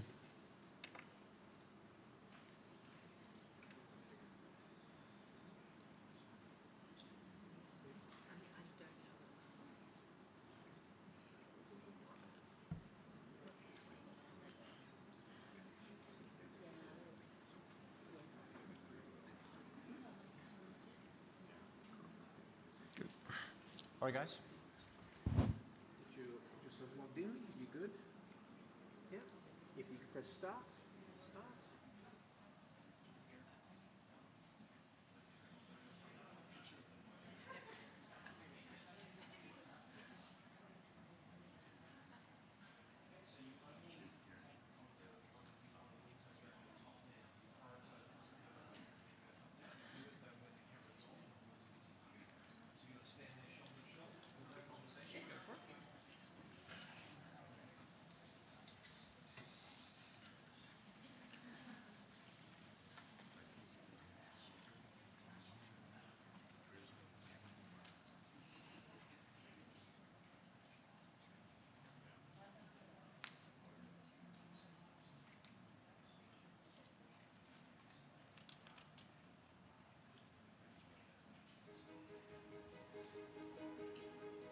I'm Sarah Edmonds, and I'm so proud to be ambassador for Canson Infinity, a brand with a heritage spanning over 500 years.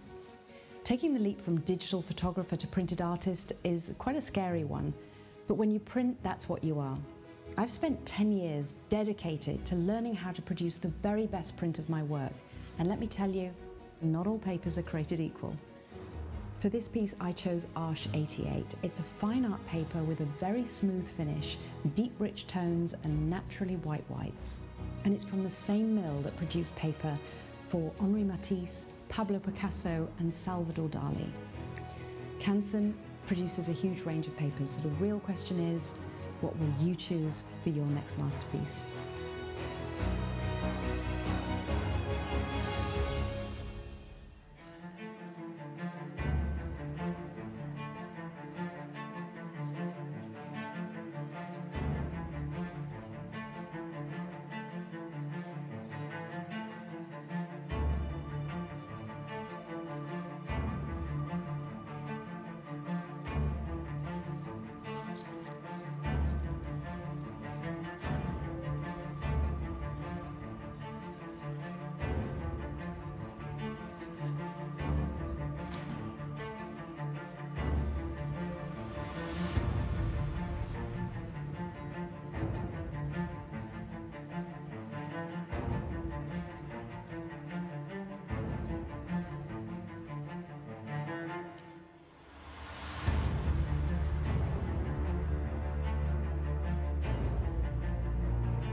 All right, judges, now that you've had a moment to look at the images again, now it's time for you to decide who you'd like to have win this category. And although we're only going to announce the winners of the first, second, and third place, we're going to ask you to choose placings for all 10 images. So when you're ready, you can step forward. There'll be no discussion for this part, and you can make your selections.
All right, ladies and gentlemen, the judges have made their choices, and we will reveal those to you on Tuesday night at our awards ceremony. I have to tell you, I'm so fully invested in these images because I want to get emotional looking at this because I've gone through so much with you guys with these images and for so many months and back and forths, and I know the torment and the torture that you went through to create some of these images in these categories, and to hear the judges' comments and see that they get it has made me just so happy. And if I know there were some questions that the judges had, like, how was this possible? Let me remind you, go to the print gallery. Any image that has a blue dot on the gallery card has a video attached to it, and you will find answers to those questions. And it is so incredible. You will see how some of these were created, and it is mind-boggling because remember, this is a non-composite category. And it's really, really amazing, and it will inspire you to create something too, so it's pretty awesome. I just want to also say a huge thank you to, if you like seeing all these images, remember, these are all published in a book. So if you scored an 80 or higher in the online competition, you are also published in a book. The beautiful hardcover Icon Awards book is released. It is here, just arrived. We were a little nervous about it, but it is available at the Graphistudio booth. So you can go to iconphotographers.com, you can go to the Graphistudio booth, you can pick it up in person. One fun thing that I did last year is I would open it up, and then throughout the week, when I would see somebody who's in the book, I'd get them to sign where their image was. It's kind of cool, and so now we have this beautiful legacy piece in our studio. So really awesome. Dario Righetto is in the room. Just saw him, or did he just step out? I just wanted to say a huge thank you to Dario because Dario designed the entire layout and spent hours and hours and hours putting it up. There he is. Everyone say thank you to Dario.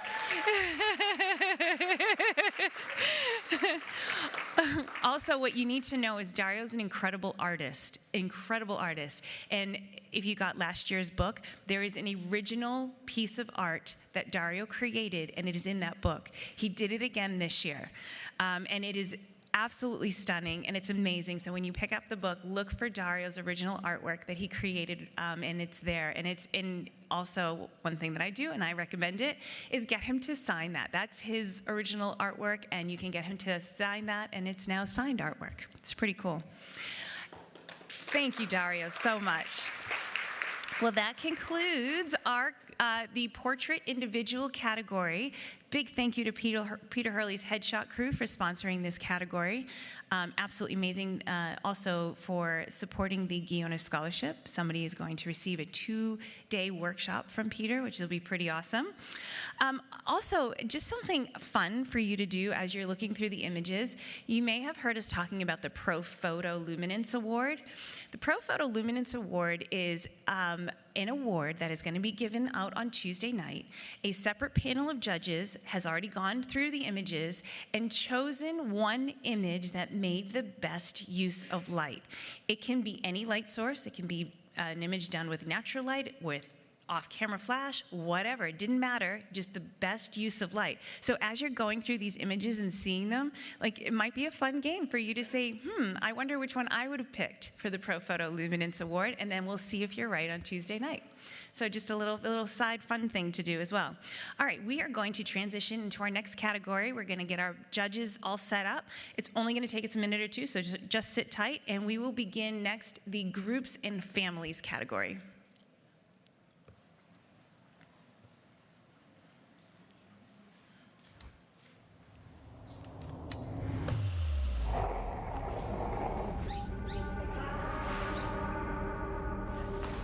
Wow, photographing the way I do, but with my colors, this will change everything.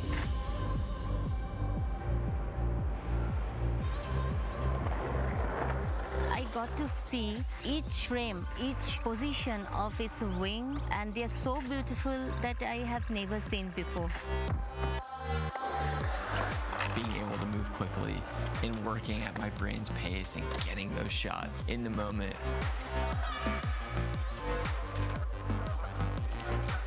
Having this camera allows you to go out and create the way you want to create.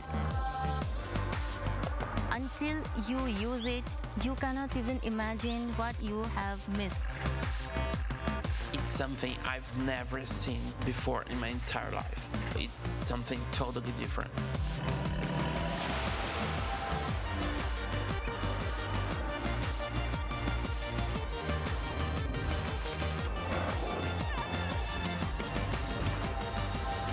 Nikon Z6 III. Outperform. Attention all photography lovers. Have you heard about the Unique Photo Creators Challenge photo contest? If not, let me enlighten you. All year round, during most of our events, we run these Creators Challenges as a way to give back to all you creators who turn moments into memories and life into art. Attend our Creators Challenge classes and submit your best captures for a chance to win some amazing prizes. For example, during our bird photography bootcamp in Cape May, 3 lucky photographers won $1,000 in cash. Eligible classes will have the Creators Challenge logo on their listing, so be on the lookout for your next big opportunity. We'll also be posting winners, honorable mentions, and submissions per challenge on our new Creators Challenge gallery right on our Unique Photo website. This is your personal invitation to get out and shoot, meet like-minded individuals, and most importantly, win some awesome prizes and bragging rights. Our Creators Challenge wants your submissions. For more details, please visit us online at uniquephoto.com.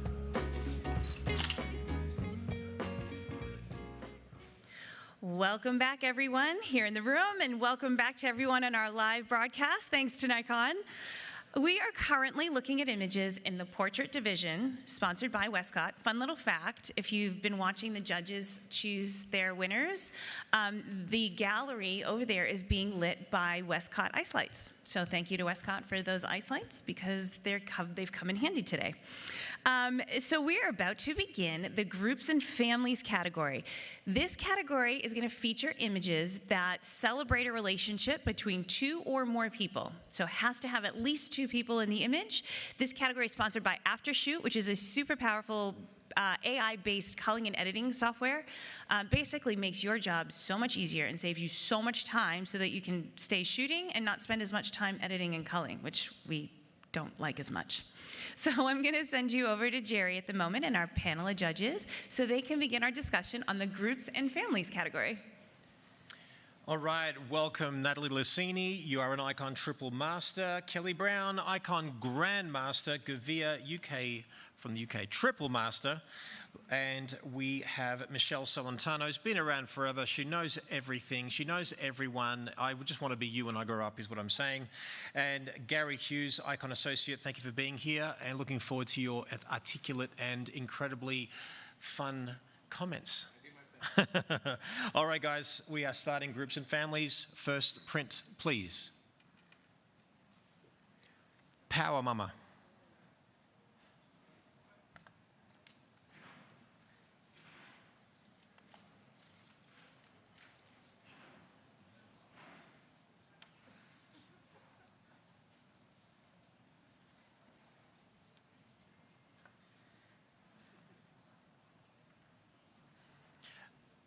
Natalie, first impression, I like that smile that you gave me. Go for it. The degree of difficulty with the pets. One second, let's just grab the mic working here. There we go. Hello. Yeah, grab mine for now. The degree of difficulty to capture something like this, and I create portraits for my clients with pets, but not with 17 children and pets.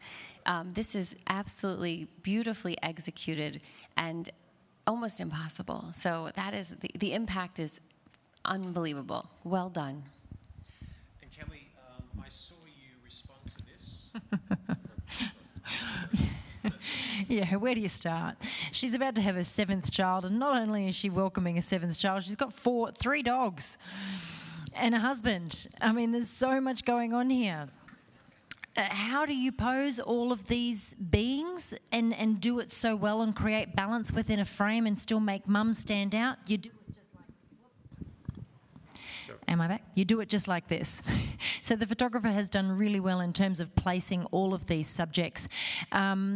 What a family. I mean, you could just imagine dinner time at this. We're seeing chaos, but yet there's a lovely calmness to it. We're seeing lots of different patterns and textures throughout the image as well in terms of the clothing choice, but I think they're kind of counterbalanced with the beautiful coats of the dogs. So this is just a really raw, beautiful beautifully executed family portrait. Well done.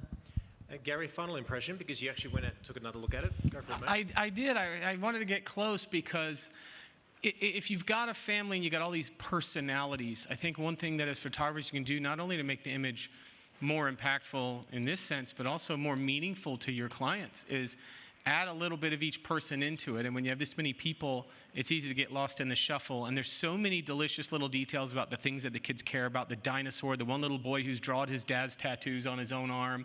There's so many cool little things like that that make this special. So it's just real well done. It's interesting, isn't it? A lot of us talk about timeless portraits, but this is timely as well. Like we know that everything relates to where they are right now in their life. So thank you so much. Next print, please.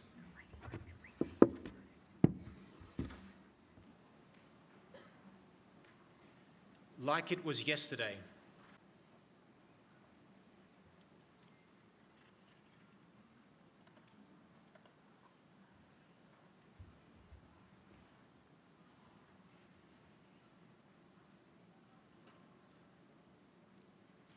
Michelle, first impression. You had a good look at it? Wow, this personifies storytelling, from the details in the prescription bottles and the Polo cologne, which is, way long ago. Every detail in here is so beautifully executed that I just want to sit here and continue to live in this story. Kelly, you're giving us a nice little smile there. Tell us about the execution of this and the certain elements surrounding the subjects. Yeah, wow. I mean, to bring a storytelling portrait like this in a single capture, it's been very, very well thought out. To have the two subjects on the other side of the frame, and then to have the young man directly connected at the camera.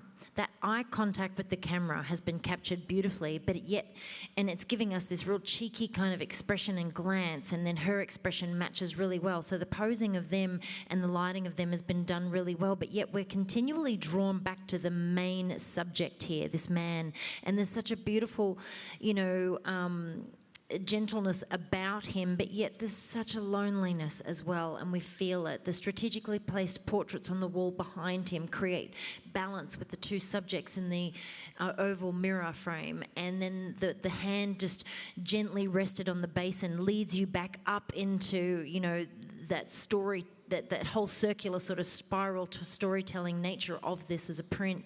So to construct this from a lighting perspective and the well thought out placement of the lights, like they're in a bathroom. The bathroom light is on the ceiling. This has been lit from that same perspective to create a really authentic portrait here for us. From a storytelling nature here, this has got everything for me. I've got so many emotions, going here at the same time. Like I've got like this pleasant sort of happiness, but yet I've got this deep sorrow as well. And this is life summed up in one capture.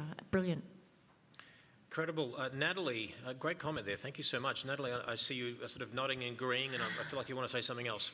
Well, this is like a walk down memory lane, and we think about how fleeting life is, and before you know it, I'm 46, I'm going to be 86, and looking and thinking about my life, just to see him reminiscing and in everyday life and thinking about and longing for his wife, and having this portrait behind her and thinking about, all the struggles they've been through, all the wonderful things. But this is what we're here for. We're photographers. We capture and create memories. And this does that and so much more. It's so brilliantly done, and it's making my heart flutter. That's how much I love it. So I commend the maker. Thank you so much. And a reminder, this is not a composite category. Thank you so much. Next print, please.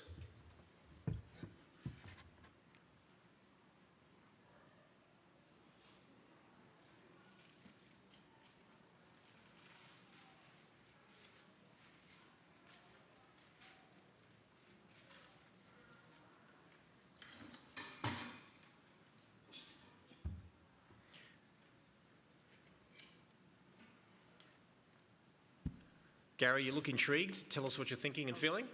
I was trying to read the leg. The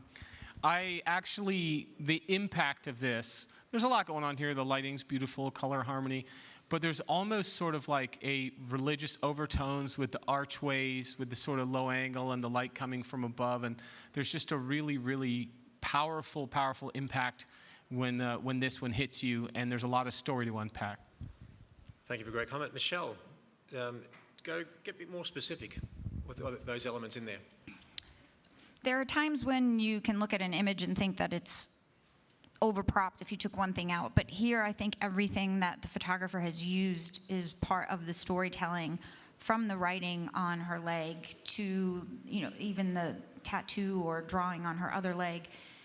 The lighting on her face is really beautiful. It's beauty lighting, and then there's a softness to the rest of the portrait. So the maker did a really good job at creating drama in the face, but a softness throughout her body and that baby. And I think that was very intentional, so well done.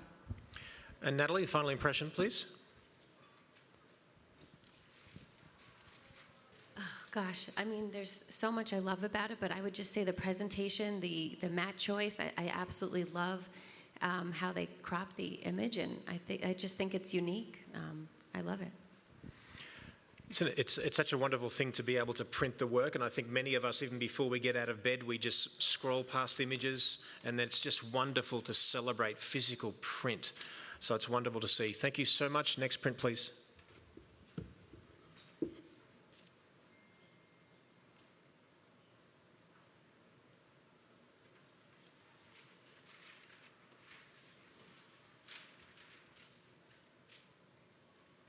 Grab the mic there while you're there, mate.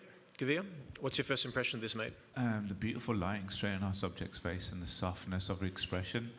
There's almost like a cocoon feel to this image. And, you know, everything from the paper choice to the matte choice, it just complements the image overall. I love it. And Kelly, can we get more specific, even more?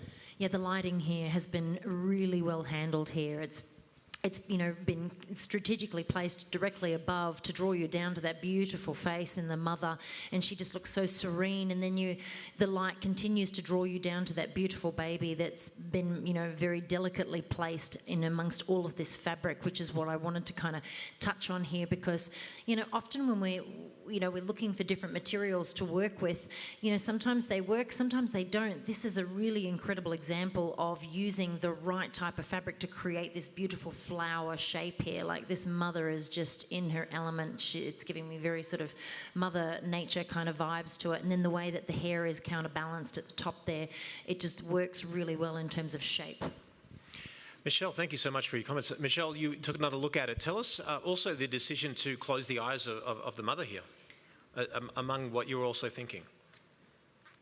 In that line of thinking, for me, they look like they're one and the same flower.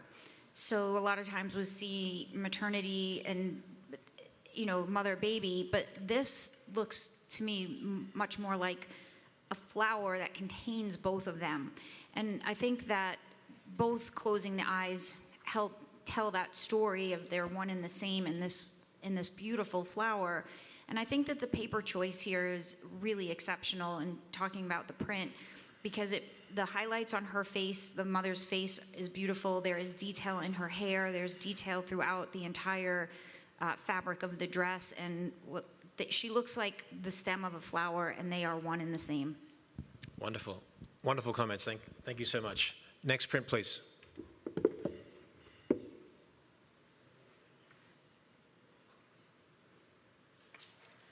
Behind closed doors.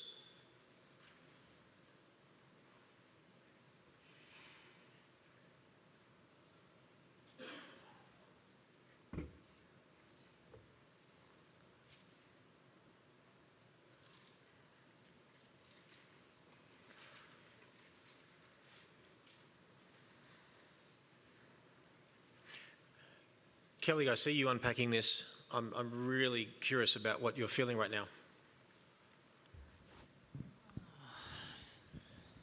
The photographer's done a really great job at provoking a lot of thoughts. The storytelling nature to this has been really well crafted and put together. It's been presented to us in a very unique way. So the initial impact of this sort of Connect 4 scenario here, and how all of these different people, play a part within this family environment.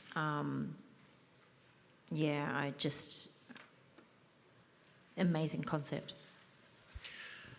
Natalie, your reaction was quite visceral. Tell us exactly what you're feeling and unpack this image a bit more, please. Gosh, it's heartbreaking to see the struggles that this family has gone through. And, you move around the image to see the children involved and the bruising. And you can see like a letter and an incident report in the bottom right corner. And I don't even think about this as a photograph or anything. I just feel for the family. And I feel like I'm shaking. My heart was racing the second I saw it. I think this is absolutely incredibly well told, and I just feel for the family, and I want to know more about them, and I hope that they're okay. And I think the maker did a great job to convey this incredible, heartbreaking story. Thank you for that heartfelt comment. Michelle, lasting impression? It's almost like watching a short film as you go through each frame. And maybe even one of the most impactful pieces are the missing pieces. Are they worse? Are they better? And that one red rim around the fist of all of this damage is really powerful. Congratulations to this maker. Thank you. Next print, please.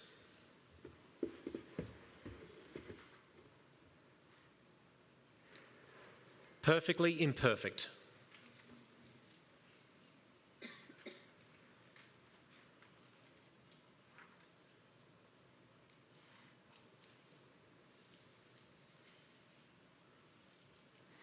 Gavia, I see a subtle smile there. I want to know what you're feeling right now. First impression. First impression is the title, Perfectly Imperfect. And that's what drew me straight to that dog. It's just like the girl's holding on as hard as she can to bring that dog back into frame. Mother's laughing her ass off, and then the baby's crying in the middle of all of this chaos. I just think it's beautifully well done and well crafted, well lit, and well edited. Gary, I'd love to hear your thoughts, mate, to unpack this even further, please. Yeah, there's a lot of elements going on in here that are all really beautifully controlled. I think what's, from a technical standpoint, besides the really incredible placement of everything, it's sort of like made to look like chaos, but still there's a lot of control in here, is how the creator of the image has actually even used color toning and that kind of color grade to add to the styling of the image. It's almost like another character, and it gives it that sort of vintage and nostalgic look to go along with this sort of like periodic culture kind of shot. I couldn't tell you what it's supposed to be. I don't know if they're German farmers or something, but like it's just, it all works. It's tied together beautifully with the technically sound parts of it, as well as the creative and storytelling. Yeah. Natalie, tell us a bit more about the embracing the imperfection here, because many of us are like, look at the camera, smile, smile, smile, but it's like this moment, you know? You know, as a mother, I have 3 kids, and I think life is imperfect, but more than that is, I think sometimes we compartmentalize how hard the young ages are. When we're raising our kids and they're little and it's chaos, and in our minds, we don't want to admit that we're struggling as parents. So I love that it's imperfect, because this is real life. And in 10 or 20 years, she may not remember the chaos. I mean, there are certain things that I don't remember. I have teenagers. And then when I see pictures on Facebook that come up, I'm reminded. And so life is just imperfectly perfect. And I love this moment because it's real. And you know, this would have been my favorite capture. It's a intentional mess. Yeah. Harmony and chaos. Thank you so much. Beautiful. Next print, please. Together.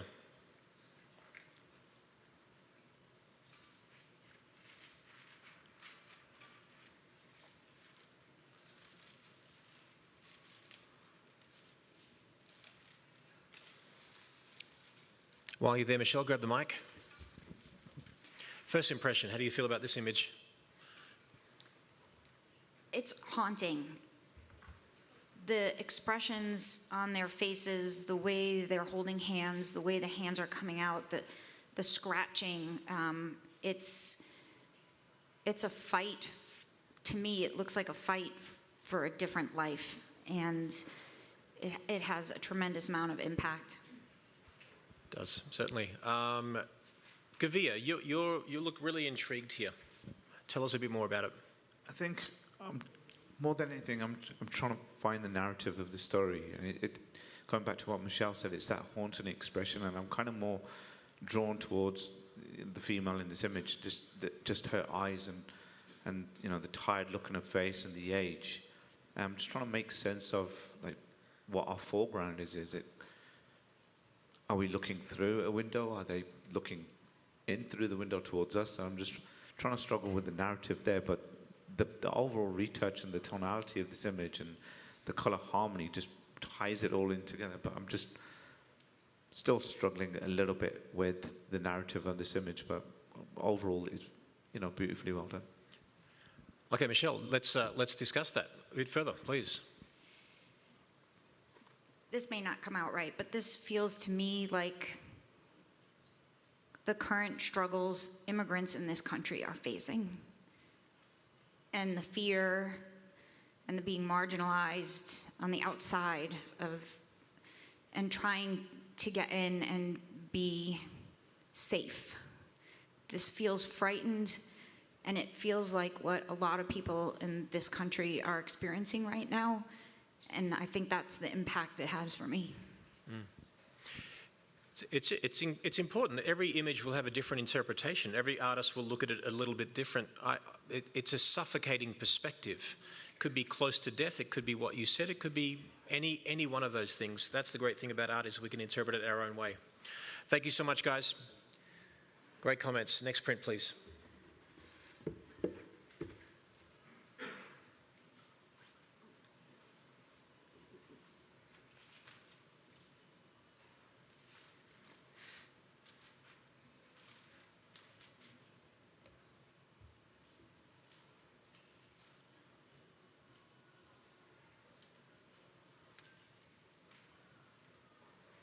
Kelly, you look intrigued.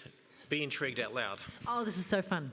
The contrasting of the mats, you know, the split down the center, and you've got the competition of the chess game, all of these different elements competing, but yet working so well together to create something really unique. It's definitely got impact. Wonderful. Gary, let's unpack this a little bit more, in more detail. Yeah, from a technical perspective, I'm just thinking of this as a capture in single image capture. And what blows my mind is the line in the table and the line that separates the background, and how it's just like a laser. It's really, really wonderful. In addition to that, taking on these high key mixed with low key, this black and this white, from a post-processing and capture perspective, that's a pretty difficult ask. It's the ultimate in dynamic range, the test of your ability to do that. And so all of it is handled well. In the person on the right with the platinum hair, every hair is visible. In the person on the left with the black hair, every hair is visible.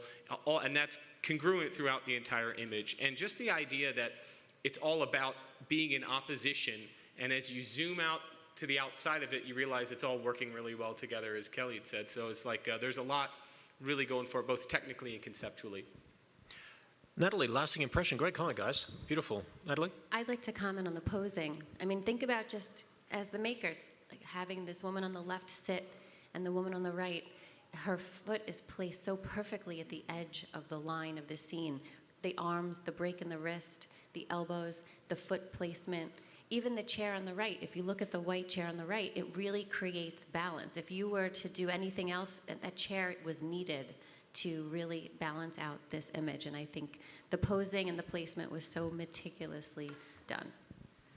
It's very cool. I love the strategy of the game, but also the strategy of their faces, like the way their expressions trying to outwit each other and all that kind of thing. That's really cool. Very nice. Next print, please.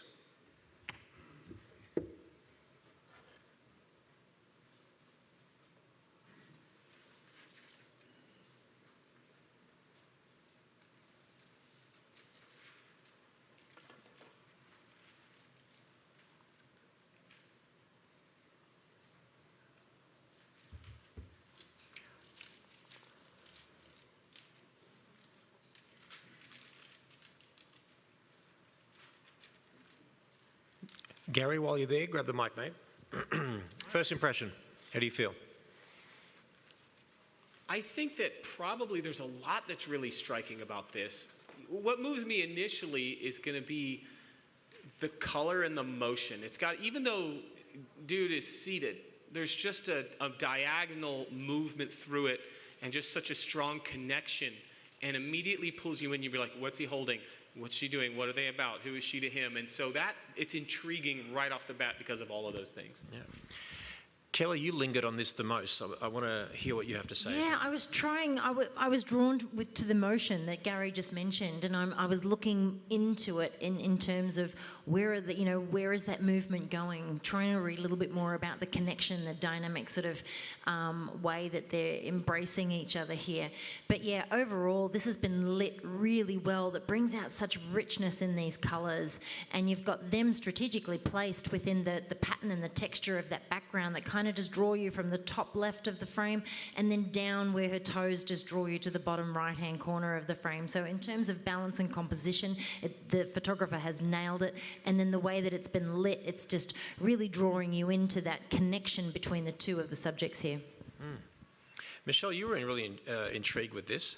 Great comment, by the way. I just think this is really masterfully lit. The lighting on her face, she also has a little kicker light coming underneath that cheekbone. His face, the lighting on his hand closest to the camera is perfectly balanced. The highlight on her leg, the way that you come in sort of from his foot up her leg into their faces. I mean, there's a lot of shape in here, and I can't imagine what this would have looked like without this masterful lighting. It's almost like they're each other's muses, almost. Yeah, it's very cool. Very nice. Thank you so much. Next print, please.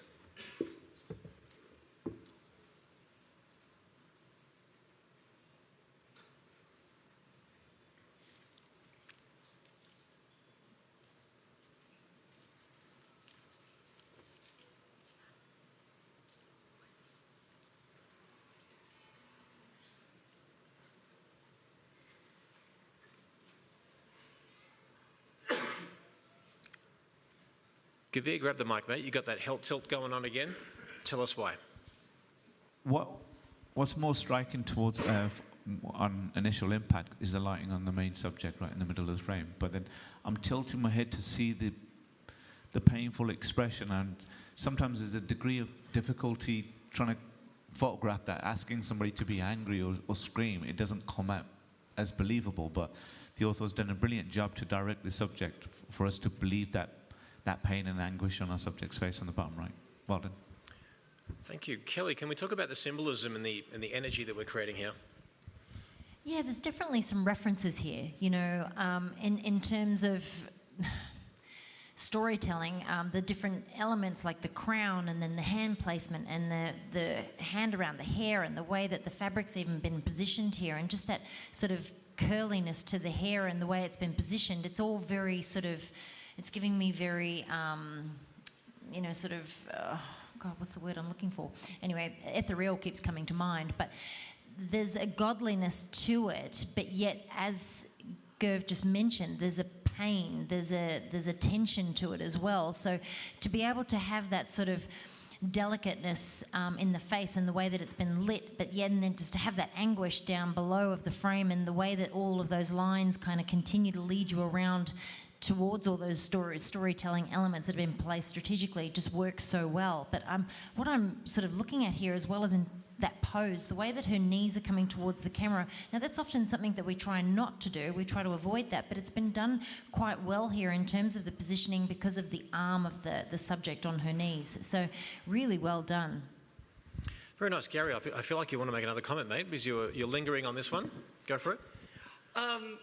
It's one of these images that you're going to take it really differently depending on who you are inside. Who are you, Gary? And who am I? I see this as like the indifference of deity and sainthood. That's how it hits me. It's sort of like above it. like the supplicant, the penitent person comes in, is begging for help, and it's just sort of like, no, I actually don't do anything. I'm just supposed to sit here and look beautiful, you know.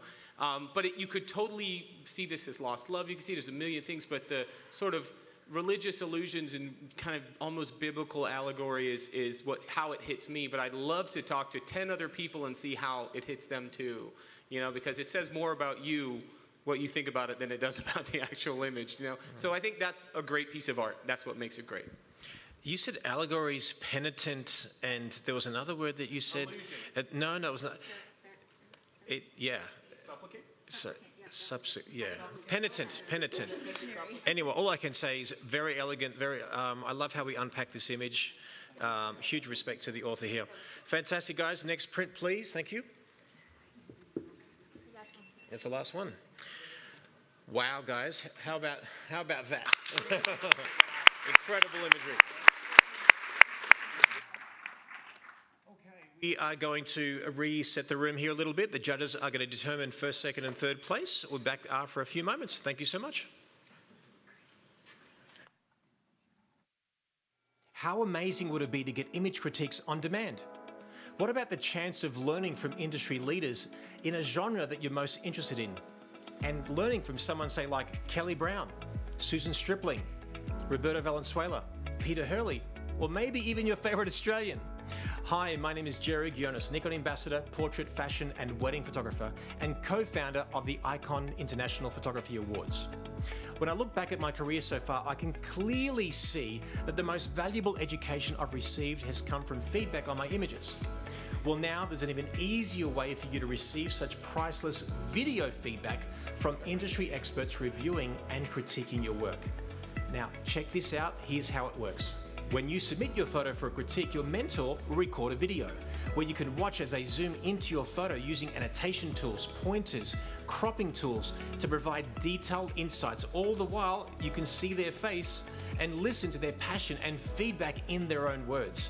You can get your own image critique on demand at Critiq.com. That's critique without the U and the E. Or when you enter the Icon Awards, make sure to add a critique for the best learning experience you've ever had.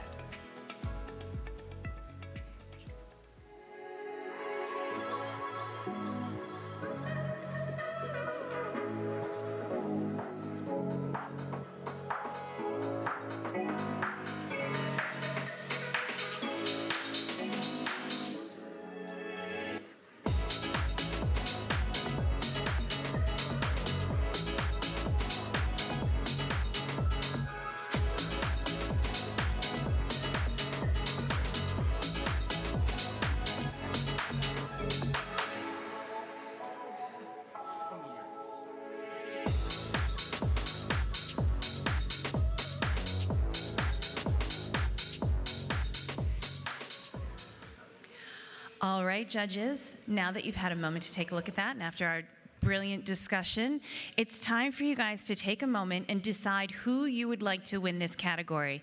So although we're only going to announce first, second, and third place, we're going to ask you to choose placings for all 10 images. There's going to be no discussion for this portion of the judging, and whenever you're ready, you can begin.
with everything submit.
All right, the judges have chosen their winners. Did you guys choose your favorites? We'll see if they match up on Tuesday night. So don't forget to join us on Tuesday night. We'll find out who the judges selected. And that concludes the Groups and Families category, sponsored by Aftershoot in the Portrait Division. Hope you guys enjoyed that. We are actually going to feed our team here, so we're going to take a quick break. Not so quick, it'll be about an hour. We'll be back at 1:25 to begin the next category, so we're going to give everyone a chance to take a little bit of a breather. At 1:25, we'll be right back in this room. We will start sharp, and we will begin with the Animals and Pets category, which you do not want to miss. It's a really, really, really good one. So we'll see you back here in this room at 1:25. We're going to completely empty the room now. Thank you so much, everyone. We'll look forward to seeing you in an hour.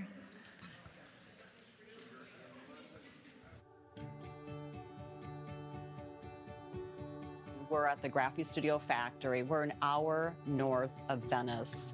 We service over 20,000 photographers around the world in 164 countries, and this facility is known as a state-of-the-art facility. We have gone through some renovation the last 2 years to be able to create a very efficient workflow to help our customers receive our fine art products very efficiently in a very short amount of time.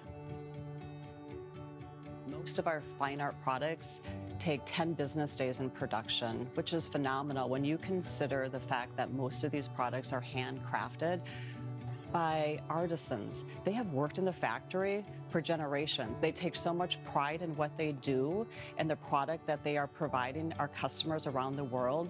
We're preserving memories for you to be able to cherish for many generations, and that makes us extremely proud and privileged to be able to provide that to the industry.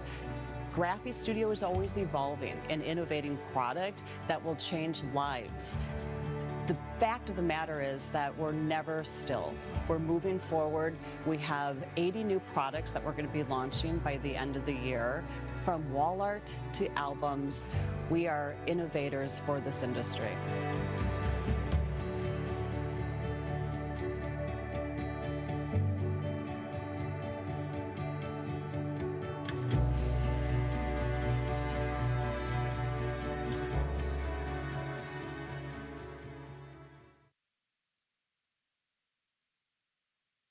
We are so excited to have you guys back here. I hope you had a wonderful little break.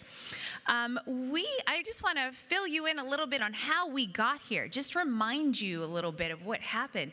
This whole process started months and months ago, back in the summertime. So in August, you guys started submitting some images into the competition. And then in October, our judges started going through them and scoring them. We received almost 2,000 images. Judges went through all of them. You had the option of selecting to get a feedback on your image, to get some critiques. And over 550 of you decided to go that route, which is really awesome. Our critique and feedback program platform is really powerful because the judges can do a video call. They're recording a video as they're talking about your image, and they can annotate, and they can circle, and they can crop. It's really awesome. So they did that. And so what we're going to do here today is we're looking at images that were the top 10 scoring images in each category. So the scores that all of these images got are now completely irrelevant. The judges are not going to know what score these prints received. What they're looking at, because we've now added that extra level of difficulty of printing and presenting their images, now we're asking the judges to look at every image with fresh eyes, to look at it on its own merit, and after having a conversation about every single one of those images, they'll choose who they believe should win first, second, and third place in the category. And that's what we're going to be doing here today. Now, as you walked in, you probably saw that there's some new additions in the back of the room. Graphistudio is our in-room sponsor, and we're so grateful for them because all of these companies that we mentioned today and tomorrow, they are why we were able to do this live at WPPI. Many competitions can only do their competitions digitally, and we understand very much why. It's quite expensive to do anything in person. And so we were able to come here with the support of so many companies who also saw the value of the education that we're all receiving. Already this morning, there was so many great lessons that we learned, so many great comments, and Graphistudio is one of them. So they have some artwork and some albums set up in the back of the room, and so you guys get to take a sneak peek at that before the trade show opens. You can go through them, take a look at them a little bit without all the craziness of the trade show, so please do that. They are also the printer of our Icon Awards book, so I want to tell you about that because we just received them. They are now in stock at the Graphi booth. They are literally unpacking them as we speak. So if you entered the competition this year and you scored an 80 or above, you are now published. It is in this book. It's a hardcover book, absolutely beautiful. If you got last year's book, it's even bigger, so it's really exciting. And you can purchase it online at iconphotographers.com. You can choose to have it shipped to you after the convention, or you can choose the option to pick it up here, and that you can pick it up at Graphisudio's booth. We mentioned this a bit earlier when he was in the room, but I also want to just, while we're talking about the Icon Awards book, is talk about Dario Righetto from Love Edits.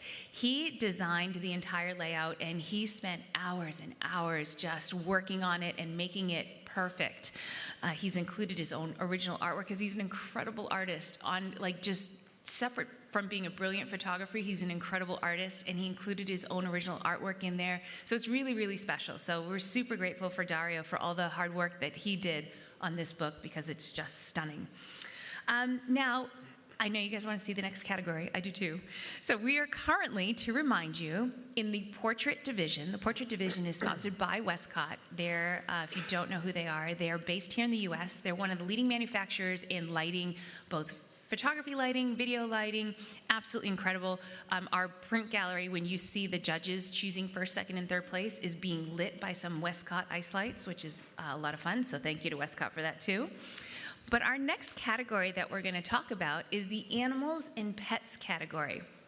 This is, hands down, one of my favorite categories every year, but this year in particular.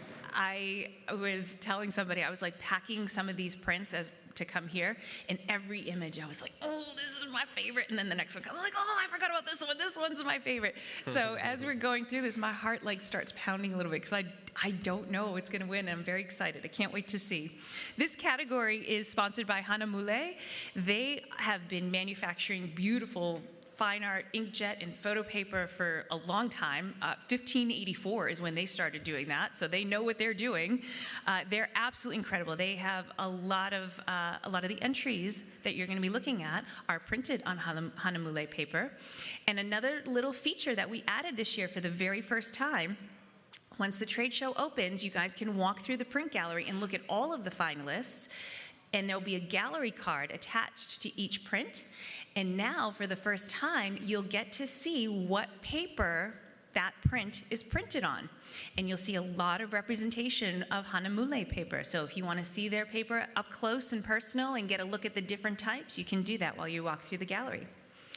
So I'm going to turn it on over now to Jerry, who is our chairperson for the competition today and tomorrow. He is a Icon double grandmaster, the only person to have achieved that so far, has been entering competition for a long time, so he understands what everyone is feeling and the anticipation. And he's going to lead our conversation with the judges. And he's also just a really amazing guy and the love of my life. So I'm going to turn it over to Jerry and our panel of judges for the animal and pets category. How incredible is Melissa, everybody?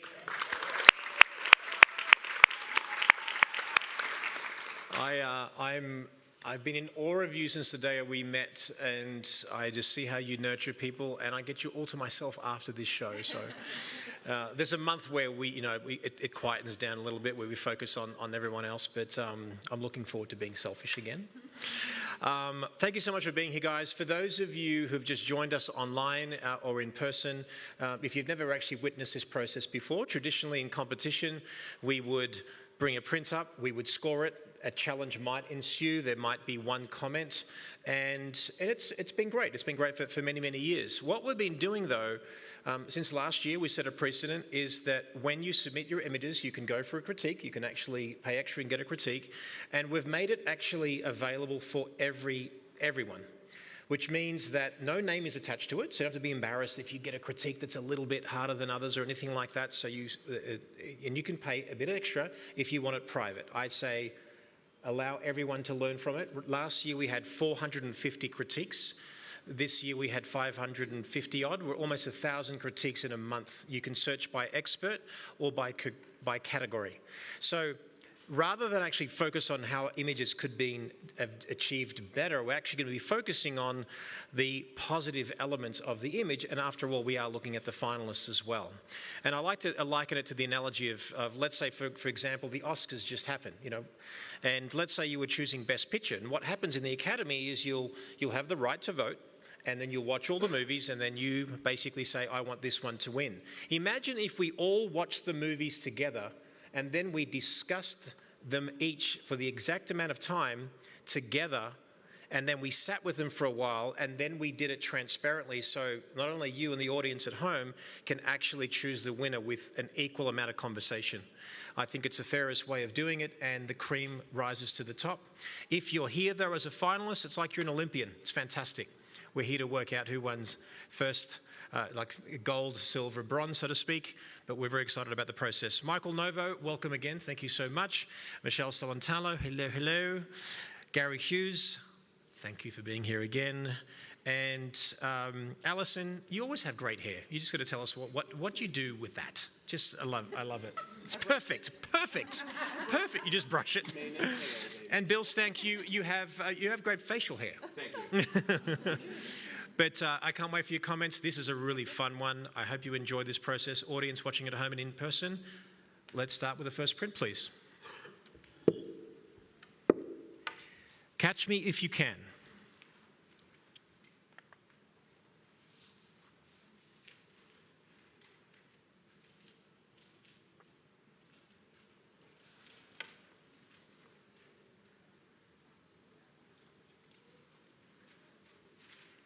Alison, you got a cute little smile on your face there.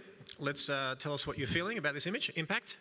Impact is the right tone and the right colors to be able to accentuate the birds. I don't care what colors their wings are here. I care more about the shape of the bird and the motion. I want to compliment the maker on keeping the color tones so pleasing to the eye. Gary, you took a second look at it. Unpack this a little bit further, please. Yeah, this is a really tough shooting scenario for someone shooting wildlife on what appears to be a snowy field. And if you get up to the print, I wanted to see how much detail was there, and it really is just well captured and well treated afterward. And the level of contrast that is brought to really adds to those subjects just popping off, creates a lot of dimension to it, just really well handled. Awesome, thank you so much for the comment. And Bill, a lasting impression once you've lingered on that for a while? Yeah, just to kind of add with what people were talking about with movement, there's repeating diagonals in this. So the maker captured these birds at the exact moment to get these diagonals throughout the composition, and when you have a static image but a series of diagonals, it really adds movement to it. So that's just one thing I wanted to take away, the purposeful use of diagonals. Fantastic comments. And just remember too, it's a non-composite category or non-composite category for those of you Americans who speak like this all the time. You all speak like this, that's all I'm saying. Thank you so much, guys. Next print, please.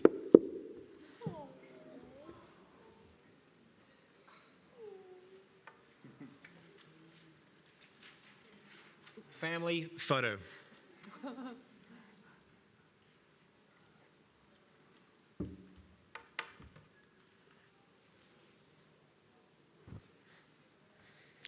Who'd said that biggest oh? Okay, Alison, let's express that in words. I'm more. a cat mom. The emotional impact to it, when you are a cat mama, you understand what it's like to have maybe one or two that follow the trend and the other two that buck the trend and never pay attention to you. But I commend the maker on the color tones, the paper choice, and the diagonal line that just lead your eye around the picture. Thank you for the comment. Michael, you're a quickie kind of a guy. Tell us a bit more of the quirks here, including how was this done in camera? Yeah, and I even remember sitting on this one for quite a while when scoring it and looking and saying, well, you know, they're kind of coming out of the mat because that's all happening right there. And so it's like, is that built? Like how much depth is there to this mat that they are all kind of poking through? And I love the sort of the visual confusion that it caused me, because I think anytime you can stump photographers that have been doing this for a long time, it becomes a pretty magical image.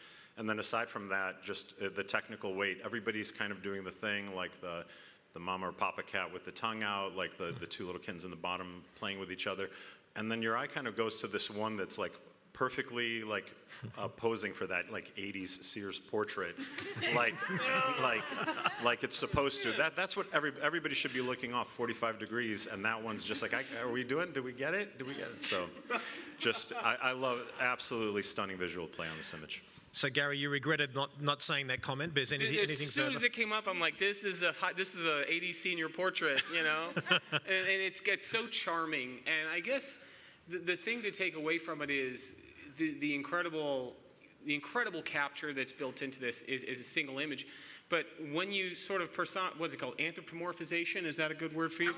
Yeah, thank you. Where you take something that's not human and you make it human. And you can see the relationships, and there's just a lot of depth. Like you've got the oldest kid who's clearly responsible and paying attention, and you got the twins that are real buttheads and they're just goofing off the whole time. So it's like a human family portrait with cats, and it's something you can enjoy looking at for quite a while. That's Absolutely. Anthropomorphization. And the winner of the Icon International Vocabulary Awards. Oh my goodness. Thank you so much for those great comments. Thank you so much. Okay, next print, please. Thank dog it's Friday.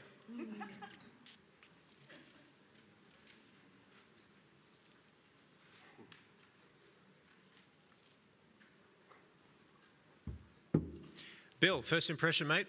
I saw a little wry smile come over your face there. Yeah, I mean, obviously this is so fun and playful, but I think this is an example where a title can bring even more to the image, although there's a natural progression whether there's a title or not. But this is the week. This is Monday through Friday. And reading from left to right, you know, we start off Monday really well.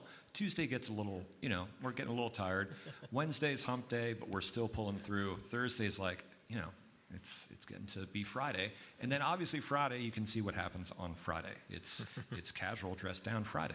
So the impact to me is this thoughtful story, and with the same subject matter with, relatively speaking, subtle changes, can tell a very, you know, well-rounded story. Amazing. Michelle, talk us a bit more about the execution of some of the individual images. My first impression is the execution of the matting, and we rarely see matting that is open on each end, which moves us in and out flawlessly through this image. There's no mat to stop us from left to right, and so you can just read this like a really good book, like there's a story there. So kudos on the mat, because, you know, most of us mat, you know, fully around. Each individual image stands on its own, even without the storytelling, which makes the storytelling more powerful. You know, as Bill alluded to, that, you know, Monday we're all put together, and by Friday I've got a, you know, faux hawk and no tie. So I think overall it's really well done, and yeah. Cool. And Michael, lasting impression, mate? Yeah, I love the fact that you can look at each element individually as a story, not just each image as a whole. So you look at the bow tie and kind of how it starts tilting a little bit more, disappears. You look at the hair and how it goes away. And then one thing that is the absolute exclamation mark on this image is the The one that's all the way on the right, the way the lip is starting to kind of come up a little bit, like we're getting ready for the weekend, baby. So, love that. Great comments, guys. Thank you so much. Next print, please. Furrowed.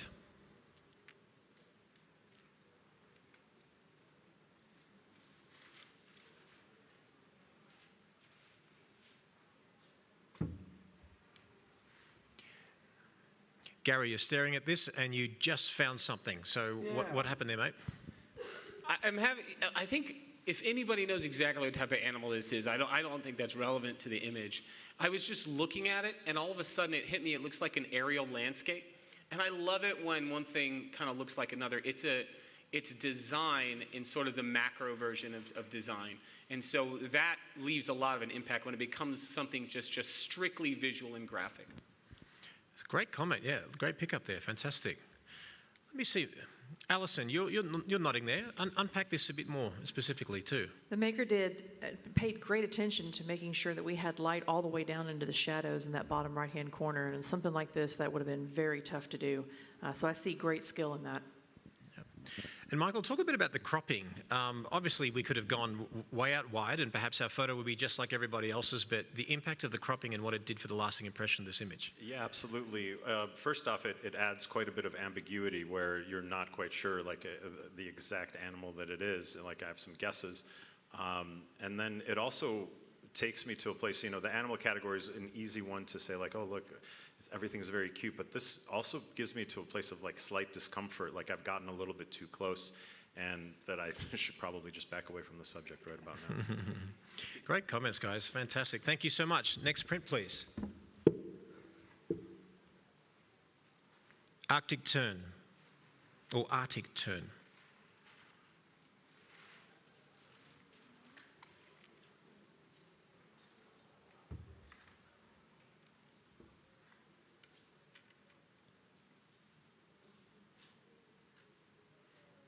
Bill, first impression, mate?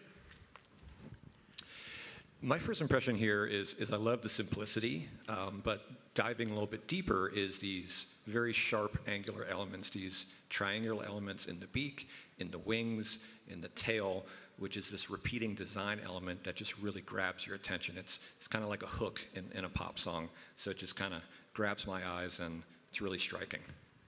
Love that, hook in a pop song. That's very cool. Michelle, tell us a bit more. Maybe I'd like to talk about the negative space in this as well, and where the photographer chose to put that and why.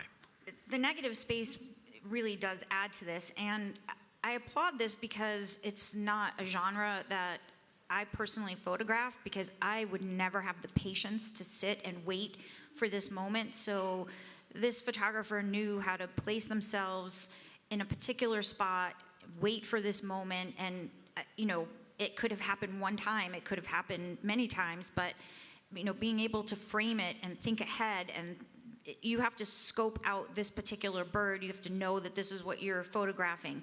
The white background, you know, I have to assume that it's either all sky or snow, but it gives it space to move, so you feel like it can be moving. But I just think that there's skill in waiting for this moment, knowing where to be, and knowing how to execute it. Thank you so much. And Gary, you've been very intense sort of looking at that image. So tell us what you're feeling after sort of unpacking the comments. I don't know if you want to know what's in my brain. I do. I'm going to give it a go, though.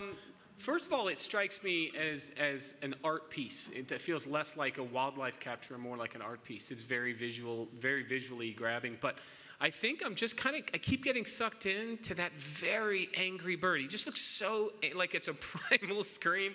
And it's just one of those, again, really great pieces of art. Make you think about it and apply what's in you to it. And this is a great example of that with that elegant simplicity. Great comment too. I mean, the gesture in terms of the expression and the wings, we're ready to pounce, we're seeing something, that negative space that drives you in. It's very clever. Great comments, guys. Thank you so much. Next print, please.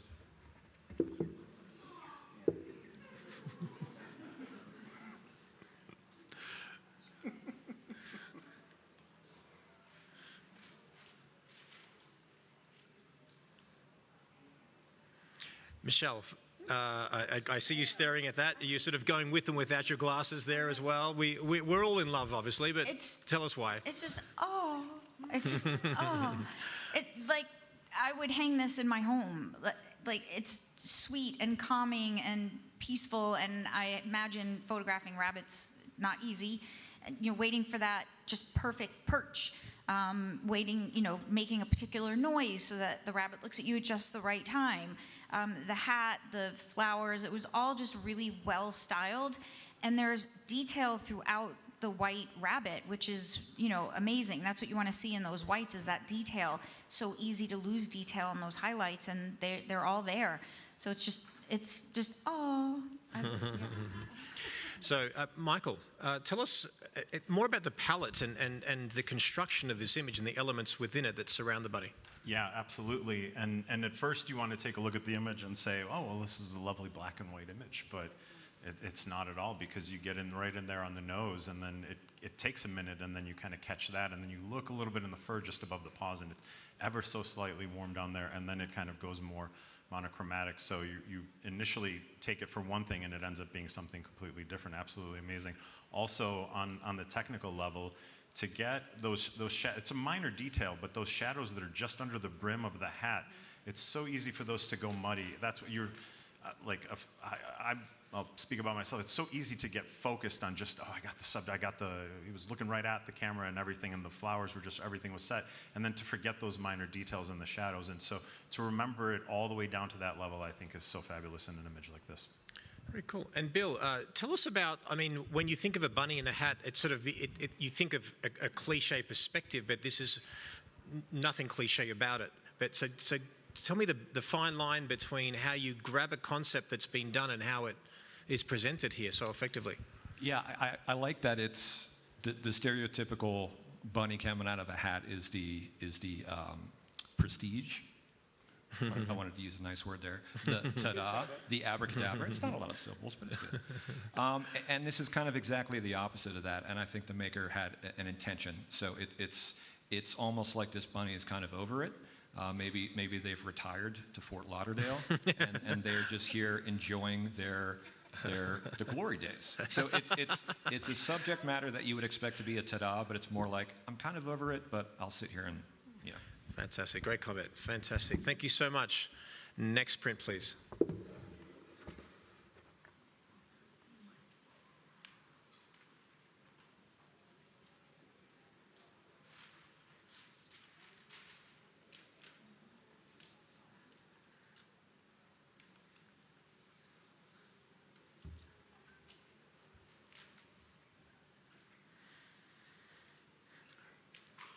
If you guys ever seen the movie Terminator and how he's assessing a threat and trying to work out all the possibilities, they're all working out how this was done in camera. It's like, Gary, think out loud for us, mate, please. Yeah, there are a lot of things to really enjoy here. But I think that the whimsical part of it is really what's making the initial impact. There's a mixing of artistic styles here, like an old Disney cartoon, like Pete's Dragon style, like animated with real, but it's done in camera, and so just makes you want to think about it more. So well done. Yeah. Michael, I'd love you to comment a little bit further on the execution of this and the concept. Oh man, you're going to need a longer timer. Just absolutely this is like the type of image where I both want to like kiss and slap the maker at the same time. You want to kiss them because this is gorgeous. I would hang this in my home happily, and then you kind of want to slap them because it just shows the capability of what we really can do, and just in the camera you don't need to add it in post. It's like the scale of the set, so it's all there, or is it painted, and then you've got the cat just perched up there, and it's like not even a human subject. So you end up with this, you know, I'm hoping it was, you know, very cooperative, but like, yeah, just grab a cat, grab a hat, and then either build this or somehow draw it and make it, you know, and then at the end, after the kiss and the slap, this is one of those images where then you want to have a drink with them at the bar and say like, okay, tell me you have a behind the scenes of like how you put this together, because absolutely stunning. I'm kind of almost at a loss for words other than all that. I think you said out loud what a lot of us were thinking. Alison, you grab the mic real quick. Last comment here. Y'all, they shaved that cute little kitty, and he looks like a lion that belongs in the circus. It's floating away right now. I hope this is one of those that has the interactive video so that we can see how the maker made this. I'm going to need to know. It's interesting when Melissa and I, we've literally written the rules and defined categories. And many years ago, I would say 10, 12 years ago, when we sat down and discussed what do we want to celebrate here, and that is basically putting a box of saying, all right, this is in camera. This gives you more freedom in post-production. This gives you a lot of freedom in post-production. And what's happened is it's forced people to think just very differently and create things that they just would never have achieved, because there's no deadline. There's no reason for it. So the idea is that if we can do this on a consistent basis, then we benefit by being inspired by all these wonderful images today and, of course, tomorrow, but to be able to think outside the box. But great comments, guys. Great discussion. Thank you so much. Next print, please.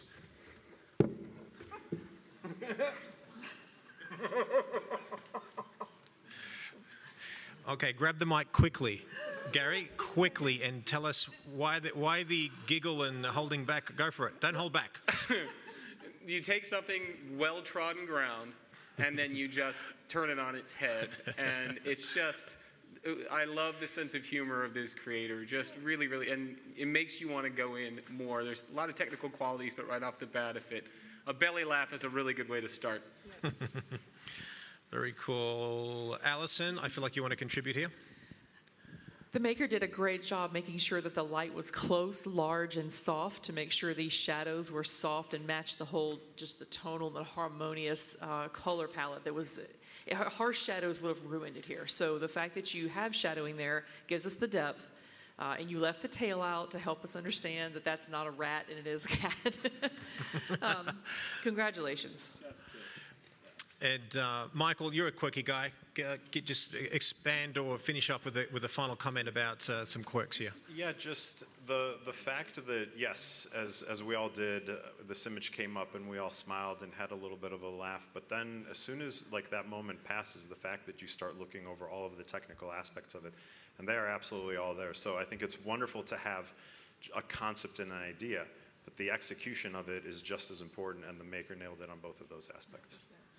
Fantastic. It's really fun that we can grab a simple concept and just reconstruct it, and all of a sudden we've got an impactful image, as we've seen all day long. Shocked it's the first time I've seen it.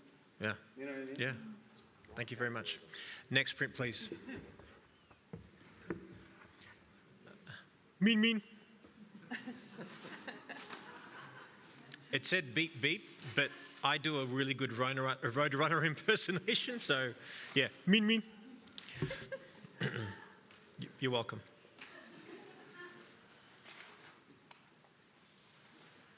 Bill, I'm seeing a smile on your face. First impression. My first impression was a few things simultaneously, but what really stood out, other than your meat, which you do better. Thank you. Is the choice in the matte crop, because it's open on the right side. And it's open on the right side, which just tells me that this Roadrunner is just taken off in that direction, and there's nothing holding it back. And I think that's the first time I've seen a matte cut like that with that kind of purpose. Very cool. Fantastic. Thank you for your comment. Alison, please. Okay, so the eye reads left to right. So when you're looking at this left to right, and instead of having the bird on the left side and then wondering as the eye and the brain trails off to the right what the rest of the story is, you have the left, and then all of a sudden it stops at the right with a powerful orange color, and he's screaming at you. And so I think this is done on purpose with the lean and the diagonal and then the bold expression on the face, and it stops it right there. You know what's going on in the print, and you don't wander your eye out to the right anymore. Absolutely. That's done well. Great comments. Michelle, final comment, lasting impression once you've lingered on this for a while. How do you feel? Again, I'm just, the patience it takes to wait for this particular moment, and, how long are you sitting out in the snow before this happens? And waiting for that. Yeah, perfect. That perfect movement, and the animal like turning and looking right at you. And I actually think the openness on the right leads us to believe it's continuing to move. Like it caught that 1 minute and then 1 second, and then it's gone. So I really appreciate the matting, and the matting tells a story. Yeah, it's great. Something so simple, and boom, impact. Fantastic. Next print, please.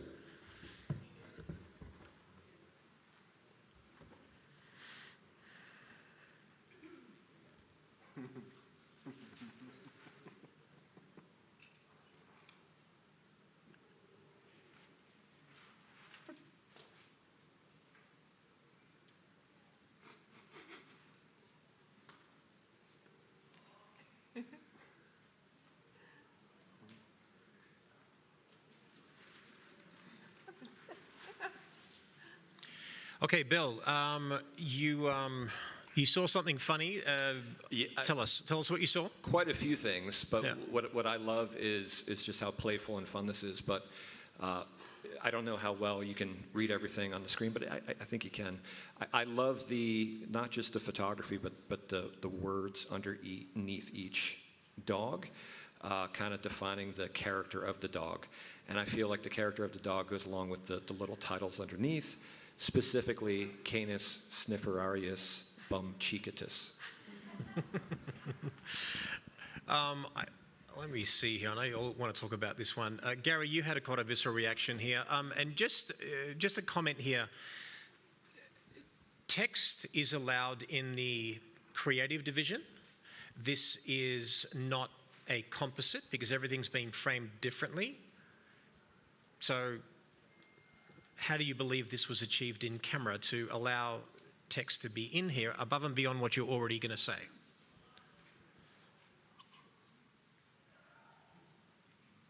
Say what you're going to say, and I'll let the third person unpack what I just said. I wasn't so much worried about it as the creativity, because if you want to get me on your side, start with the pun, because it's Tales of the Canis Familiaris. Like, come on, that's pretty good. But what I really like unpacking it technically is that there's a completely different tone and texture to every coat. And each image, although looking like the exposure value is identical, has managed to also complement and capture all those ranges of tone and texture. And and the one dog looking back breaks up the monotony so beautifully, and where it's placed in the presentation is absolutely brilliant. And so I can't tell you about the text, but I can tell you about all the other stuff. Meet. Before we get their final comments, so I do apologise for those watching here in the audience. Perhaps at home you'll be able to read it easier. So Tales of the Canis Familiaris is the title, and it's a scientific name for dog. Michelle, your lasting impression of this? The text makes this, and obviously the text had to be photographed, which adds to the difficulty in execution, in addition to photographing, dogs from behind and being able to capture that. But the nod to all the Latin words and then adding that comical notation to each of them, that they actually sound like they should be real words, but they're really not. But I believe it. It's all very believable. And in terms of degree of difficulty, this is way up there. Yeah. Wonderful. Thank you so much for your comments. That's the last print of this particular category. How fun was that, guys? How exceptional were those images?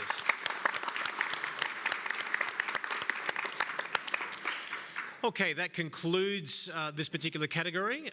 We are going to reset for a couple of minutes, and the judges will determine who they believe to be first, second, and third. We'll see you back shortly.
For nearly 2 centuries, portraits have captured a moment in time, allowing viewers to interpret a range of emotions. And with the power of videography, that interpretation can be elevated by sharing audio and video, a more complete way of storytelling. But how do you combine these two artistic outlets? Introducing Interactive Images, your solution for hybrid photography. You capture the moment, link your video content, and share the magic with your client. Hi, sweetie, it's Daddy. I just want to tell you I love you so much. From the moment I laid my eyes on you, you've completely stolen my heart, and you have me forever in the palm of your hands. Your brand, their story, endless possibilities. Set yourself apart from the competition with a custom branded app and industry-leading technology from Interactive Images. Invest in your brand. Supercharge your storytelling. Start your journey with Interactive Images today.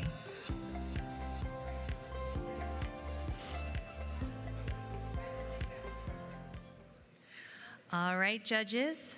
Now that we've had a moment, we had a great discussion with these images, we're going to ask you to choose your selections for first, second, and third place.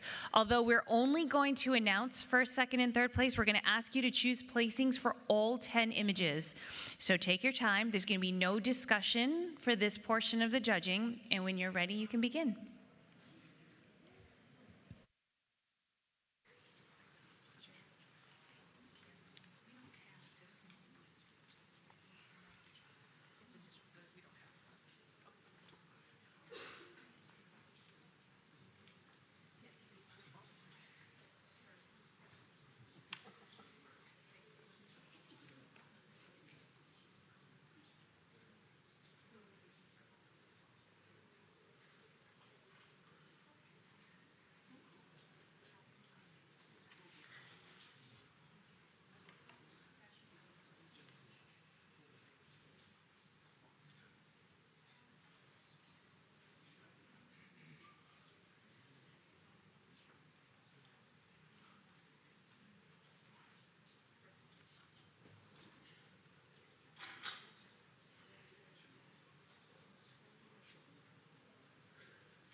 All right, ladies and gentlemen, the judges have made their selections. Did you guys pick who you would choose as first, second, and third? The judges have, and we'll find out what their results are on Tuesday night at the awards ceremony. The awards ceremony is going to be in Amazon A, so it's just around the corner, down that way. It begins at 8 p.m. on Tuesday. The doors open at 7 p.m., so come early, grab a drink. We encourage you to eat something before you come. We'll have a great after party as well, but that's going to be Tuesday night. So that officially ends this category. And like, can I just remind you, in looking at those images, this is a composite category. So you think about some of those images and you're like, how though?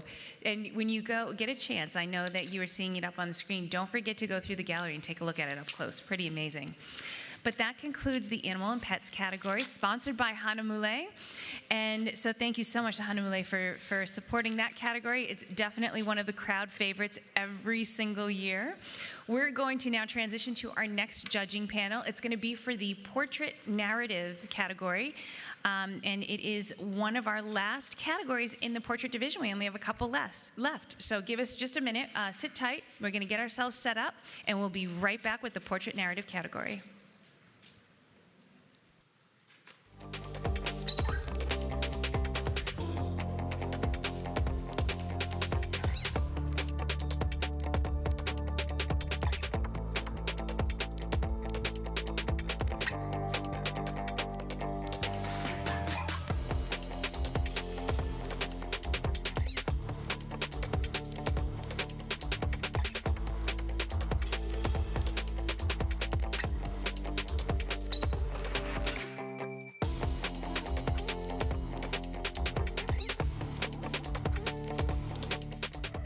Business would not have the reputation that it does without 17 Hats. I photograph very high-end luxury weddings. They don't typically love being condensed into a package. I am sending them a quote with various options, but giving them the good, better, best almost every single time they choose a top package. Setting up workflows so you get to fully plan your client experience from start to finish. I use questionnaires to help trigger certain thoughts out of my clients so I know how to photograph them the way they want to be photographed. There isn't anywhere else I need to go to manage my business. Everything's in 17 Hats. It just has everything you need to run your business like a real business. If you think you can run a business without having the tools to run a business, you're going to be one of those businesses that start and stop within 1 to 5 years.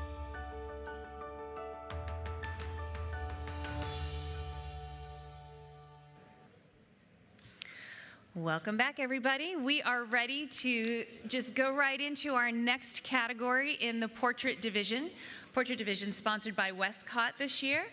And we want to introduce the portrait narrative category. This is one of our newer categories. It features story-driven images, and it can have a variety of genres in this category. It can include images that are anything from birth photography to street photography to concerts to non-wedding events can be included in here. So we're going to see a little bit of everything today. There's some great variety.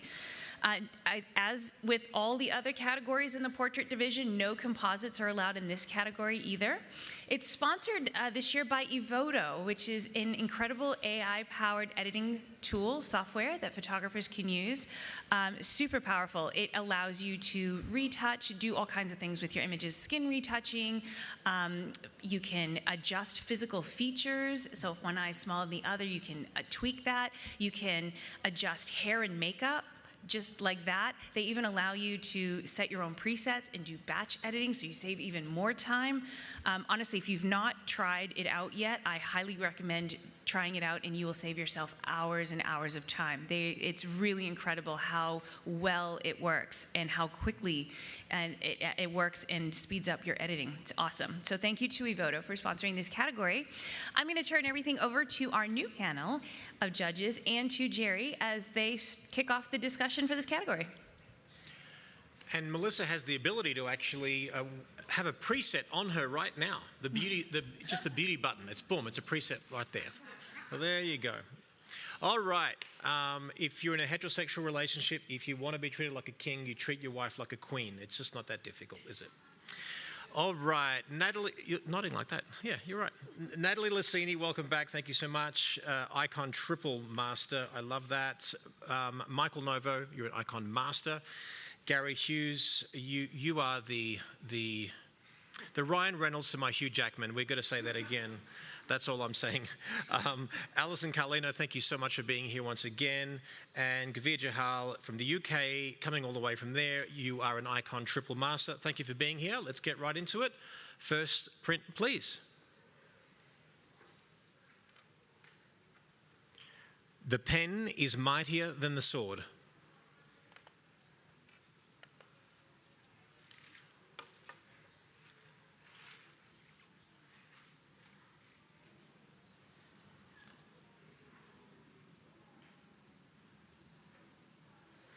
Alison, I'm loving your reaction there. So unpack that out loud, please, for me.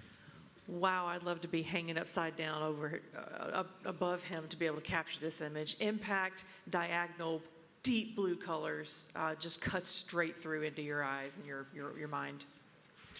Thank you so much. And Gary, you're right there front and center. What do you feel about this, mate? Yeah, just to unpack it technically, I guess. Yeah. I think that this is a really, really phenomenal paper choice for this print because those blues are so rich. Pardon me. And you got a zillion paper choices, but this one really makes this one sing. Keeps all the highlights and shadows in, but the perfect level of contrast and saturation. The sharpness of this from end to end, from what I assume is a pretty fast-moving machine, is an excellent capture to the point where you got enough detail to actually make this a portrait. Like this is a person who's making eye contact with the camera. So really well composed and conceived and captured. Awesome. And presented. Thank you so much for that comment. Natalie, final comment here, final thoughts. I actually forgot that this was photographed because I was so mesmerized. And now to have to sit here and wonder about the human that captured this, I'm just in awe. So I forgot this was a photograph. I think it's phenomenal. Yeah. Moving photographer, moving subject. Very cool. Thank you so much. Next print, please.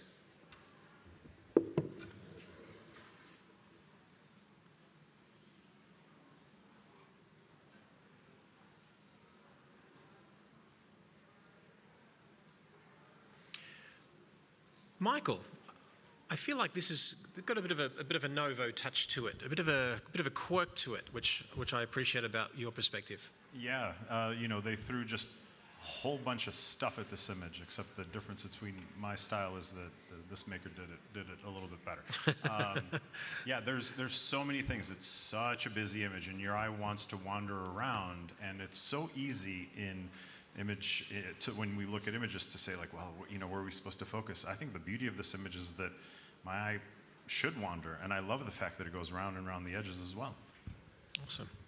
Kavir, tell us about the compositional elements in a bit more detail, perhaps. Yeah, I'm really enjoying the composition. I think the photographer's done a brilliant job timing the moment, waiting for the construction worker just to come in and pushing what looks like the yellow barriers. I think they're barriers. Compositionally, it works. You know, the roller thirds are there. There's details in the flooring as well. And I like that little element. I assume this is in London because I can recognize the London eye in the top right. Just to use the elements in the background just to frame it. I think they've done an exceptional job. Well done. If you're in London, do you just call it the eye, or is it the London eye? The London eye. Even though you're in London. Doesn't make sense. All good. Gary. Yeah. Talk to me. Yeah. Talk to me, Goose. Yeah, I think that there's a little bit of the genius in here in the time of day, because this is a time of day when most photographers would avoid, especially a landscape photo. But what I really love is that the road, which could have been a much brighter distraction, the actual terminating end of the shadow is right where the sidewalk starts. So the photographer framed the whole thing up in the worst time of day, and the only benefit you get from that is a natural sort of delineator to take the foreground out, and you get the brightest and most saturated colors. And so this is a sniper, basically. This is a really brilliant, thoughtful image, and just beautifully executed. Fantastic. Great comments, guys. Thank you so much. Next print, please.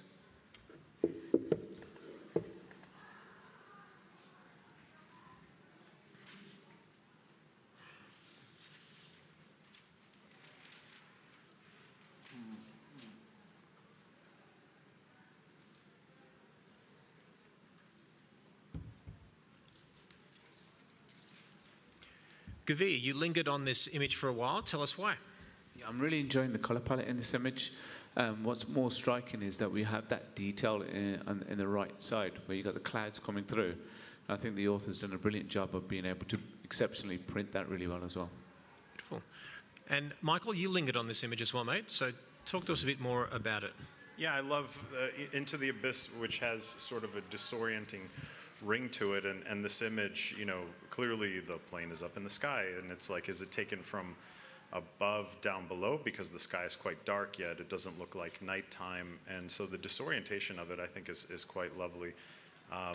It also feels, in terms of the composition, rather than reading from left to right and placing the subject sort of more to the right side facing the other direction, or flipping this image basically, it's going in the opposite direction. So I like that it plays on sort of a little bit of that mystery. Awesome. Alison, a lasting impression here of what you're seeing in front of you?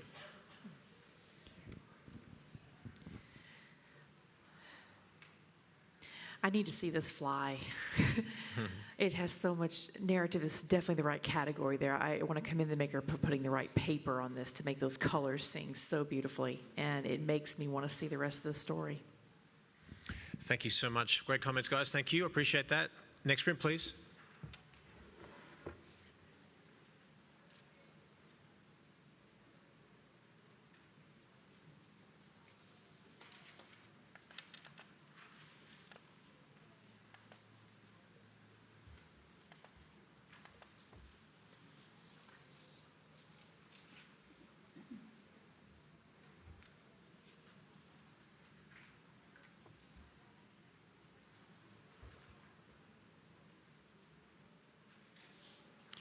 So, Alison, what gave you that second glance? What made you go up there again? Because it's trippy. Y'all getting close to this one, just the explosion of color. I'm just so drawn in. I think it's cropped incredibly well. I don't need to see the rest of the stage. You got me right where I need to look. Thank you so much for your comment. Michael, appreciating this as an in-camera, I mean, there's no composites allowed. So achieving this in camera, maybe talk to us a bit about maybe how this was achieved. Yeah, so a couple things. We've got some shutter drag, it appears, and I believe it may be the motion of the camera that's playing off here. It also could be some multiple exposure that's happening, or like a combination thereof. And it has also if you look at the print, it has almost I was kind of captivated, like a holographic quality to it. It really is kind of popping right out at you. So it's one that's fascinating to see as a print. So a lot of motion, commotion, and then if you get in really, really closely, like initially it just kind of looks a little bit like a blur, but you get in there and you're seeing different expressions on faces. So it tells a different story depending on how far or close you are from the image. And Gary, I see you lingering on this, mate. So tell us, think out loud, please. Yeah, I was just thinking of this in terms of a commission. It looks like a stage production of some kind. So you're a photographer, you've been hired to photograph the cast, maybe at the beginning or the end of a performance or at a dress rehearsal. And so you line everybody up, and then you create a nice portrait, and then you take that picture. And that's where most of us would have stopped. And that's where the creative nature of this artist comes out, because they go, I want to do something really, really different with this. And that speaks to a really creative mind and soul, and I really respect and appreciate that. I love that sort of, I always say to my nephew and niece, my nephews and my niece, I say, do what you have to do what you want to do. Get it done, get the bread and butter done, and then you go play, take a risk. It's fantastic. Thank you so much, guys. Next print, please. Knife edge.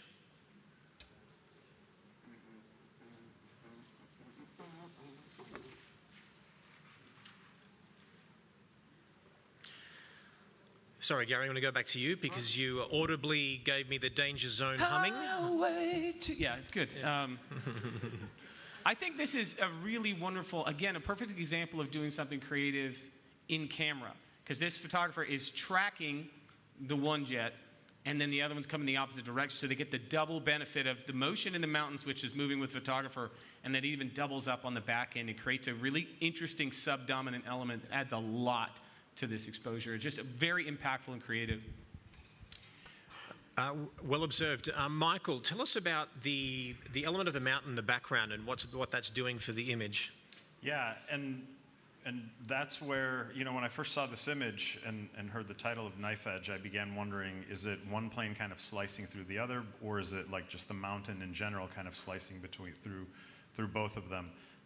Initially you want to say, well, the mountain's cutting right through the subject, so that's quite distracting, but it absolutely works here because it's almost separating the two. The plane that's with the motion blur is actually not making contact yet with, let's say, the mountain's edge, and the other one's just popping right out of it. So Very intriguing kind of shot, and I'm trying to think of like timing and preparation. It's like, was the photographer in touch with them?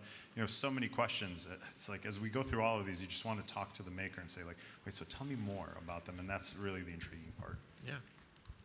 And Natalie, what's your lasting impression of this? Because you've been, you know, listening to the comments, you've seen it for a while. How do you feel? I mean, my initial reaction was it felt dangerous. And I loved it. That's it. It was just dangerous. Yeah. Made me nervous, but I love the feeling. Great job. Danger zone. There you go. There it is. Thank you so much, guys. Next print, please. Passive observer.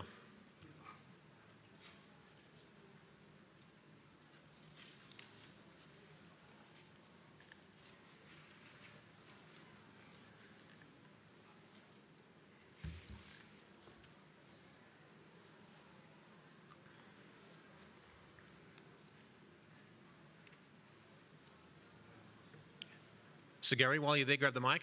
Yeah. Don't be passive. Yeah, I have no frame of reference for what the heck this is. However, I really, really like those sort of elements that are diametrically opposed. Just a bunch of hooligans in their underpants. Maybe it's a religious celebration, maybe it's just a tradition, but I'm just that main subject with all that's going on, and you're just looking at this guy in a military uniform going like, he must hate these people so much. I don't know, but it's got a lot to think about. That's what's great about it. Awesome. Michael, this feels like a comment that you should make here. Like you've got this quirk to you. Like I said, I love your humor. Mine might be a little bit better of a closing comment, but this to me, and I saw, you know, when I judged this image, the first thought that came to my mind is like, this is everybody coming back to the hotel after a night out of WPPI. and so... That's funny. You know, that chaos and busyness, it's like, it shouldn't work, and you want to like tear it apart, but it just absolutely works. But yet, absolutely the stillness of the subject that's camera left is very much grounding the image. So, I don't know, what a fun, chaotic, yet smiley image. Yep. Ooh, you both asked for it, but Natalie first here. Okay, as in you're the lasting impression. I'll get you next You have to really look at his expression. That was what caught me right off the bat. His expression, his mouth, you need to see this print up close to really appreciate. I zoom it. Look, come see it in the gallery this week. It's incredible. Also, I appreciated the fact that the shadows filled up that negative space that gave it that visual interest as well. So, well done. Next print, please. Thank you so much. Hang loose.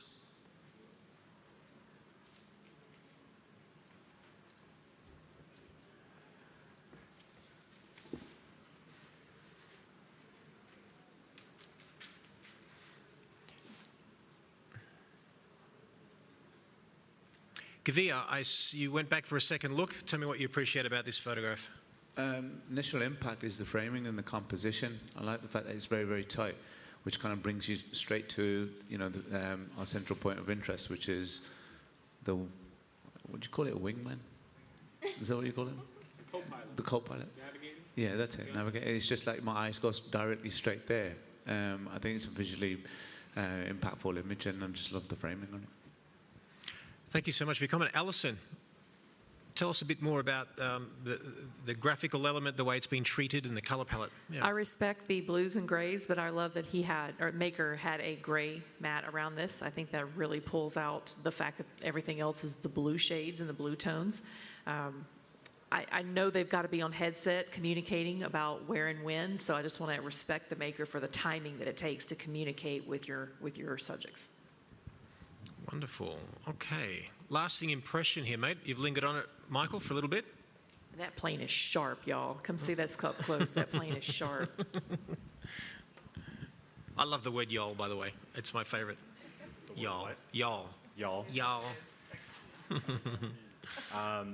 You know, one other note is that aside from all of the detail and just being able to wander this image, is that with that tight crop, it certainly reminds you that this is a war machine, and the presentation on it, the black that's going around the edge, is just keeping you right there. So you kind of look at it and are amazed, and then when you actually step back, you say, wait, this is actually designed to do not some nice things to not some nice people. So, so I think there's the story kind of flips from being like amazing to like this is a little bit more serious too. So I really love that.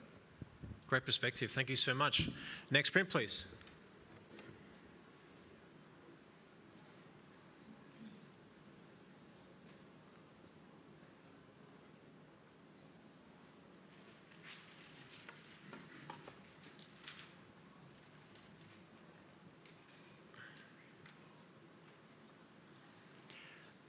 Alison, you're really intrigued with this image. What's your first impression?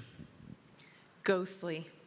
The neon colors, the multiple exposures in camera, and just ghostly. This time their expressions are not happy and the color tones match it. Awesome. Thank you for your comment. And Michael, you went up there for a second look. What did you see? What did you notice? How do you feel? Yeah, very similar play off of that. You know, love the green against the purple, but then the beauty of it is that it would be way too top heavy with the green and being too light if it didn't have it repeat again at the bottom. So those speckles coming in really are amazing at giving it a layering from sort of top to bottom and beautiful balance. Thank you. And Gavir, you were staring at it for a little bit there. Tell us how you feel. Yeah, I agree with everything that's been said. Like when it first came up, it reminded me of kind of the top half, what hell looks like, with everybody kind of just dancing around. But when you look at the image and you kind of lean back a little bit, it's like almost like dancing blue flames, and that's kind of resonated with me. Well done. Great comments, guys. Thank you so much. Next print, please.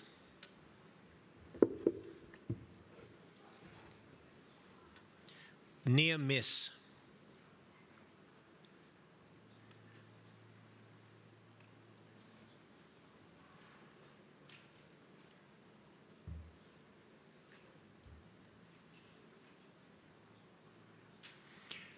Gary, are we going ballistic, Mav? I'm not going to play with you, Jerry. Serious business here. I guess to play off what Natalie said earlier is that it feels dangerous. Like, initial impact is it immediately evokes a kind of visceral emotional reaction, like it's unsafe. And so you could kind of unpack it 100 different ways, but that's initially it just feels tense and unsafe, and that's a really cool way to do it. Yeah, absolutely. Gavir, you're staring at this intently as well. Tell us how you feel.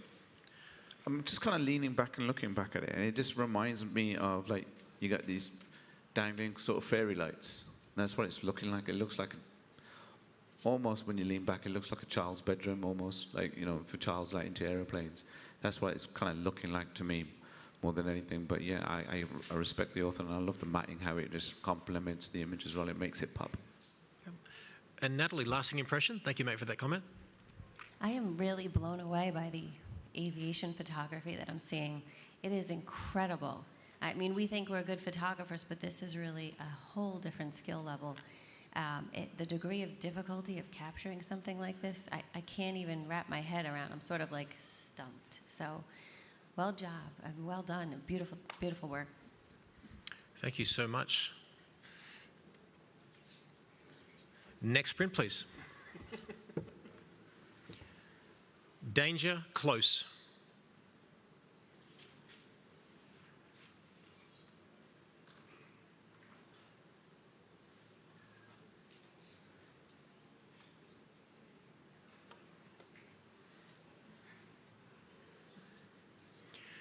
Gary, you're staring at this, a bit of a tilt of a head. You're intrigued. Tell us why. Yeah, I'm just trying to find a different way to look at it. But the thing that really hit me first, the subject matter is just impactful on its own, the capture and everything, but is the color palette and how it was graded, and how there's a level of visual enjoyment that goes beyond the subject matter. And that's kind of what I got stuck on for a second. And so it's just pretty to look at, which is kind of the opposite of the dangerous, sort of exciting subject matter. So it's oddly soothing color palette. Does that make sense? Yeah. Michael, tell us more, mate. Yeah, it feels almost like a sonic boom happening, and that it's just been captured. The title kind of also helps me go in that direction. And the fact that, I'm just going to refer to it as like the actual sonic boom. I love that it's crop tight. I don't have too much space. It takes me to the point of feeling slight discomfort. And it also makes me think of another thing, almost like a bullet exiting the barrel of a gun. And so neither one of those, neither this nor the bullet coming out of a gun, I would like to have anywhere in my vicinity. Great comment there. Natalie, take us home with how you feel about this image. Lasting impression. You really can't pose an airplane, you know. So the brilliant timing of this moment, like a millisecond. This isn't a client necessarily that you can just say, move to the right or hold for a second. This is incredibly fast moving, and this moment was so precise, beautifully done. Thank you. That's the last print of this category. Thank you so much. Cool stuff, hey, right? Isn't that fantastic? Amazing. So if the title Portrait Narrative is confusing you a little bit, you know, this was in call it a bucket called non-wedding photojournalism. We felt that just wasn't really respecting that particular genre. Does that make sense? So, and if we called it Portrait Story, well, hey, my portrait has a story, so it's a working model at the moment. But narrative, we're thinking about non-wedding photojournalism. Think of it like that: undirected moments that are non-wedding driven. So sports photography, concert photography, anything that's undirected of people doing something of some nature. But great to see some variety there. We're going to cut to a break, and we're going to reset the judges to determine who's going to win first, second, and third. We'll see you back in a moment.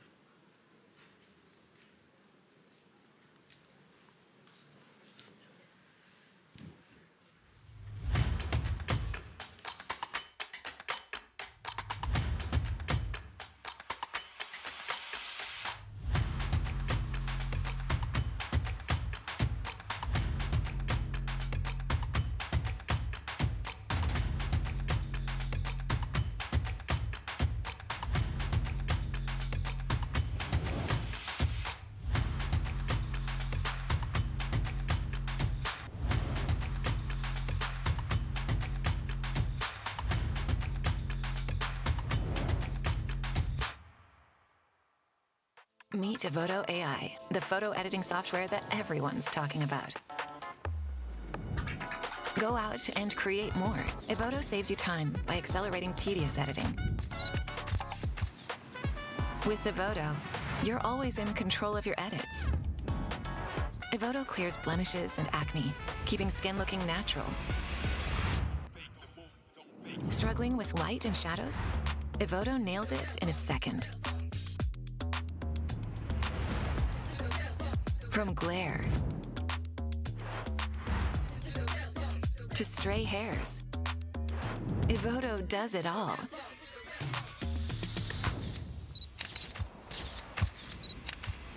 Unwanted distractions? Evoto clears the background in one click. Colors that adapt, not just apply. Evoto AI Color Looks analyzes images for dynamic adjustments and tailors every detail to your photos. Evoto offers unlimited photo editing with hundreds of features.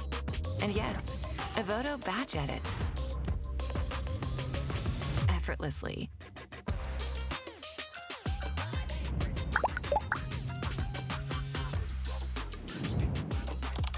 Download Evoto AI today for faster edits and finer control. All right, everyone, we are live again. So we're going to ask everyone just to settle down for just a second. We're going to give the judges some quiet in the room. Judges, now that you've discussed all the images and you've had a chance to take a look at those images, we're going to ask you to rank all of the images and decide who you would like to have win the category. Although we're only going to announce the first, second, and third place winners, we're going to ask you to choose a ranking for all 10 of them. So take your time, and when you're ready, you can begin.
What's the roster?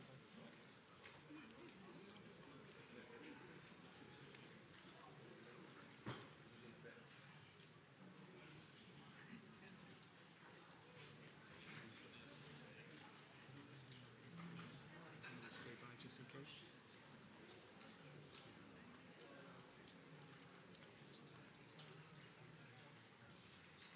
No.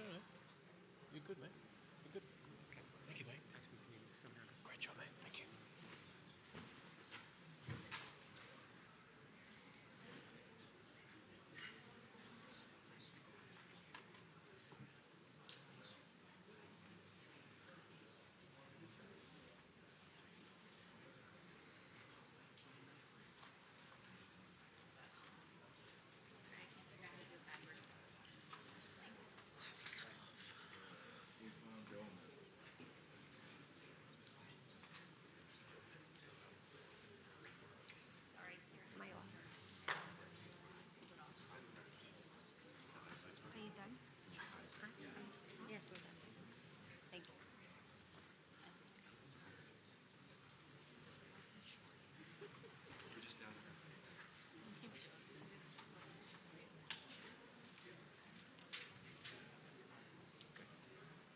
This one. We change this one. Is the one charging dead?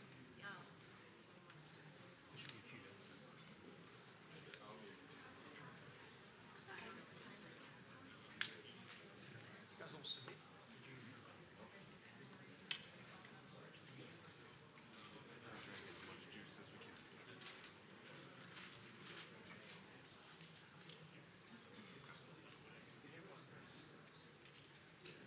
Wait, this one though. They switched that one. They switched that one already? Yeah.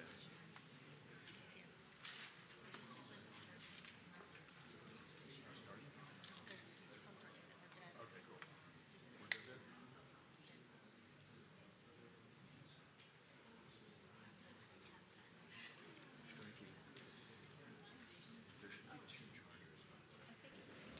All right, sorry for that delay. It was taking a little while to come through.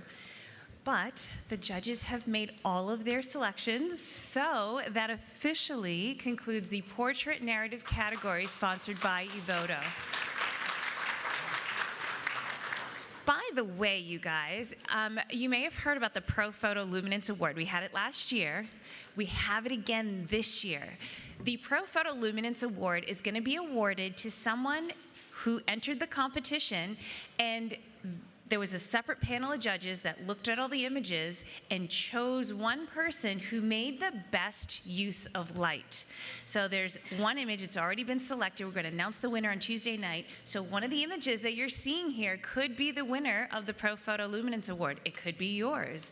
Whoever wins that award that panel of judges decided on is going to win $10,000 in Profoto gear. So it's kind of a big deal. So as we're going through these, who in your mind might be the winner, but who's in the running for that Profoto Luminance Award? And we'll find out on Tuesday night. All right, we are going to kick off our next category. We're just going to get the judges all set up and logged in. It's going to be our final category in the portrait division. It's the Boudoir and Fine Art Nude category. So we'll just need a second to get them set up, and we'll come right back and get started and hit that category. Thank you.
I almost forgot to look up. I was so intrigued by those images. Welcome back, everyone.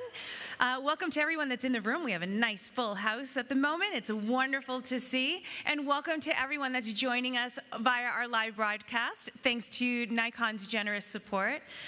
We are about to begin the Boudoir and Fine Art Nude category. We're still in the Portrait Division. This is our final category, the Portrait Division, which is sponsored by Westcott. And as a reminder, all of the first place winners in all the categories, they're going to receive a soon-to-be-released RGB LED light from Westcott. Every single person is going to get that. It's pretty awesome. Every person will also get a Spider X holster with a pin that fits that light, so you get the whole kit. It's worth over $300, and so we're very excited for our first place winners to take that home. So as I mentioned, this is the Boudoir and Fine Art Nude category. This category features images that are all consistent with the boudoir genre. They also feature nudes, semi-nudes, implied nudes, stylized nudes. So we'll see a little bit of everything. And as with all of the other categories that are in the Portrait Division, there were some limitations on post-production. Photographers were able to finesse and adjust the original capture, but they were not allowed to submit any composited images. So these are all done in one single capture. And so now I will turn you over to the capable hands of Jerry and our next panel of judges. Thank you so much for being here, guys. Welcome. And I know there's a lot of people that actually make this happen, especially here during the show, but I want to pay particular attention to what I believe are the hardest people working in the room, and that are my beautiful print handlers. They're amazing. We have Fish over here, we have Madeline, we have Carol, we have Julie just going crazy there on the internet, managing all the comments and all that kind of stuff. So thank you so much for guys, what you do. We really, really appreciate you. Everyone else, but I just want to give these guys their flowers at this particular moment. Thank you guys for being here. Okay, let's talk about who we have on the panel. Icon Double Master Nikos Pekridis. Thank you, welcome to be here. Thank you so much. Tatiana Lumiere, I love that name. It should be a perfume bottle right there. I love that. Ivan Duran, Icon Master, thank you so much for being here. By the way, Tatiana's an Icon Master. Heidi Mygosi is also an Icon Master, and we share an incredible accent. And free healthcare, what a concept that is. Yeah, it's amazing. Who knew that was possible? Yeah. You're welcome. You just got to marry into my family, and then maybe you can get a green card and eventually a passport, so you guys can come over and have some fun with us. Hashtag backup plan, and of course we have Natalie Lassini, who's absolutely awesome. Icon Double Master, double, triple, I don't know, triple. You're triple. That's very hard to do. So you are on the totem pole. For those of you who haven't seen this T-shirt yet, you probably recognize what this is all about. Who has scored a 79 and just said, damn it? Right? We've all scored the 79 and just think, you know what? It's tough. I want you guys to know that although 79 can sting a little bit, it's basically a path to success. I don't want you to think of it, anything under an 80 as a failure. It's not a failure at all. Inches turn into miles. And that's where we go. We keep on going. And for us, the idea is that it's a slow burn. Your top 4 scoring entries contribute to your Icon Honours Events designation points. So when you become an associate, master, double, triple, and then grand, you deserve it. You should not be able to get a black belt in karate in 6 months. It'll take several years, but when you get there, trust me, it is amazing. And I just want to tell you that iron is forged by fire. You want to teach a person strength, give them something difficult to do. If you want to teach someone patience, you give them something that takes longer to do. So with all that strength, all that energy, we're going to take it into this particular category. Boudoir Fine Art Nude, first print, please.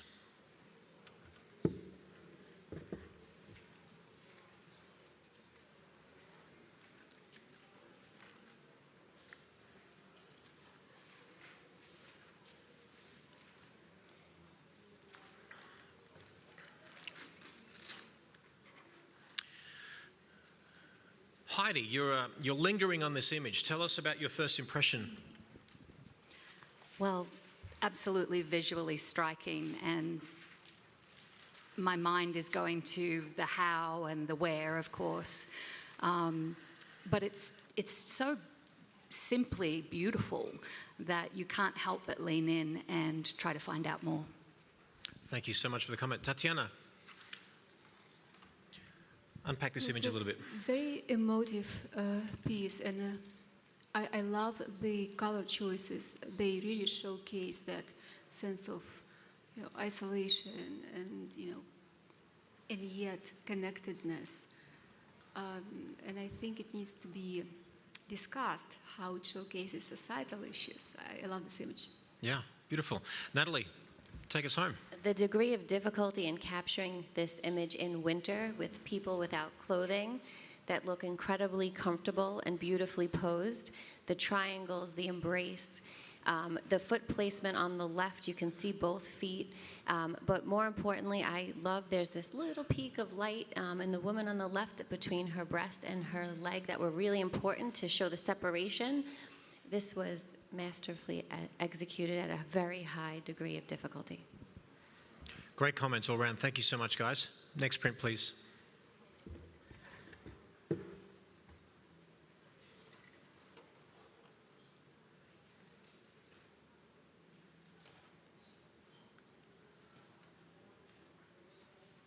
Tatiana, you have a wonderful smile here looking at this and admiring this. Tell us why. I love when boudoir genre shows strengths. A woman as someone with character. Yes, she's nude. And nudity is often used as a shame tool in society, and here she is very strong. And there's like sense of humor, and she's kind of in the face of all the rules. Yeah, wonderful. Heidi, you're nodding profusely. Tell us a bit more. Yeah, I definitely agree with what Tatiana said. I think there's a certain strength, but also a vulnerability in there. I was going to talk about the overall post-production on it, because as you zoom in and you sort of scan the image, there's lots to look at, but everything has just been masterfully edited, so your eyes go exactly where they need to go, and just her shape sort of coupled with this beautiful tool it's really spectacular. And Nick, how do you feel about the lasting impression of this, as you've just been looking at this for a little bit? I really appreciate the maker and of the minimalistic presentation of this image, which is, even that is looks simple, still is memorable on the terms of timeless. Yeah, beautiful. Thank you so much. Wonderful. Next print, please.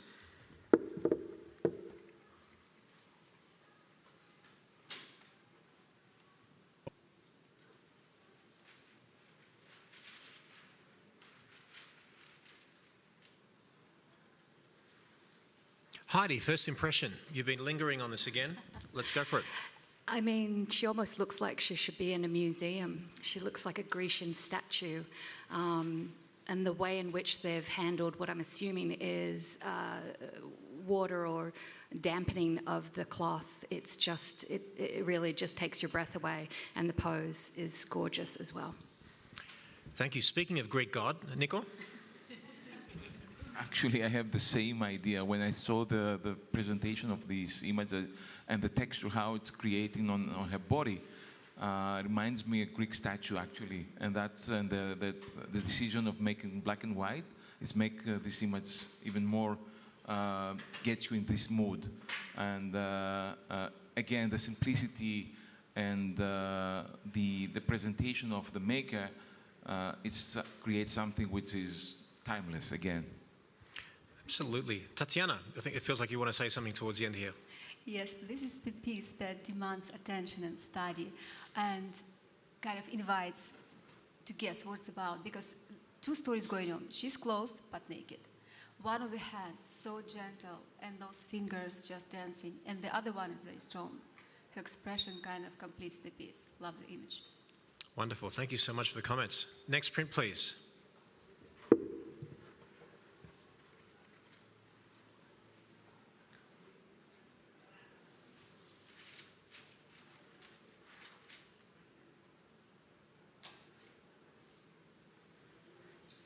Ivan, your first impression of this image?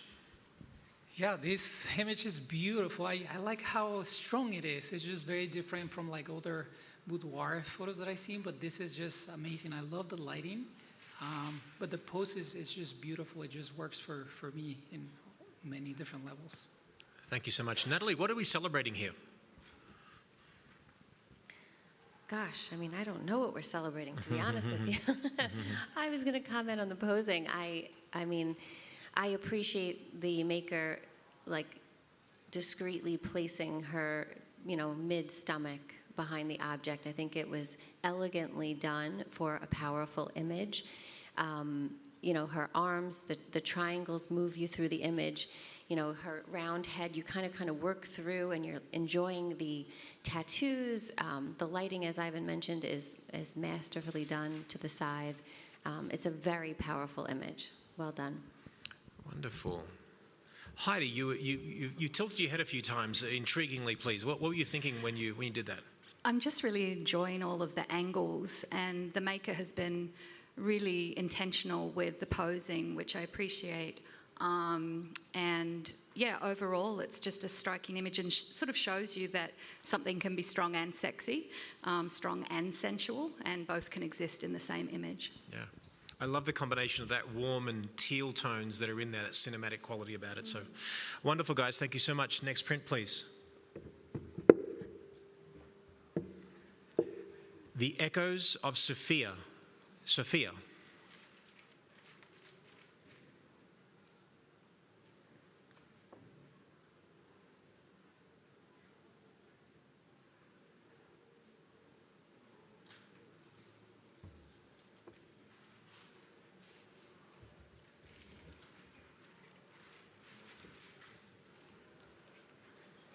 Tatiana, while you're there, grab the microphone. Your first impression. Well, I admire how different, you know, all those poses are.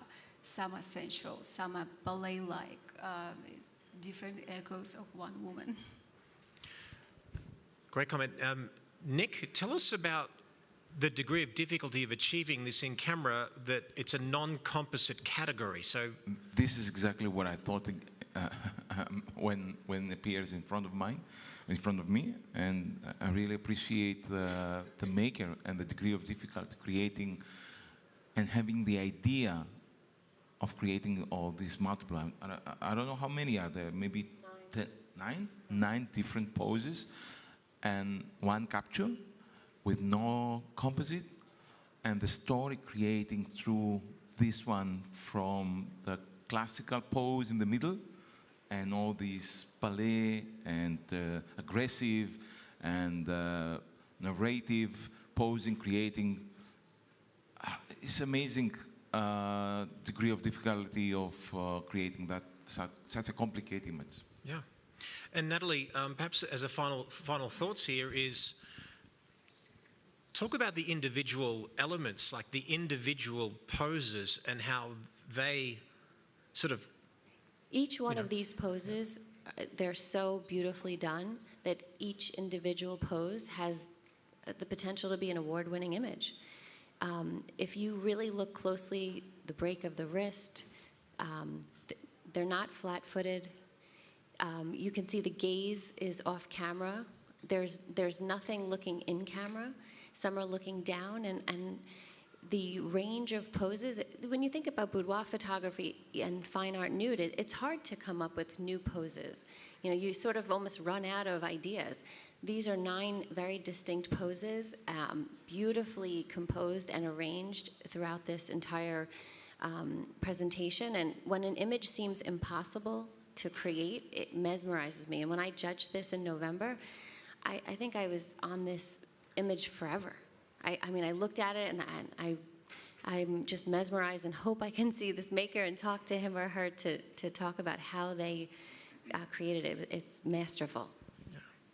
It's interesting too, like, because when you think of an environmental portrait, the maker has used the environment to actually construct this. So just remember, guys, often that when you're photographing, the environment will often tell you what to do. You just have to look and listen to it and then act accordingly. Thank you so much. Next print, please. Queen of the Sea.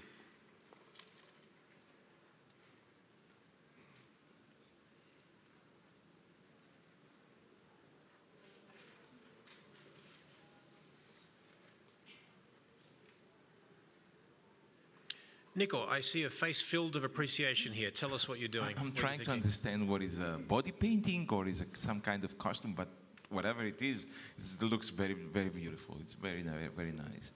And her eyes is like, this is, I think, is very important when you're taking a portrait, no matter if it's boudoir or anything, the contact the maker creates with a portrait is very, very strong, the first impression. So for me, this is what actually attracts my attention, that is going directly looking in my eyes with a subject. Wonderful. Thank you for your comment. Ivan, I'd love for you to unpack this image. Being a this master image of fashion yourself. This image is amazing. I love the body. I'm guessing it's body painting, and I just love that it's outside. So it's just beautiful. I think the colors are amazing. I mean, you have those really warm tones. And if you imagine that the water is like a blue color, but you see the blue colors on her, like the green's kind of like the water is her. And I just love the posing, the lighting. But most strikingly for me is that it's outside and love the colors. Tatiana, I see you admiring this image and nodding and looking passionate about it. Tell me about it. She is larger than her environment. Otherwise, she would be like, water is blue, blah, blah, but she's there. And you cannot take your eyes away from her. And just admire the styling, really applauding the precision of that. Wonderful, great comments. Thank you so much, guys. Next print, please.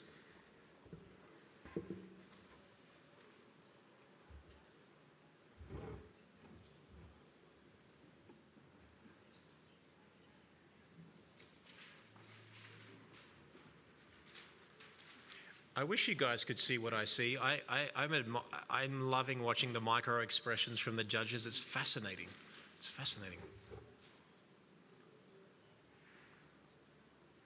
Heidi, first impression. I mean, wow, right? This must look even better, huge over there.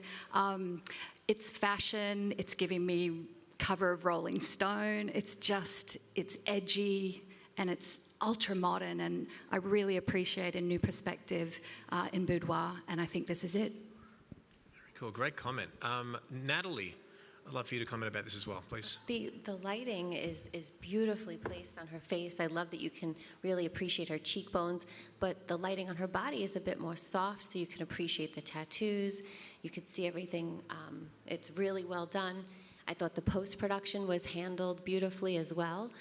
It's a simple image. It's a center composition, which I like, and her eyes, they're looking through you. I mean, she's fierce, almost like ferocious. And I'm curious about the maker's decision to cover her breasts. In a way, I'm picturing it with and without, and I think with the cover, it works better. And I'm just curious about all the decisions that the person made. The hand placement, I always appreciate when it's a little more elegantly placed, hiding areas, revealing certain areas. But I think the maker did a really good job. Wonderful. And Tatiana, as a final comment here. Well, she has such a fierce gaze. She's really confronting with her eyes, and yet the pose is of protection. And then we see those crosses. I mean, that's the elephant we cannot avoid. I mean, it speaks volume. Yeah. Wonderful comments. Thank you so much, guys. Next print, please.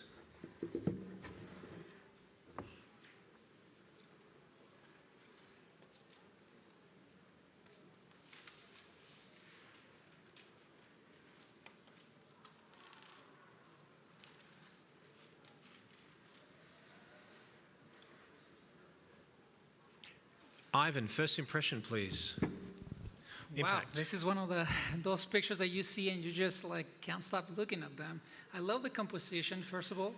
I love like all the kind of like the moss or like the rocks, and kind of like the models are kind of like part of that. You see kind of like, you know, they're being posed in the similar way as the rocks. So I love that. But you know that the lighting is there. You have some separation, and it's a very unique pose. Great comment. Heidi, let's get even more specific now in the elements within the image. Yeah, I mean, obviously your eyes go directly to these little nesting people. And I enjoy that there's almost it's almost like a slight vignetting around the image that helps lead the viewer to these two people who are just sort of nesting, and it's almost like the landscape was waiting for them to be there, because there's all these little, divots and crevices, and they're just placed perfectly. And Natalie, lasting impression of this image?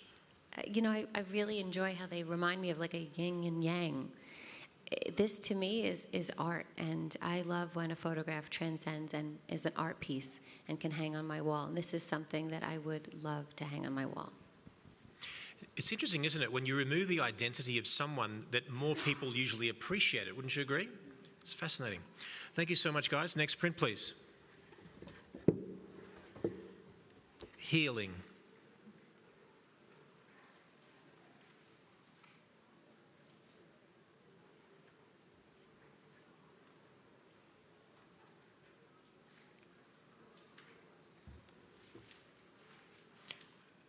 Nick, your first impression. How do you feel about this image? Yeah, I respect the maker for creating this pose for the boudoir. Reminds me mostly a newborn posing, and this calmness and easiness of the pose take out and combined with the sexy of the boudoir creates an unusual perspective for the viewer. It's a great perspective. Yeah. Tatiana, please. I love the creation of this story with colors. The dry around brown and then the greenish around her, as if she's just collected. I'm making up story, obviously, as if she's collecting all that is still alive, all those flowers, and surrounded herself in a quite not friendly world. Maybe the new world. So, Natalie, tell us, this was called Healing. Tell us a bit more about the mood and the feeling that the artist is trying to convey, and certainly remind us of with the title. Well, there's a lot of warmth when you really just focus on her. There's a softness, and she almost feels like she's in a place of peace. That she's come a long way, and the green around her, it almost shows that she's growing and she's healing, and hopefully that green surrounds the rest of the frame in some time, and the brown grass goes away, and she's on a journey. Thank you so much. Beautiful comments from all of you. Thank you so much. Next print, please. Wanderlust.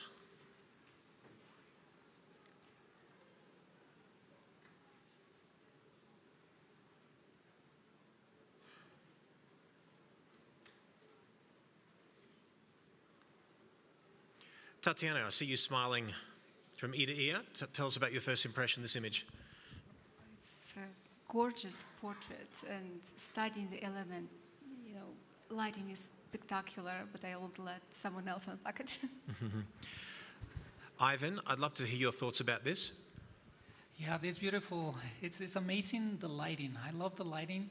I love the posing that you are able to see her face. You have it like the arm around her, which just leads you to her face, and then the whole body around. And I'm also wondering what's going on the background, right? Is that a backdrop? Is that some just twinkling lights? So this is something that I love to see, just to when you're not sure what it is, and then you're just wondering how the maker made this possible. Wonderful. And Heidi, perhaps can we address maybe the color palette and why it was chosen and how it adds to the feeling to the image? Yeah, I think the color palette it's so pleasing and obviously very intentional. The color palette somehow accentuates the female form and really complements her. Blue is just, it's really beautiful. And I think that they've chosen this deliberately, and I think it flatters her. Not everyone looks great in blue, but she really looks great in blue. Thank you so much. I appreciate those comments. That's the last print. Thank you so much. What an incredible variety of images. Wouldn't you agree? Amazing.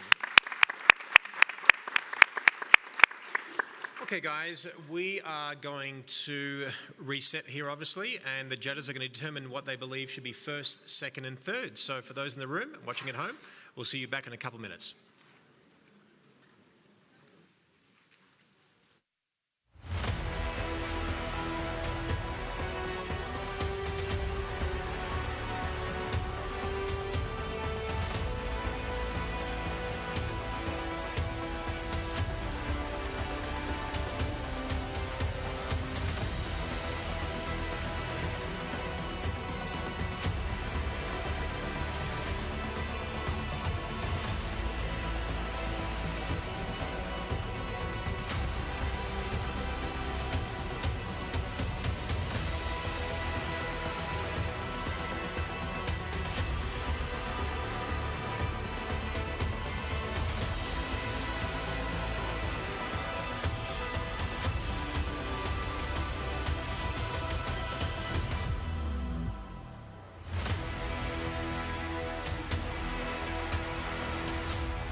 All right, judges, we're going to ask the room just to quiet down for a bit so that our judges can focus on their task. They are now going to choose the first, second, and third place winners in each category. Although we're only going to announce first, second, and third place on Tuesday, we are asking them to choose placings for all 10 images. So they'll be up there for a little while they select all of their placings, and then when they're all done, they'll step back so that we know they have finished.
All right, ladies and gentlemen, our judges have made their selections, and so we do have a winner in this category, but unfortunately, you're not going to find out until Tuesday evening. I'm so sorry. So join us Tuesday evening for the award ceremony where you can find out who won first, second, and third place in this category. That was actually the last category in the portrait division. So we are not only done with the Boudoir and Fine Art Nude category, but we are also finished with the portrait division, sponsored this year by Westcott. So we just want to say an extra special thank you to Westcott for sponsoring such a big category and for bringing it to us here live. So thank you so much to Westcott. We are now going to transition into our next category. It's in a brand new division. We're going to be just pivoting to the creative division. And our first category in that division is the fashion and beauty category. So we're going to get our judges all set up, and then we'll come right back.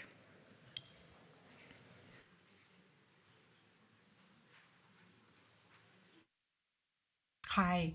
I know this is the time to chat with your neighbors, but give me 2 seconds here. I promise it's important. We are all here at this print competition award ceremony to celebrate the print. Printing makes us better photographers. Prints bring us together. Prints create a community. We are all here tonight because of the print.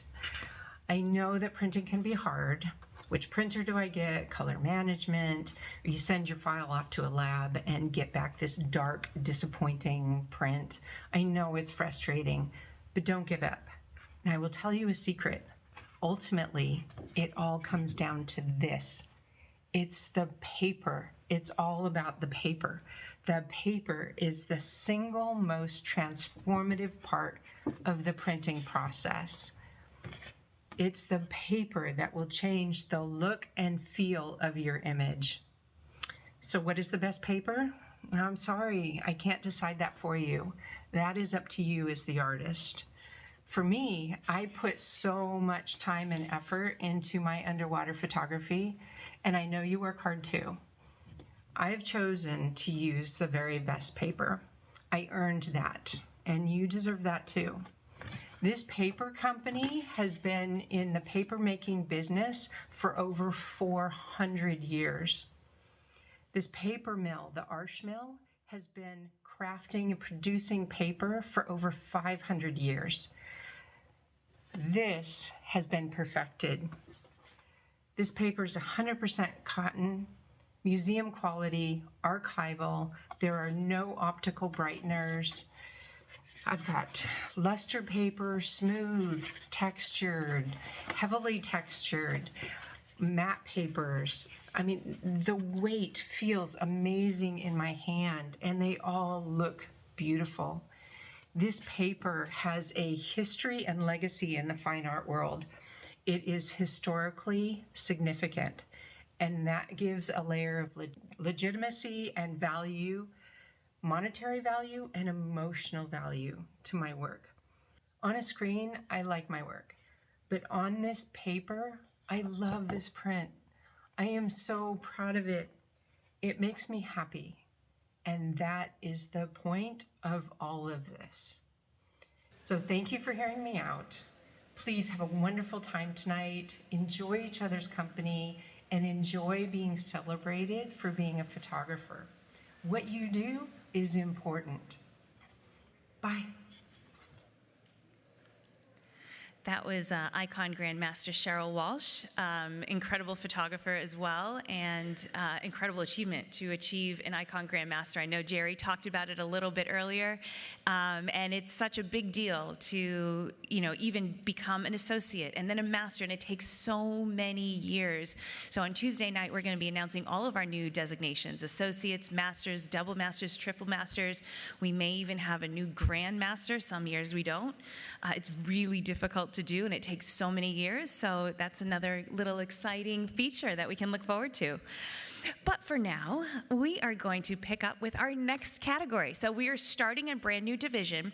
This is the creative division. Creative division's fun because the photographers get a lot more leeway when it comes to working their image. They get more freedom in post-production. They get more freedom to use different tools and techniques with their final image. They can illustrate their subjects. They can use text. They can use patterns.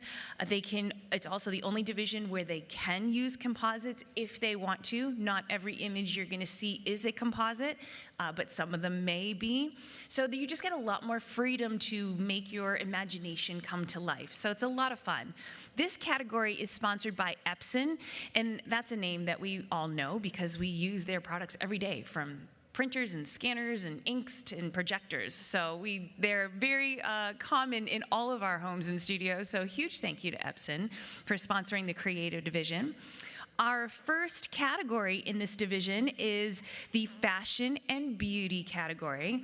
And this is where we will find images that focus more on the aesthetic. It focuses more on the face or the clothing or the accessories, the fashionable parts of an image. It's more about the what instead of the who. So we were just in the portrait division where we were learning about who those people are. We were learning about their personalities, even the animals, like with their personalities. This is more about the what. What are they wearing? What are they displaying in this category? It's sponsored by Tanya Long Costume Designs. She's incredible, guys. Tanya Long, she designs costumes and headpieces that you can use in your studio and for your portrait sessions, and they are all works of art. They're just little mini works of art, every single one of them. She can collaborate with you and come up with something truly unique for some idea that you have. So huge thank you to Tanya Long for sponsoring this category as well. I'm now going to turn you over to Jerry and our panel of judges as they start the discussion on this category. All right, thank you so much. Excited to be here again. Nikos Pekeridis, Icon Double Master, thank you so much for being here. Tatiana Lumiere, Icon Master. Ivan Duran, you're an Icon Master as well. Martina Warrenfeld, you're from Sweden. Thank you for being here and coming all the way. You are an Icon Double Master, and Gavir from the UK is an Icon Triple Master. Heavyweights on this panel. Wow, this is collectively a lot of points right here. All right, guys, without further ado, let's get into it. Our first print, please.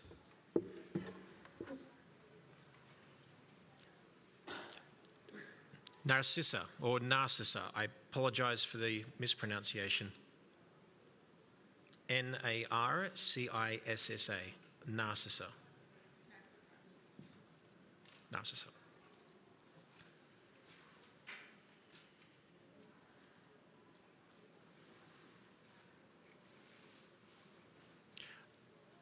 Ivan, I see you appreciating this image. What's your first impression? What's the impact for you? Wow, it's very impactful. It just makes you think so much. I love how every little single detail is like very well lit. So your eye goes to every little single piece, the flowers, the little bird, the serpents, but I also love how it's kind of like floating in the middle of the air. It's just one of those images that makes you wonder like how it was made and what was the inspiration behind it, but it's beautiful, beautiful work. Martina, want to get even more specific for us, please? Well, impact is incredible, but the attention to detail here, it's an artistry that just goes beyond. It is such a well-composed image with the planning of the green feathers and the coming all around, and it's balanced beautifully, and the color palette, structure-wise, the control of the light in every single element of this image. The control of light is amazing. I'm blown away. This is incredible work. Thank you for your passionate comments. Tatiana, you're really admiring this. Tell us why. Well, I admire it for technical reasons. That flower top right is almost has texture when I touch it. But I wonder if the creator has a psychology degree, because the title plays so well. Because in the center of any narcissa is a fragmented, fragile personality with a lot of protection, with, like, you see those snakes around. Well done. Great perspective. That's a wonderful final comment. Thank you so much. Sorry? Yeah. What I like the most about this is that the authors decided to use a little bird to represent the subject's, our left eye. And then he's also, well, he or she's also used like that purple sort of little archway above to represent the eyebrow. So it kind of mirrors what we've seen on the right, but with different elements, which I thought was pretty cool. Thank you so much for the comments. Thank you, guys.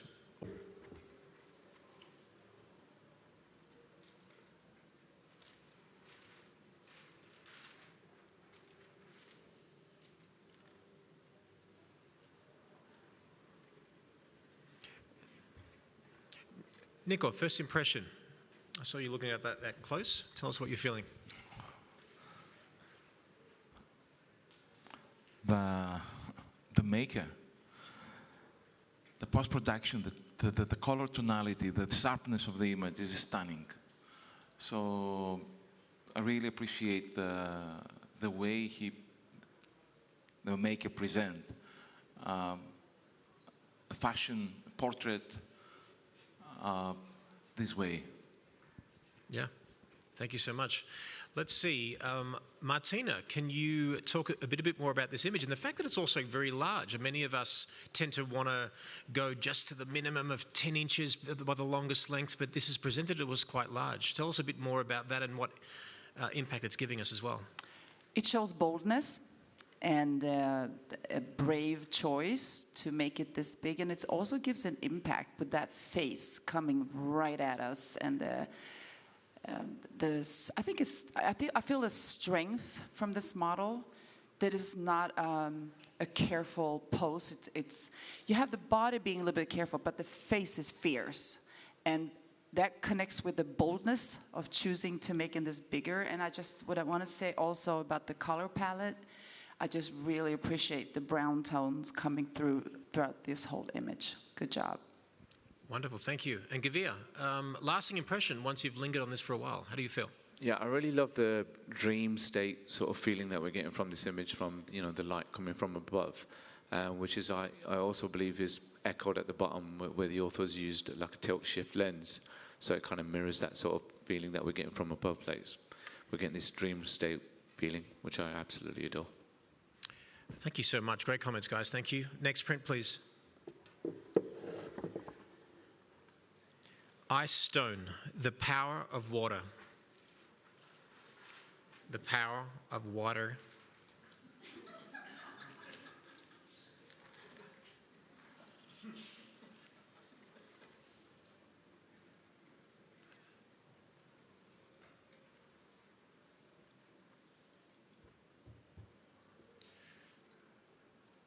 Ivan, I want to come to you second.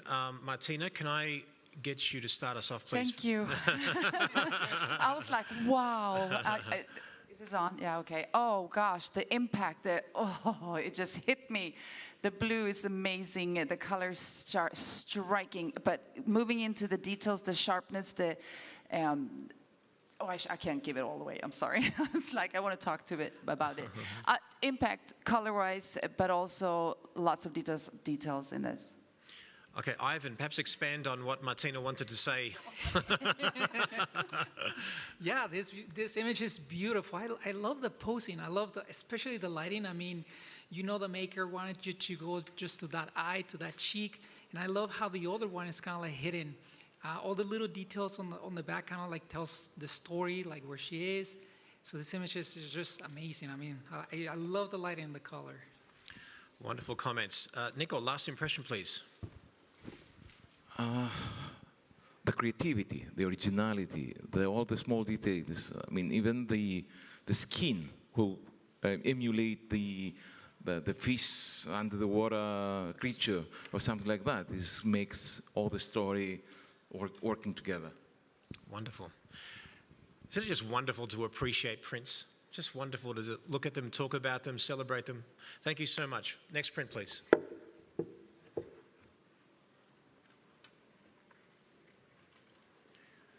The Popovi sisters come to life.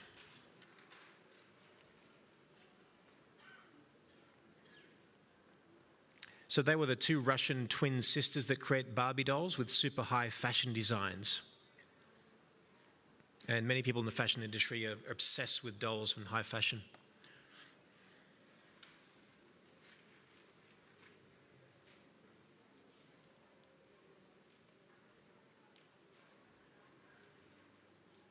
Okay, Via, first impression. Wow. It's one of those images that you just want to keep staring again and again and again and look at different elements throughout the image. What strikes me really beautiful is how the authors decided to use like a separation light, which is, you know, the pinkish magenta hue, which echoes with the same color palette that we're getting for the additional elements to the image. And I think the author's done a very brilliant job by incorporating that coloring. Yeah.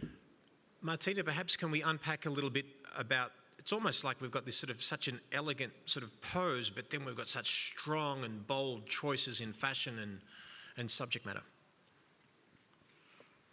It takes a while to take this in and unpack this image. Mm-hmm.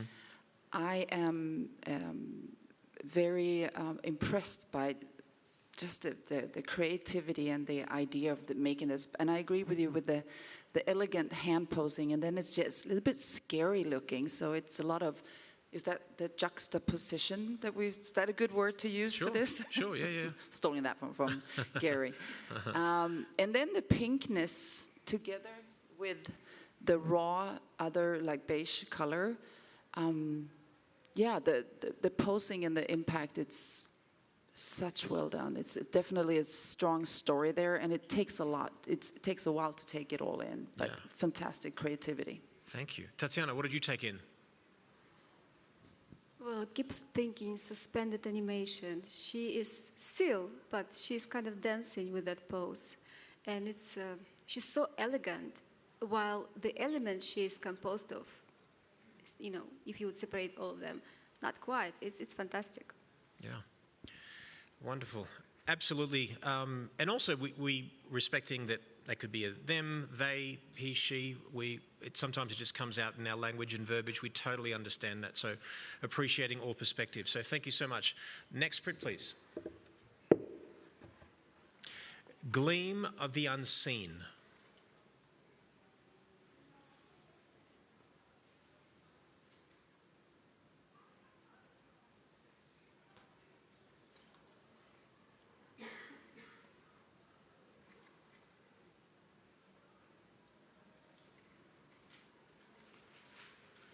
Gavir, while you're there, grab the mic. Okay, what are you seeing? What are you feeling right now? The impact straight away for me is the color palette and the colors that the authors decided to use with the purple magentas in the background, but then bringing our attention directly to the subject's glove, I want to call it, or jewelry, but the detail is exquisite. Thank you. Ivan, can you go into a bit more technically about this image and perhaps the execution and the result of it? Yeah, I mean, it's a beautiful image. I love the colors, but especially how the maker made very detailed attention of like what he or she wanted to bring your eyes towards, right? You know, jewelry is very important in this image. So definitely that's just striking to me. The lighting is just there. It wants to go directly. And I also love that it's just a little yellow, the yellow color.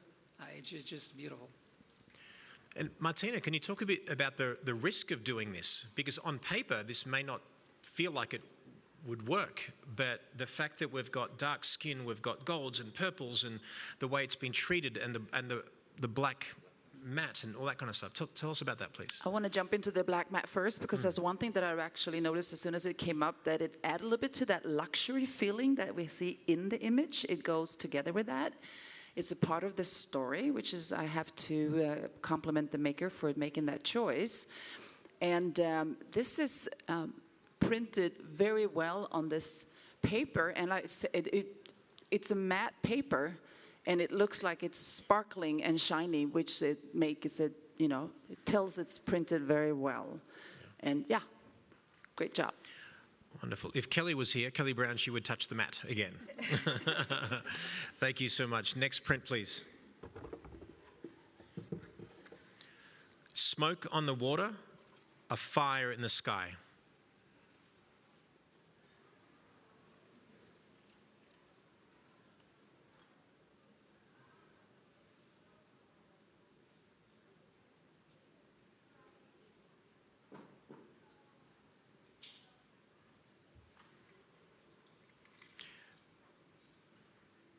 Nico, first impression, what are you feeling?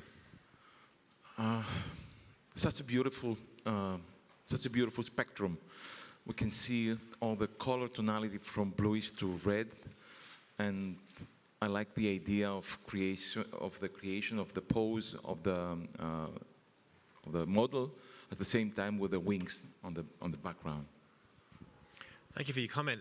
Gavia, you were staring at this, and I found you very intriguing, being intrigued by it. Tell us about the execution and perhaps how this was created and the choice of color and all those things. That's why I was baffled by it. I was trying to break it. I was trying to break the image down to figure out how the author decided to execute this, and it's multiple exposures, it's a composite, but it's just the degree of difficulty to create something like this, especially with the water, and then not just to photograph the water, but to make sure, you know, we have no blown highlights and we have detail in everything to create that archway of the wings. And then to separate it and then go even further beyond by exaggerating our color palette by using a blue gel and a red gel and having a yellow down the middle, and there's darkness in the background, there's detail in the shadows, there's detail in the highlights, the pose is beautiful. It's just like, like, how? Yeah. Yes, Martina, lasting impression. What do you feel? I just saw something now that I just want to share, that it's like, it's all amazing technical wise and all of that, but I can feel it's such a like beautiful, almost like a butterfly feeling, where she's coming out of a, what do you call it when the butterfly grows? A cocoon. Where she comes up and the spraying of the water almost look like butterfly wings. I have no idea if that's intentional, but that's what I got from it right now, the story I got. Yeah. One of my favorite sayings, it's funny, I said naturally in a seminar, creatives aren't short of ideas. The challenge is committing to one. Would you agree? We all have ideas, and I think that many of us second guess it. The idea is that someone had this idea and they executed it. In obviously everything that we've seen today and obviously tomorrow, but it's just so much fun to celebrate. Thank you so much for the print. Next print, please. I've got my eye on you.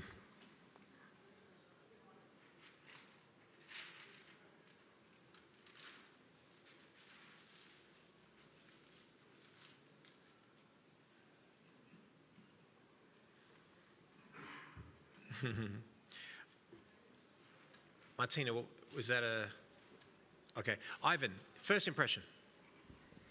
Wow, it's very striking. I love the composition. I love the silhouetted kind of like, this photo is just beautiful. Makes me think like how it was made. I love, the title goes well with this image.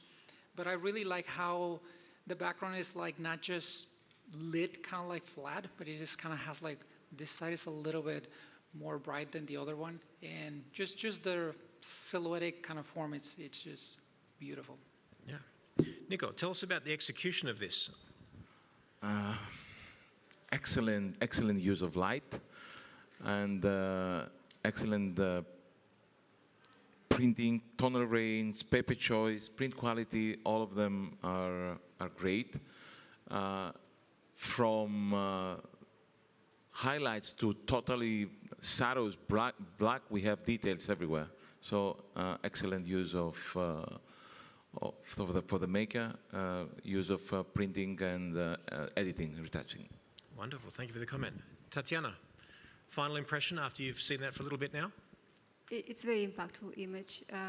The lighting is on one hand so delicate and on the other so bold, and the gradient in the background just adds to the story. Love the image. Thank you for your comments. Wonderful. Next print, please.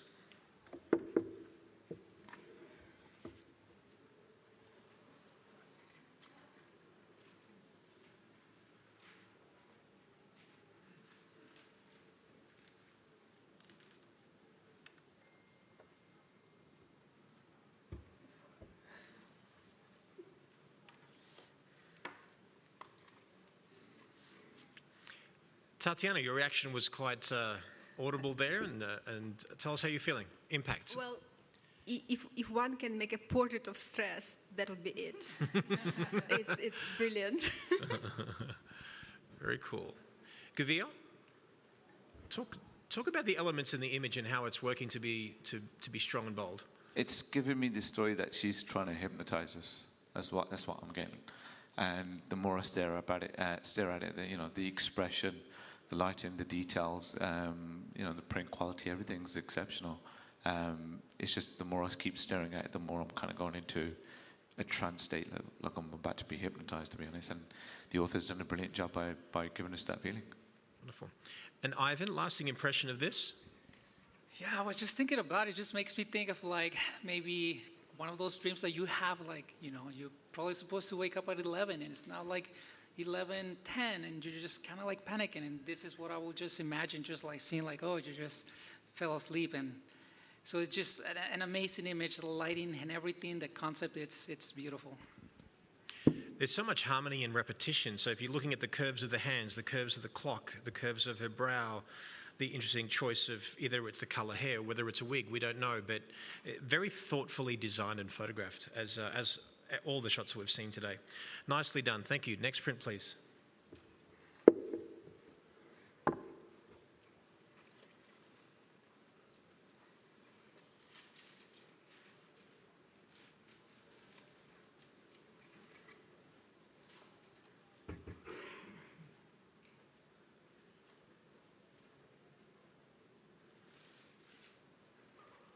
So Martina, you enjoyed it for a little bit and then you sort of took a second glance. Tell us what your thought process was when you were looking at that image.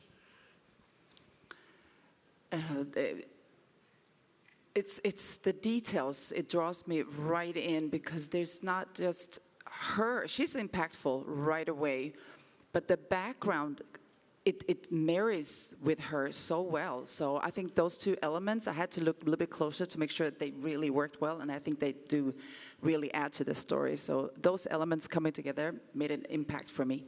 Wonderful. Nico, please, can we talk about this image a bit more, the elements within the image there? Everything, starting from the subject, which is red and strikes you directly in the middle because of the color toning, and then the composition. Arts in the arts, another arts, and the matting is arts. And overall, you have the quality of the print presentation, which also the matte is totally different. Strikes you inside directly. Also, the blue tone on the background, the red tone in front create huge separation. So everything is working together to create that impact, that huge impact for the viewer.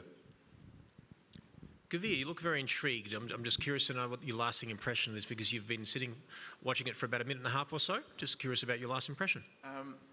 Lasting, the more I look at it, it's just, I think the author's done a brilliant job in terms of framing the subject by putting her head right in the middle of the actual print within the archways, and adding the additional elements of the crown. The color tonal palette, like as Nick said, is brilliant. I think the matting actually suits this image. I mean, if the author went for an off-white matte, it wouldn't have the same impact. But I think the black one complements this image perfectly, actually. Yeah, the Day of the Dead, and obviously, guys, when you submit a print, you're submitting it, and you have to resubmit that. But the way you present it, you've got that extra element that you can play with, obviously, in print. So that should be identified as well. So thank you so much. Next print, please.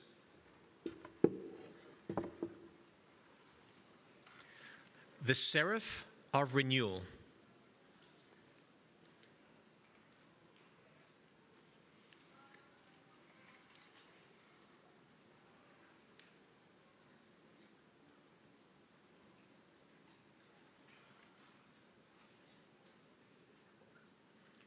Gavir, grab the mic while you're right there. What are you looking for? What are you looking at?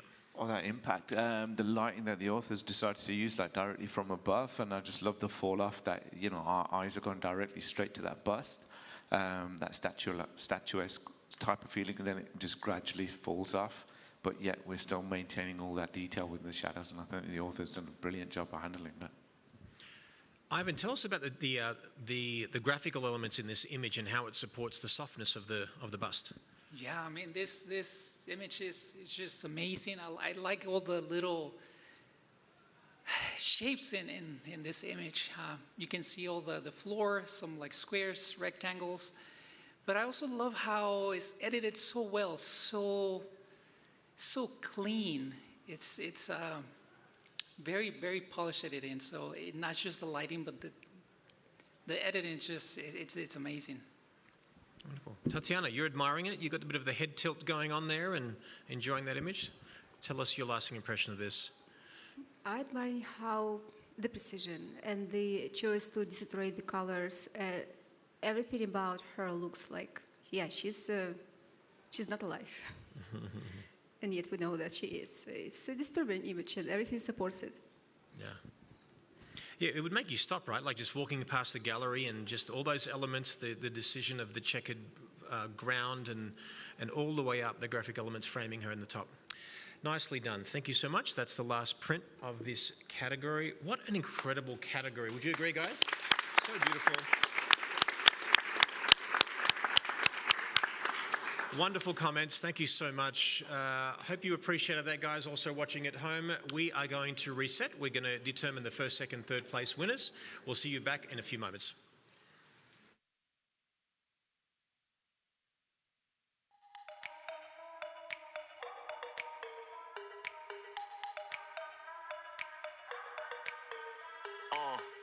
Welcome to the future. About to blast off, yeah, you can call me Super. Man, I'm an icon. He belongs to the clips in the game like my middle name is Luna. Hop in the cruiser, we'll be taking off. Now you heard the rumors. Yes, I got the sauce. A true needle mover. I never took a loss in this game. I'm the ruler. Yes, I am the boss. Nothing's gonna be the same. Nothing's gonna be the same. Nothing's gonna be the same. Everything's about to change.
All right, ladies and gentlemen, we're just going to bring the noise level down a bit in this room, please. Our judges are just about to begin judging the winners for this category, so we'll just give them a little bit of quiet while they do that. Judges, we've had a great discussion on these images. We are going to ask you to choose placings for all 10 images. Although we're only announcing first, second, and third at the awards ceremony, we do need you to find placings for all 10 of them. So when you're ready, you can go ahead and start doing that.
All right, ladies and gentlemen, after a dramatic pause, we do have a winner for the fashion and beauty category.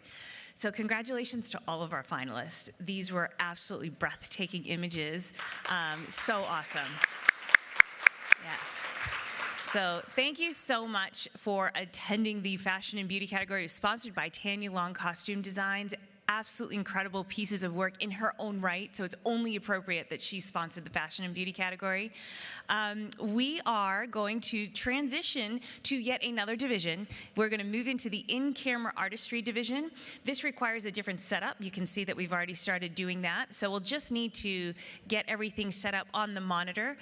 This is a category where raw files only are judged, so this is a little bit different, and everything really has to get done in camera. So we'll tell you a little bit more about that, but we're just going to get ourselves set up. We'll be back, and this will be a slightly longer break, maybe 5 minutes. But as soon as we're ready, we'll kick it right back up. So thank you so much, guys.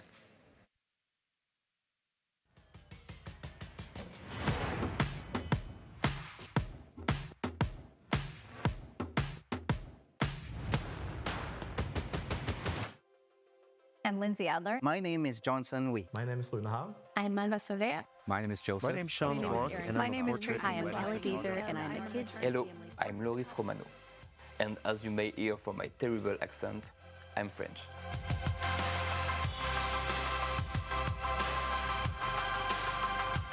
I used to run away from Flash. It was confusing, it was just extra stuff to carry around, and I never really got the results that I wanted. Off-camera Flash can seem intimidating, but with Profoto, there's just 3 buttons on the back. Time is precious, especially on a wedding day. Profoto's intuitive design and user-friendly interface allow me to focus more on creativity and less on my equipment. I have never had an easier system for controlling my flash than this beautiful dial. And whether I'm using 8 lights on set or 2, I can change all of the settings right from my camera.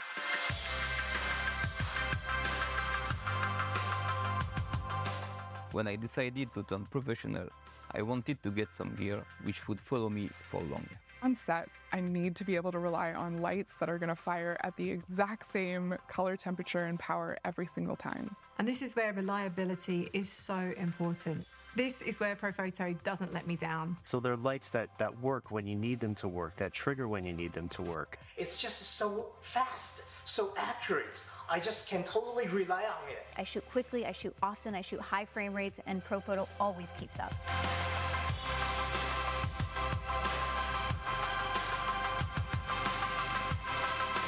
As a light shaper myself, I love having gear available to shape light exactly how I want. I also work on a lot of commercial sets, so it's really important that the lights that I use have lots of different options when it comes to modifiers. And even the system as a whole is so well thought out. There's no like weird adapters and clunky things. Like, no, everything fits. Whether you're on an A series light or a B series light, all the controls are going to be all the same, and they're really easy to use. There's virtually no learning curve whatsoever. Also, I like the extras to the A10. You have gels, diffuser, and the click softbox. It's magnetic, simple, and awesome.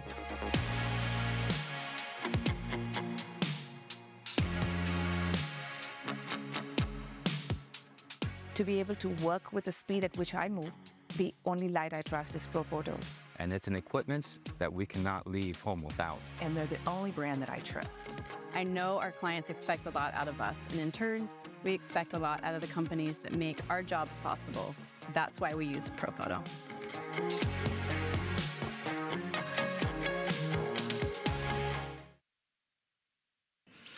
So we're now going to begin another division. This is the In-Camera Artistry Division. As you can see, we have a slightly different setup. We have a monitor set up on front of the judges. They will not be looking at any prints because this is the only division where the only submission is a RAW file. So if you don't shoot in RAW, you actually can't enter this category. An unedited JPEG is not okay. They submitted the actual RAW file. That's the way that we can verify that no adjustments have been done at all. So this is all about getting an image right in camera. This is a very special, something that's close to Jerry's heart. He had created this category many years ago, and it's very special to him because he's always talking about getting it right in camera, and this really celebrates that. So the In-Camera Artistry Division is sponsored by SanDisk. They actually just came out with a new logo, I noticed, like about a week ago. We just got that. So they have a new logo, but their commitment to helping photographers' workflow is the same as it's always been. They provide so many different solutions. Arguably, our storage solutions, when you store your files, are probably one of the most important pieces of equipment that you have. Because it doesn't matter how good your camera is, if you lose all those files, then it means nothing. So thank you to SanDisk for sponsoring this division and for providing such great solutions to that. The first category in the in-camera artistry category is wedding. So we have wedding and we have open, which is essentially non-wedding. So we're gonna start with the wedding category. Wedding open in-camera artistry, it's sponsored by BenQ. BenQ, if you've never heard of them, they are a incredible supplier of display solutions and monitors. And as a matter of fact, that is exactly what the judges are using to look at all of these images. They are looking at them on a calibrated BenQ monitor. We loved it so much when we first saw it. We now have one at home. Truly just absolutely incredible monitors and just beautifully the way they do that, beautifully seen your images. So I will turn this over to Jerry now, who will talk to you a little bit more about this category, introduce the judges, and now we'll get to see these raw files. Thank you so much. And as Melissa said, this is very close to my heart because certainly we do post-production, absolutely, but getting it right in camera, everything starts with a really beautiful file. So to be able to celebrate what the photographer's achieved in camera is fantastic. And it's funny because last year we had less entries into this particular category as we wanted to, and then we sort of said, you have to support it and we'll continue to bring it to you. And that's what happened. You guys supported this category. People ask us all the time, Jerry and Melissa, what can we do? Enter. We want to celebrate you. We want to be inspired by you. And just so you know, this is also the only category where you can enter the exact same image from the print categories, so to speak, if you're a finalist, also into this particular part of the competition. So, got nothing to lose, guys. If you feel like this is a great image and you've entered it into the portrait division, you can also enter it into in-camera. Does that make sense?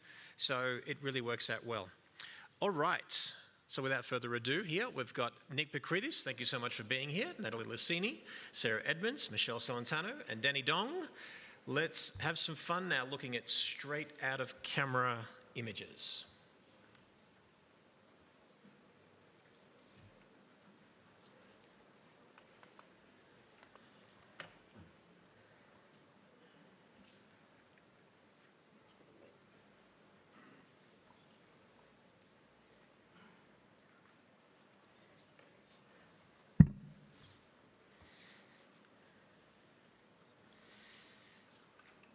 Okay, Sarah, you're intrigued here. Your first impression of this image? Yeah, it's beautiful double exposure, and it's I really appreciate the way that the meaningful parts of the wedding are incorporated into it as well. So something that is clever, but at the same time it's meaningful to the couple, which I personally really appreciate. Beautiful. Thank you so much for your comment. Danny, I hear you and see you nodding right there. What are you thinking?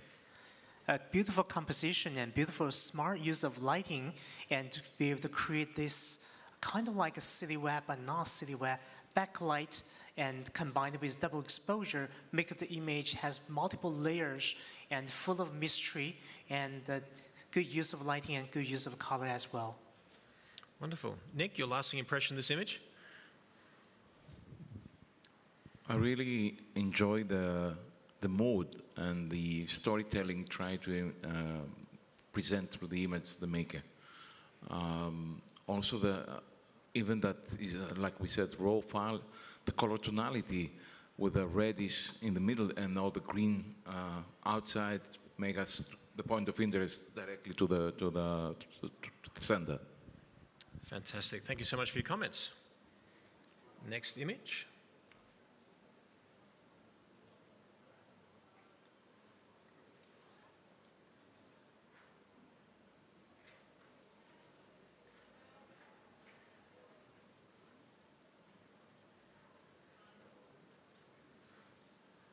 Sarah, what made you go back and linger there a little bit?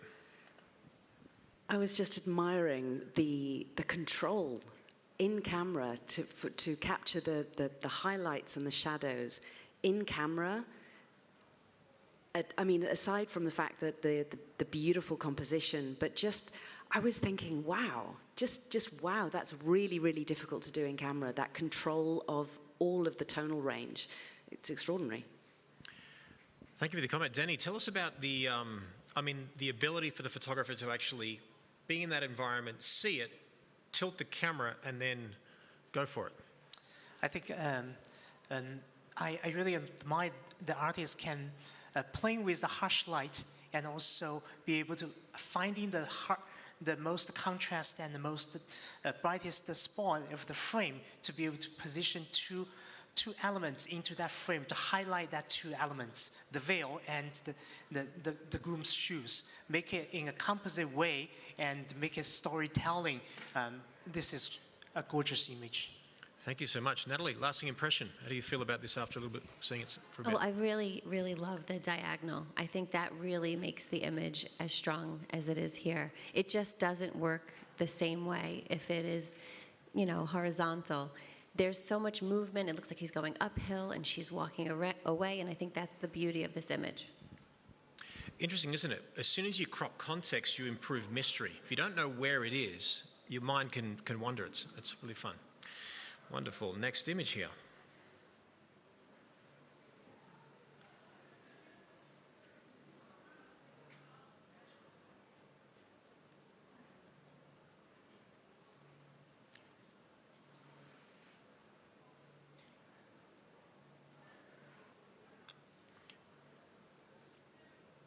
Nico, I see you admiring this image. Give me your first impression, please.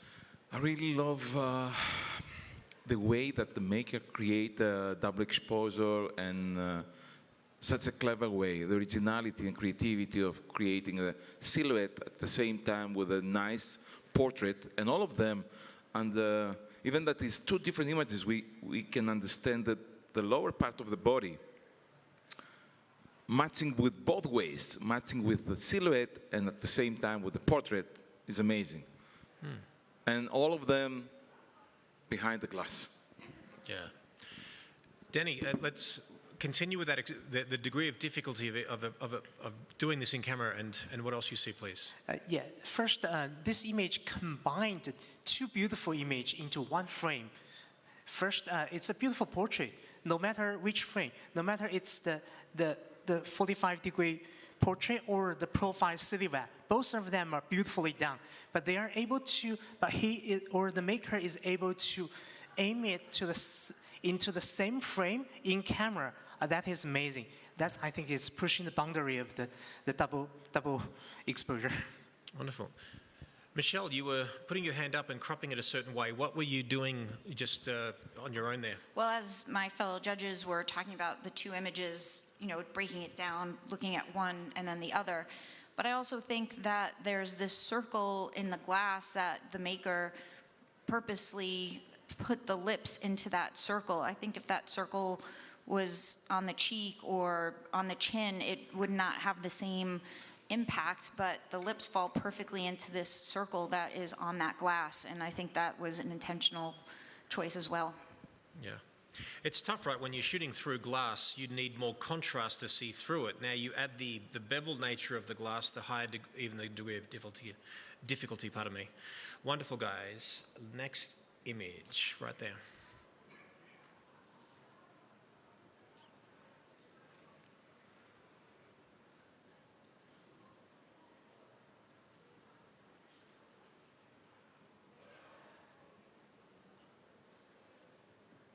While you're there, Sarah, pick up the microphone. What are you seeing? What did you take a closer look at? I'm just seeing a beautiful portrait, and the in-camera category is such a wonderful category, and it encourages photographers to really try to experiment in camera, which is wonderful, and there's something being used to shoot through, I'm assuming, or I'm making assumptions, but it's providing a beautiful frame and softness, but ultimately we have a beautifully lit, gorgeously color-toned portrait straight out of camera.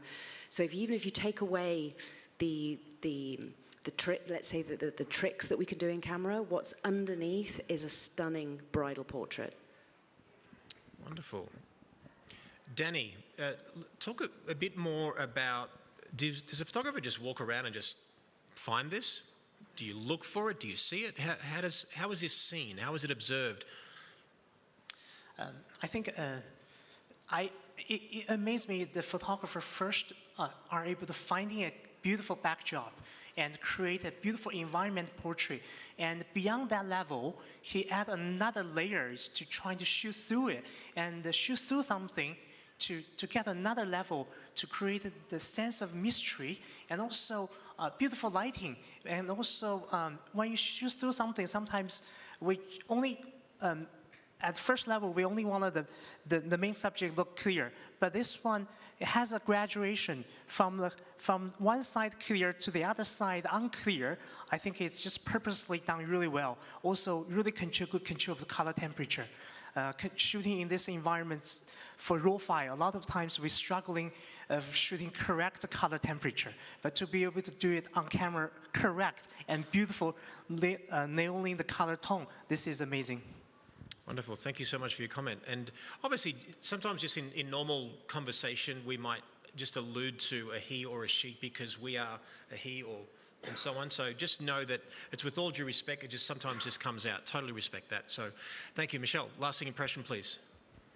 I'm about to date myself considerably, however. This reminds me of nose grease, right? Like when we used to like swipe the side of our nose and throw a bunch of nose grease on a filter to soften all of those edges. Do you remember? Now you know what I'm talking about. It has that feel to it. It has a retro feel to it, and I'm not sure what exactly the photographer is shooting through, or if it's a double exposure, but it gives me that sense of exacting where the artist wanted to place that, say, nose grease to soften the left edges and the bottom a bit more, and then leave that right side more sharp. Yeah, so there I am, 100 years old. I'm right there with you. I remember my first camera was a Mamiya RB67, and I was told to put Vaseline on the edges, and then sometimes a stroke of Vaseline, and then place that over the bride's face so it had softness. And I'm like, why don't we just use clear nail polish? And I just did that, and it was perfect, and it didn't get greasy, and it was all good. I appreciate that. Great comments, guys. Wonderful celebration of that image. Thank you. And next image here. Rough around the edges.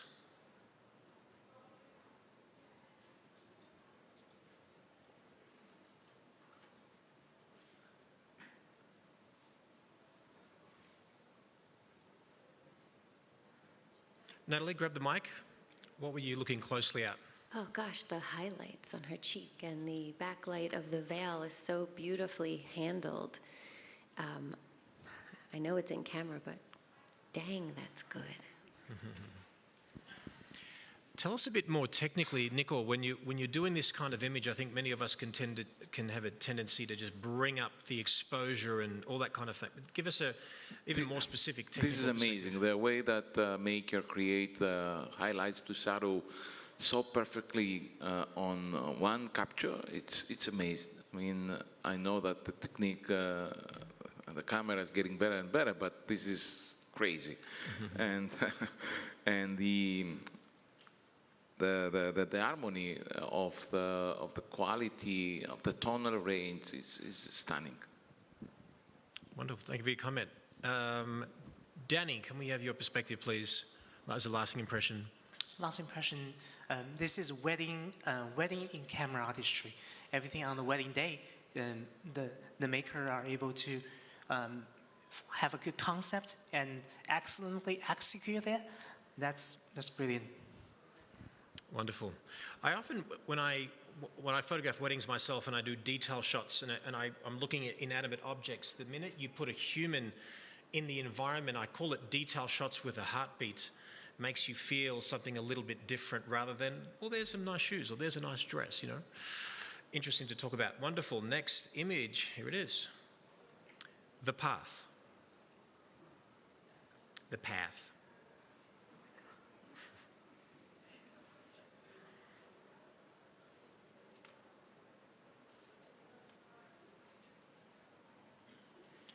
Sarah, speaking of the correct way of saying path, tell us the first impression of this image. The path. The path. Yeah, it took me a second to realize what I was looking at. Just what a cleverly seen shot, and talk about grabbing the environment and really making the most of what you've got. To see this and to really have that image and to look around the room, see a picture on the wall, and then think, I have an idea, and then actually make it come to life is extraordinary, and it's worked really well. Wonderful. Michelle, I can see you appreciating this photograph. Yeah, like Sarah said, it took me a second to realize the title, The Path, was referencing the wooden pathway on the water.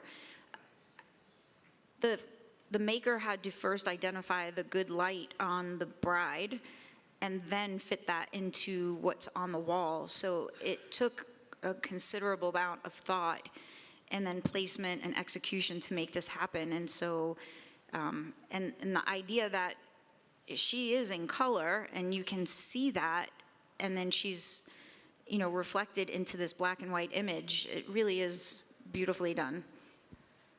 Nice one, thank you. Nice comment. Nico, lasting impression, now that you've sort of seen it for a little bit? 3 words: creativity, originality, and imagination. This is what we have in front of us. Everything is included. I appreciate this image as well. Isn't it interesting, guys, that it just, every image that we've seen today, it makes you think a little bit differently. You're going within the eyes of the photographer and the maker. So stop and look at your environment no matter where you are, and look for those creative triggers that give you those possibilities. All right, wonderful. Next image, here it is.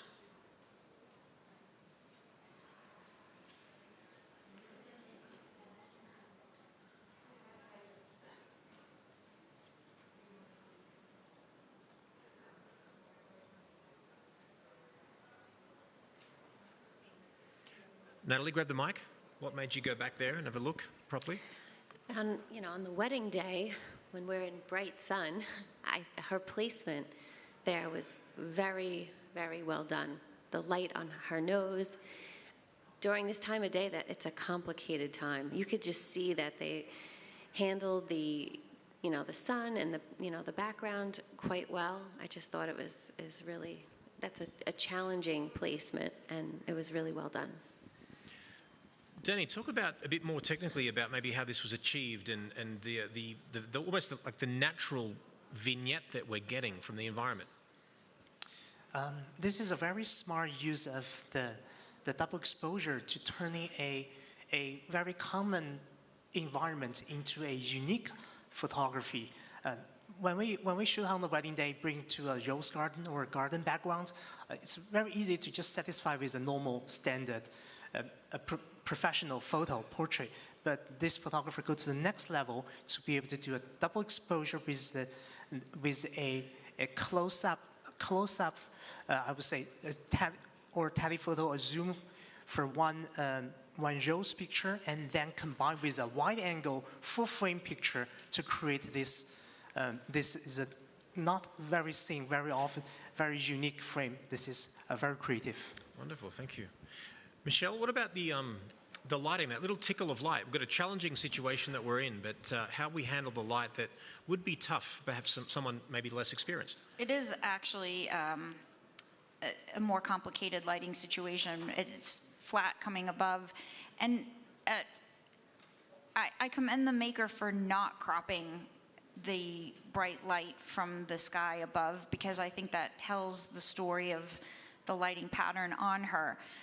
Without that, it would be a little bit lost, and where that light came from. So I think leaving that and cropping it the way they did was very purposeful. And like Danny already mentioned, zooming in for those flowers and then that pulling back for that double exposure is really smart. Great comments, guys. I'm really enjoying your feedback as a collective. It's fantastic. Next image.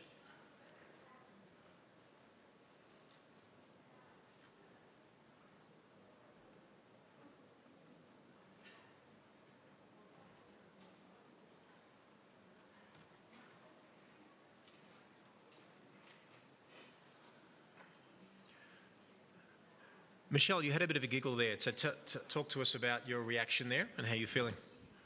For anyone who's ever photographed weddings, this is the chaos that we actually live with, right? You're obviously trying to get some kind of group photo going on here, and there's always somebody missing, somebody running, somebody going one way, somebody going the other way. So to thoughtfully put the bride and groom in the center and have this chaos of a group portrait around them is really well done, and it speaks more to the actual chaos of a wedding day than if it would have just been perfectly posed and everyone sharp and looking at the camera. So I really appreciate this image. So true, absolutely true. Sarah, you sort of stared at there for a little bit and you went back to look at it. Tell us what you were thinking and feeling about the execution of this image. Well, I had the same first impact, which was just, and the word that sprung to my mind was life. This is a real wedding. It's life. It's the movement, and I just was really enjoying that. I was trying to figure out how it was done, and I'm not quite sure. I'm not going to hazard any guesses. I do have a few ideas, but it's captivating. I could look at this for hours. Awesome. Thank you, Danny. I think you want to unpack it a bit more? Yeah. On the wedding day, normally this happens during the group photo. I really appreciate the maker, even during this might be the wait time, waiting for people to reset for another group photo, but play with shutter speed, doing the slow shutter speed to be able to capture that moment. I think this maker really enjoyed the wedding day, and not just viewing this as a job, as viewing this as all the opportunity to create art piece. I really enjoy the perspective of the maker. Yeah, it's a surprising perspective, isn't it? And whether it was directed, whether it happened naturally, either way, the execution is actually very, very cool. Wonderful. All right, next image here. A father's final role.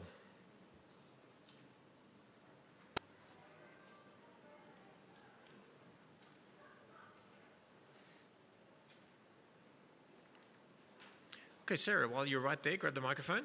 What do you appreciate about this image? What a beautifully captured image. The symmetry, the composition, the detail of just the eye being visible over the shoulder, the person down at the bottom left. It's just all working together. It's classic.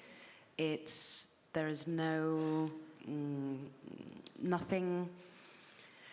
There's not too much salt and pepper, if for want of a better word. It's just good photography. Let's expand on good photography. So, Nick, talk about the composition of this image, and obviously that enhances the moment. We have a bullseye composition with the main subject, both of the main subject in the middle, and actually, if we are thinking about the circular on top of them, it's actually in the middle, and all of them are framed with the two columns and the rail crossing from left to right. But also, we can understand the triangles creating with from the person on the bottom right, bottom left to the main subject, which is in the middle. So, compositional way, it's a great job. But can I add something more? Sure. So I don't know if I can mess. I will mess for the next one. But I'm saying. So for me, the most important and the most impactful for this image is the father of the eye of father, and maybe his mother on the left corner. So this is the most important. The storytelling is the most important for this image to me. And this makes me think, what is the combined with the title of the image, or is it the last word of the father and his mother on the left side? Yeah. So it's make funny and controversial. Wonderful. Danny, I think it looks like you want to add a comment here, please. Yeah, in-camera artistry, this image, obviously, there's not too much technical difficulty in this one to achieving. There's no double exposure, no shooting through, but it's just a simple, it reflects a photographer's nature, right? We're capturing moments. We're trying to just capturing the exact frame that be able to focusing on the hand, the connecting hands, and also the expression of the mother on the corner, and also in a good position. This is just a highly demonstrate the photographer's patience and decisive moments capture. Interesting commentary. After the eyes, the hands are the most expressive thing. So the fact that we can only see one of the eyes of the father there, but the hands really take center stage. It's very interesting. Great commentary, guys. Thank you so much. So next image here.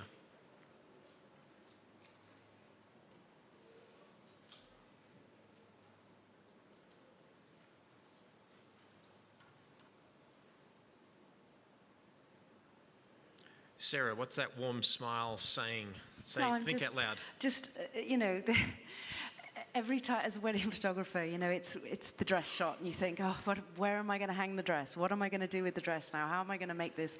And just the creativity that the photographers are being pushed and encouraged to look for unique and different ways of doing things. I was just really enjoying it and appreciating this category generally. It's just a wonderful shot of a dress made, an uninteresting shot for us, made really interesting, and it's just an example of photographers upping their game. Wonderful. If you could only see Sarah's smile right now, I was thinking about it, like, I wish I photographed your wedding. I really did. He did, spoiler. All right, thank you so much, Sarah. Danny, talk to us more about it, mate. What impressed me is the maker's ability to finding color.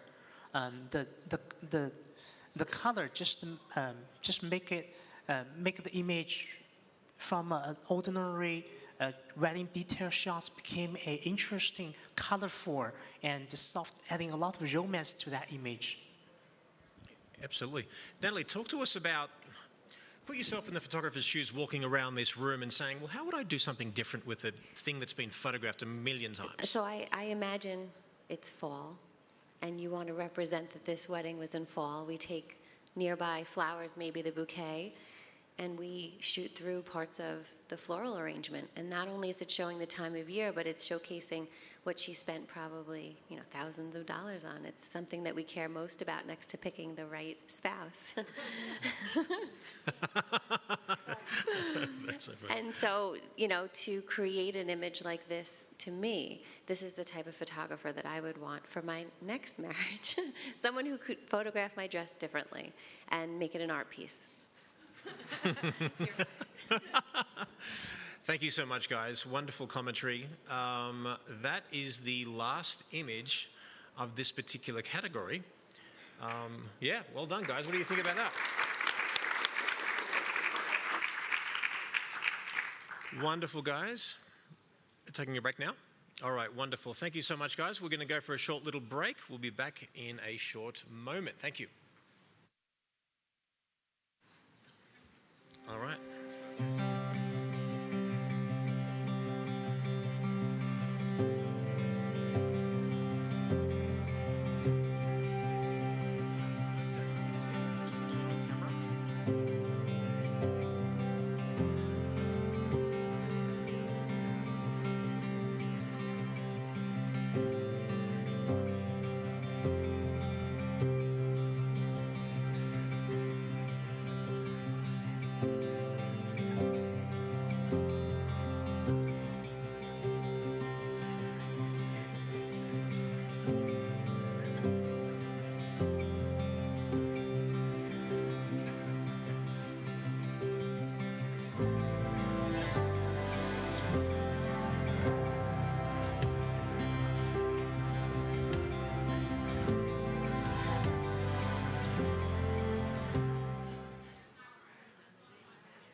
All right, ladies and gentlemen, we are back, and we are going to watch our judges choose their selections for the image that will win this category. So a little bit different, we don't have a gallery. We will see the images up on screen, and the judges will go through the process. Although we will only be announcing first, second, and third place, we are going to ask the judges to choose placings for all 10 images. We do that because if there's ever any discrepancy in the future, any disqualifications, we still have other images that can then be moved up to second place and third place, etc. So we just place all of them, and then that gives us options if that it's such a rare occurrence. If it will ever happen, never happen, hopefully. But it just gives us that ability to do that again in the future. All right, judges, whenever you're ready, we'll let you make your selections.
All right, the judges have made their selections. And we will all find out, well, you will all find out on Tuesday night. Sorry, that was a bit mean, but I did actually know, so I want to be honest about it. And so that now concludes the Wedding In-Camera Artistry category. Thank you to BenQ for sponsoring this category and also for providing this monitor for us so that the judges could look at all the images beautifully. We are going to transition to our next category. Before we do that, there is a couple of people that I have not mentioned, and I did that very deliberately because I needed to give them a moment. I'm up here talking, and what you don't know is that behind me, there are two people that are literally running around and managing so much at the same time. Michelle is in front of me. She is managing everything that is happening online. She is making sure that I am only going when I'm being told to by the production team in the back. She's my communication. She's keeping me calm and sane, keeping me fed with all the information the entire time. She is on all the time, doesn't get a break. Keith, you've probably seen him running around the room. He is managing everything that is happening in the room. He's making sure the judges are here when they need to be here. He's making sure that the print handlers have everything they need, that all the print hangers that are across the hall, he keeps running across there. He just made an Instacart run because they ran out of some supplies. Like, he's putting out fires constantly. These guys you don't see a lot of because they're so busy working, and yet they're the backbone of what is happening today and tomorrow. So please help me and thank both Keith and Michelle. Thank you guys so much. And there goes Keith running off again. Another fire to put out. Thank you guys so much, truly. All right, we're going to quickly transition into our last category of the day. I can't believe it's already been a full day, you guys. We're almost halfway through all the categories. The next category is going to be the Open In-Camera Artistry. So give us just a minute to get the judges set up, get the next category queued up, and we'll be right back. So I think the Z6 III is a perfect camera for event photographers, wedding photographers, and just even as a personal camera. So the inspiration for my shoot today, it's set up to mirror the kind of work that I do on a daily basis. The portrait sessions, the couple sessions, the engagement sessions, the portrait aspect of the wedding day. Ideally, I want people to see what this camera does when put through the paces. So in a space, I generally start with looking for light. And then I see the kind of shadows that light casts in the space. And I see how I can work with that to create shapes or just something dynamic and interesting. I think there are a combination of things that I consider to be powerful. The new EVF, for one, has a higher frame rate, so things move a lot faster and more true to life. The autofocus with the wide area autofocus is amazing. And also the flip out screen on the back has also been very instrumental for me on the way I like to make photos. Being able to work with the Z6 III and Z lenses is kind of eye-opening.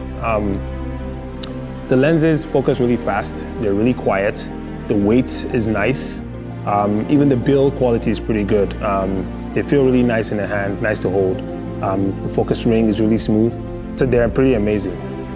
Having the Z6 III with the clear, bright EVF has been a game changer for me. Because the way I work, I love to look at light. I love to see color, and being able to see in real time those shadows and highlights and know exactly what my photo is going to look like at the end of the day is just amazing. I really do think that Nikon makes cameras for the creatives of the future.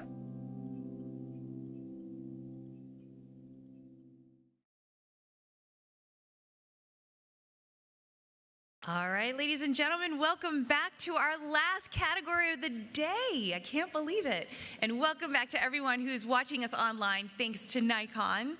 We're now looking at images in the In-Camera Artistry Division, which is being sponsored by SanDisk. As a reminder, these are all raw files that were submitted into the competition. No adjustments of any kind are allowed. That's why we don't even get them printed out for the judges to see. They are literally just looking at the raw files. An interesting thing, though, is that some of these finalists have still chosen to print out their images, and they will be in the gallery. So when you walk through the gallery, you will see some of these in print. Even if they printed them, that's not what we're showing to the judges. To keep everything on the same level playing field, we're showing them on the monitor as raw files, but it'll be fun to see some of them in print when you go through the gallery. All right, as we go through our last category, as a reminder, the judges will now have a conversation about every single image. They will talk about what makes an award-winning image, why this image is one of the finalists, talk about those points so that we can all see those points with them. Then they will select at the end of the category who they believe should win first, second, and third place. Everyone makes their own decisions. No discussion among them when they're doing that. They don't know what each other has said. It's their own personal decision. They don't even know who the winners are, because that all comes to us, and then we work out what the majority was for each image. So they will also find out on Tuesday. After this category is done, we're going to then empty the room, and we are going to then judge the grand awards.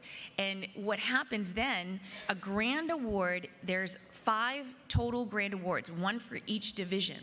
And how we do that is we get the first place winner from every category in a division, and the judges look at all first place winners, and then they decide out of all of the first place winners in that division, who is the top of the top in that division, and then that becomes the grand award winner. Now the reason, as you can see, a change that we made when we did the Icon Awards is that everything is open. We've got nothing to hide. We want you to be completely privy to every single step of the process. But we hide the grand awards, and the reason why we do that is because we don't want to give away who won first place. So that's why we empty the room, the judges choose the grands, and then you find out all of the results on Tuesday night. But first, we have to do one more category. We have to look at all the images in this category. This is the Open In-Camera Artistry category. These are for images that are non-wedding related. They could be portraits. They could be non-wedding events. You're going to see a wide variety of different images, different genres in this category. It's really exciting.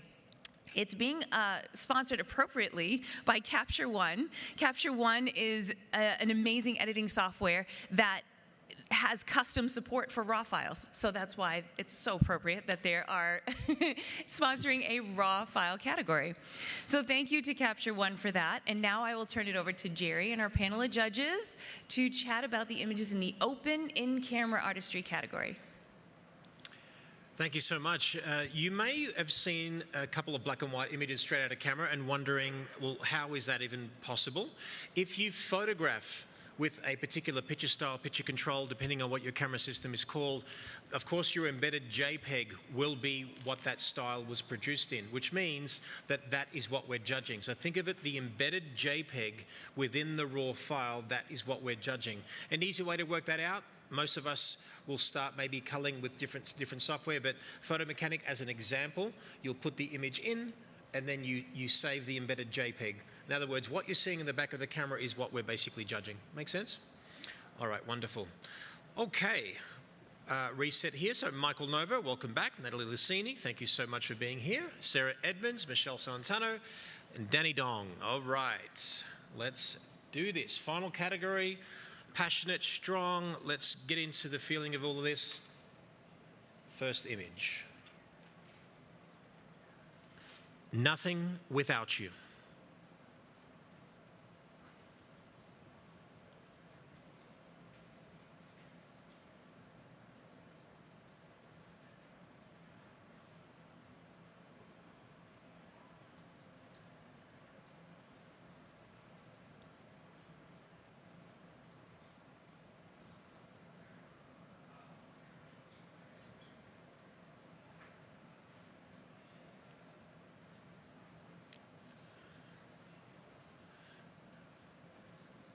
Danny, grab the mic, mate. You've been lingering on it the most there.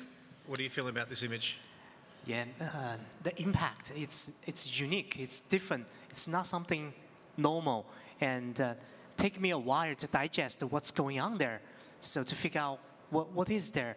So, and then I feel, wow, it's an in-camera capture, and from a unique, looks like even like a drone angle to be able to capture with a slow motion, and so try to convey the story, the concept. I think it's a great concept and a great execution. Wonderful, thank you. Natalie, tell us about the story of this image. Go deeper into the story. What are all the elements in there? What are they telling us? Gosh, I mean, this is, to me, it's heartbreaking. You know, I see this empty bed and a beautiful portrait above the bed of a couple embraced that, you know, slept in that bed for, you know, decades. And the title was Nothing Without You? Nothing Without You. Nothing Without You. Just, I mean, you think about how precious life is and the people that we love most. And when you lose someone that you care about, you know, sometimes you just can't go on. And to have captured this in camera, you know, with a, you know, sort of a black and white sepia, it really sets the mood, and it's making my heart flutter. It's one of those really incredible pictures that I think when I wake up tomorrow is going to be one of the images that has a very lasting impression. Yeah. Michelle, lasting impression of this. Talk to me about the indentation and also the little nugget on the bedside table there. I actually think there's a person on the one side. There's a shape under there. There's what looks to me like the person that's under that cover is nothing without the other. So to me, it looks like half the bed on the right is empty, but someone's hiding under those covers and is depressed and is missing their other half. The more I look at that shape, the more I hurt, because it feels so empty. The texture in the blanket and on the floor, and then the way the light is hitting that portrait on the wall, it's beautifully haunting and sad and artistic all at the same time. Yeah. Compelling conversation for a compelling image. Next image.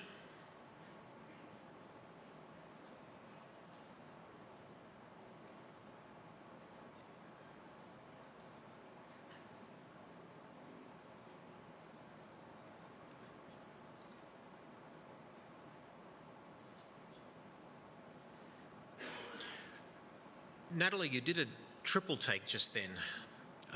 Think out loud, because everyone can't see what I'm seeing. I'm mystified, and I'm like, where is this? And how is there a big fireball above her head? And it looks like a volcano, and I'm sort of speechless. The control of the highlights and the shadows on her face, this is extraordinary. Sarah, you're admiring this. You're literally just presenting your face to the photograph. Share the joy here, please. Drinking it in, yeah. I decided to stop trying to figure out how stuff was done and just enjoy the image. And it's a beautiful image. It's so impactful. Again, but very often when the image comes up on the screen or the print comes up, a word pops up. And for me, it was just wow. So incredibly impactful. So I was just enjoying it and admiring it, and I'm trying to switch off the technical, nerdy part of my brain that is distracting from that emotion. Yeah. Michael, a lasting impression here, once you've lingered on it for a little bit there. Yeah, and letting go of it technically is exactly that, like stop trying to figure out. So, but once I do that, I think that whatever the maker did in terms of like matching the subject with the background and the color, beautifully handled. The fact that no editing's been applied to it is what makes it even more amazing, because there's often like a much bigger shift in tones and we have to color correct. So the fact that they got that so well dialed in camera is amazing. Great comments, guys. Thank you so much. By the way, that was called Rising Sun. I apologize to the maker if I didn't mention that. Is that right? Rising Sun. Okay. Yeah.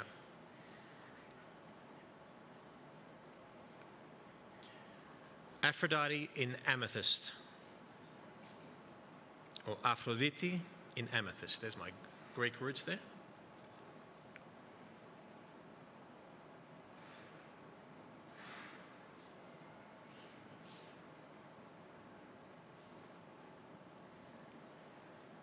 Michelle, you look intrigued. Tell us your first impression of this. I always have to start thinking first in camera. Nothing was edited, nothing was dodged or burned, or so I think the control of the light and the shadow is exceptional for in camera. I mean, we always have the availability to tone down highlights and darken shadows, but here the maker doesn't have that option. So I think that is very commendable. That's the impact that that has for me. Wonderful. Natalie, can you give us further comments, please? I'd just like to point out the hand. It's still visible. I don't know. It's masterfully executed. The highlight on her nose.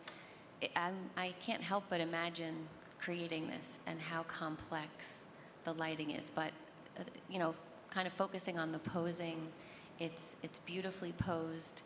The backlight, the front light, the control of the shadows and the highlight. I do love the gel that they used, and there's a lot of feeling.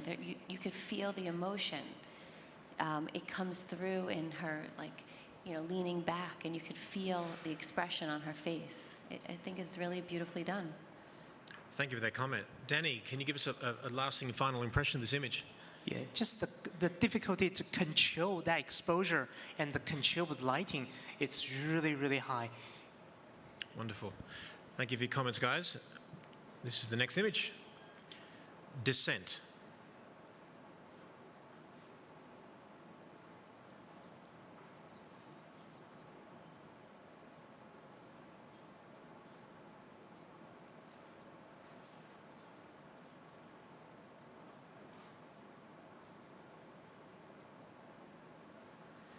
Danny, think out loud. I'm loving your expression here. Think out loud, please. Wow. Beautiful, beautiful shadow, beautiful silhouette, and beautiful story there. Using silhouette to telling a story and capture that moment. Just to combine a lot of things in the photography skill. On camera, I like how the purposely underexposure to creating the frame, and then to be able to separate the main subject and the chaos background to compose it into that frame in camera. It's just brilliant. Michael, talk about the patience of being able to find this, to witness this and to execute it, and all while either being naturally just descending or possibly even directing this. But talk about that. That was my exact point, is that there's two ways to do this shot. Just show up anytime and do it and make it so afterwards, or you are waiting for the right time of day. So we are, let's say, either sunrise or sunset. You've got the beautiful glow, but then you also need the right background there that's happening. I'm assuming, if that's sky, then you've got some cloudiness, you've got the texture there, which adds that extra depth and dimension. And then on top of that, you have to still, you're controlling your exposure, because now you're not shooting with a strobe where you can offset and say like, well, the sun's a little bit too bright, so let me bring my shutter speed so that I dial down the ambient and bring it up using strobe. So the mastery of not blowing out the sky, getting the subject just right, and you've actually got even just a little bit of a kicker on the back of the subject, which is beautiful. So everything, it's absolutely amazing. Natalie, lasting impression. Also, with whatever you were already thinking, I'm also curious about the deliberate placement of including the texture and the silhouette of the leaves within the bubble, if you want to call it, or the drop, or whatever you want to call it. Yeah, I think that creates balance in the image. I think it also is a frame within the frame. I think my initial thought to share was that this looks like it could be the next Disney movie poster. It's so spectacular, like Jungle Book 4 or 5 or whatever it is. This is beautiful, playful. Gosh, I would love to hang this on the wall of my children's bedroom. It is so incredible. And I just want to remind everyone, in case you forgot, this is in camera. How beautiful is it actually viewing images on a calibrated, beautiful screen like this? Because a lot of us will have something like this. It's glossy, and it's sort of like what we're used to with our phones. But being able to see this, you'll be better off with something like this, because you don't have that rich, glossy vibe that we often see, and you're better able to understand what you'll get in print. So fantastic. Great commentary, guys. Thank you so much. Next image. Scoliosis.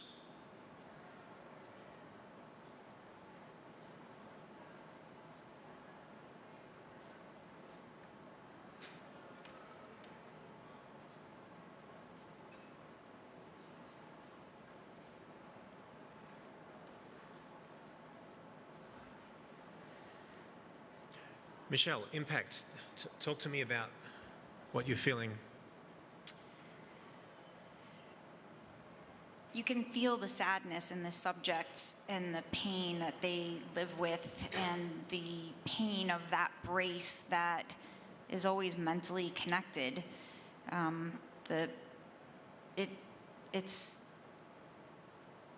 He hurts, and so that there's a sadness there, and the X-ray projected, and get to see that curvature in the spine. People with injuries that are so internal that people can't see all the time. We don't understand the pain that people experience, and this gives us that insight into that. Great comment. Michael, tell us about the thoughtful approach of actually approaching someone who's going through this and actually executing this and achieving this. Yeah, it's like you read my mind twice in a row. Because we as photographers, as makers, we may have clients, or we may meet people and we may hear their stories, and then we may have this concept to create something. We also have to be sensitive and I think respectful to the subjects themselves, because my vision, maybe the subject won't like what it is that I'm creating, or the thought. So there's this work in laying out your idea. I think it's extremely important to communicate with your subject and say, here's this concept that I've got. What are your thoughts on it? And make sure that they are just as comfortable as well, because making an image for show, just for us here, that's one thing. We can see the final beauty of it, and we establish our connection with it. But more important than whatever we're feeling here is what the photographer creates and what the subject feels from this image themselves. I absolutely love the projection, the way that the line, I don't know if that's a light painting line that's going right back down, because mentally you are always connected to that brace, and it just goes round and round. So yeah, very strong. Great comment, mate. Danny, lasting impression of this, because you've been staring at it for a little bit. Yeah, this is a really good example of using picture to telling story. And it's not using Photoshop, or the editing. It's using our camera, or the lighting, or the photographer can do to do it on camera to be able to tell a strong story and connect to the reader. That's wonderful. Absolutely great commentary. It's interesting, guys. Wouldn't you agree that when you're going through something tough, everyone under the best of times wants to be seen, heard, loved, and respected. And when you're going through this, only the person who's going through that actually knows how that feels. So when you actually photograph this, then you're seeing and hearing them and sharing that pain a little bit and really respecting what they're going through. Okay, next image. Softly undying, where Cupid and Death's arrow entwine.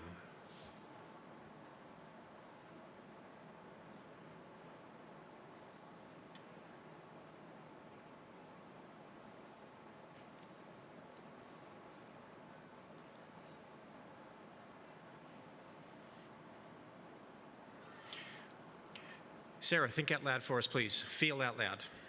Just what a concept.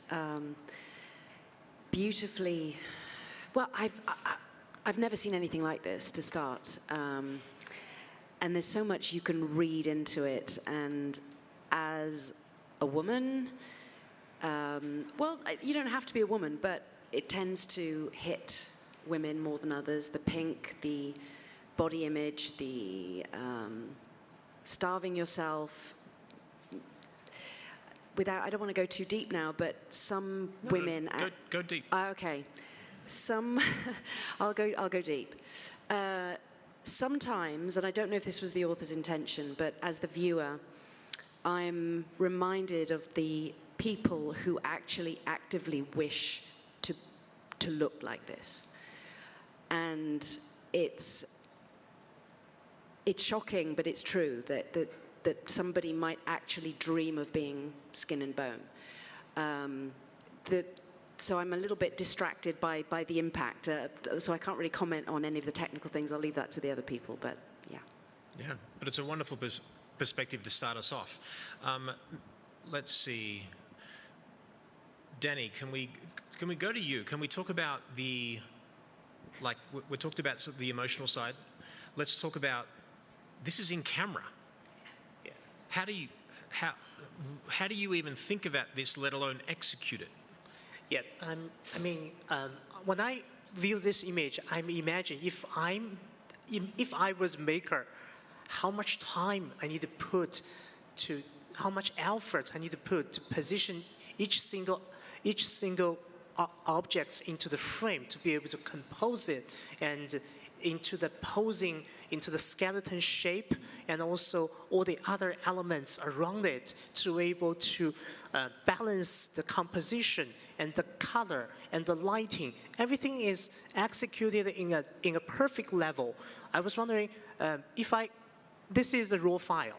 And normally after we get the raw file, we want to do editing. But if you get the raw file like this, what can you do for editing? I can do nothing. It's already done.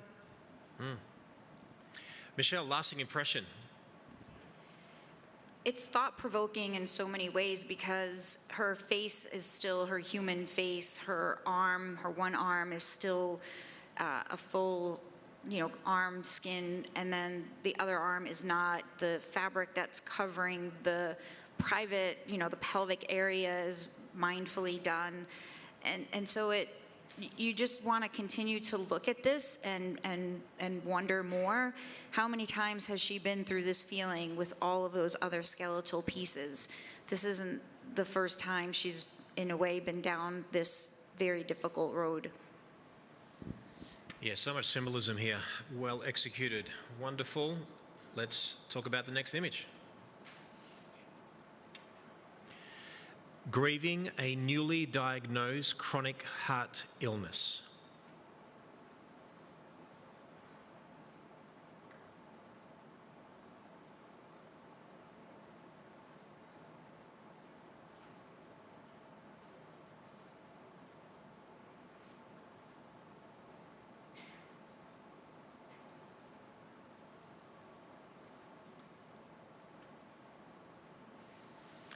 Michael, first impression, please. First impression is just a few simple elements tweaked, and one is first you've got some camera motion in a multiple exposure, and while that's happening, you're changing your subject's expression, and then let's just top that off and change the color balance as well while we're at it, just to make it more complex. So, initial strong hit. Sarah, talk about the symbolism and what the movement has done to this image, and the fact that this, we're grieving a newly diagnosed chronic heart illness. So think of the word heart, and let's look at the movement of that on her chest and the lips and the hair. Talk a bit more about that. Unpack that a little bit. It's everywhere, isn't it? The heart has been created.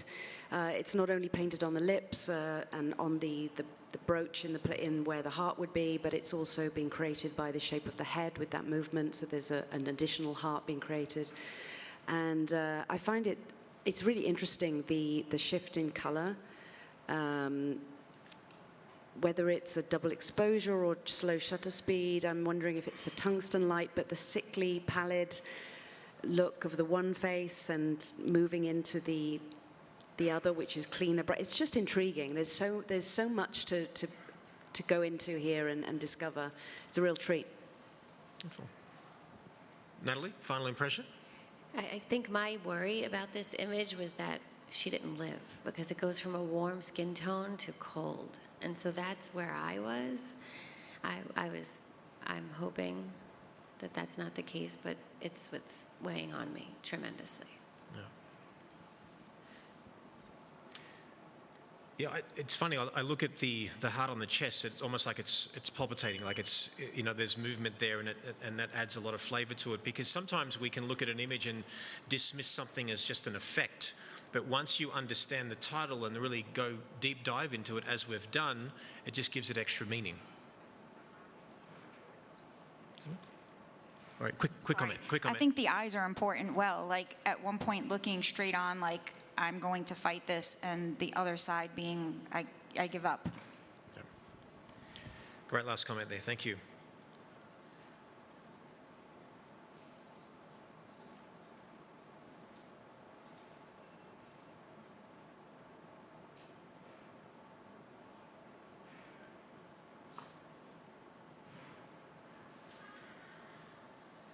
Danny, you look intrigued.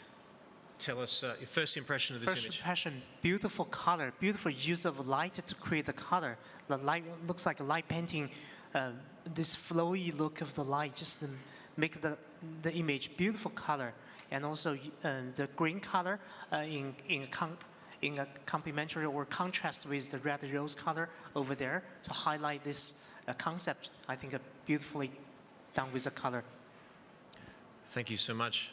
Michael, would you like to talk technically about this image even further, please? Yeah, and this is one of those, you know, I've light painted numerous times, and sometimes you're envisioning it and your movements are not quite matching, or you catch a little bit of yourself in the frame at the end. You know, because you've got to do numerous things. You're working first with the green, getting that just right, how it fades in and out. So you've got right in the shoulder chest area, you've got kind of like a sharp line of it, but then it gets a little bit more wavy, and then finally bold again on the outside. So I don't know if this was one motion or repeated motions on the outside, and then you're coming back in, or in whatever order, and you're getting a little bit of light on the arms, on the hands, on the rose, and then the eyes, and all of these different light sources all of a sudden coming. It's difficult enough to light paint with just one light, walk around, get a subject lit, but now to add depth and dimension with multiple lights and highlighting certain, like various aspects, makes it even more difficult. Yeah. Great comment. Sarah, I was sort of seeing you sort of smile as your appreciation of the image grew as Michael was talking. Talk a bit more about that in terms of your impression now. Yeah, I'm just in awe of anyone who does this, because it looks so extraordinary and it sounds so difficult to do. And I'm just soaking in this beautiful, the way that the face is lit, the rose, and this feeling of just like, there's almost like this fog moving around, but it's not fog, it's light. It's just extraordinary. I was just kind of fangirling, really. It's interesting, like green light on a person, you just don't normally think like that. So to execute that and to get that clean light on the face and the rose there in the hands is nicely done. All right, next image. Up in Smoke.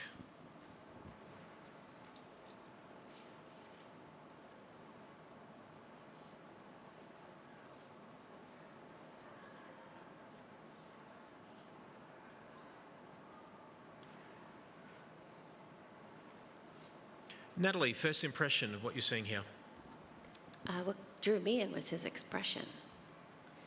His head tilt and the cigarette just barely falling out of his mouth. There's something, even though his eyes aren't like really wide open, I just feel like he's only staring at me. And it's like drawing me in. It's almost haunting.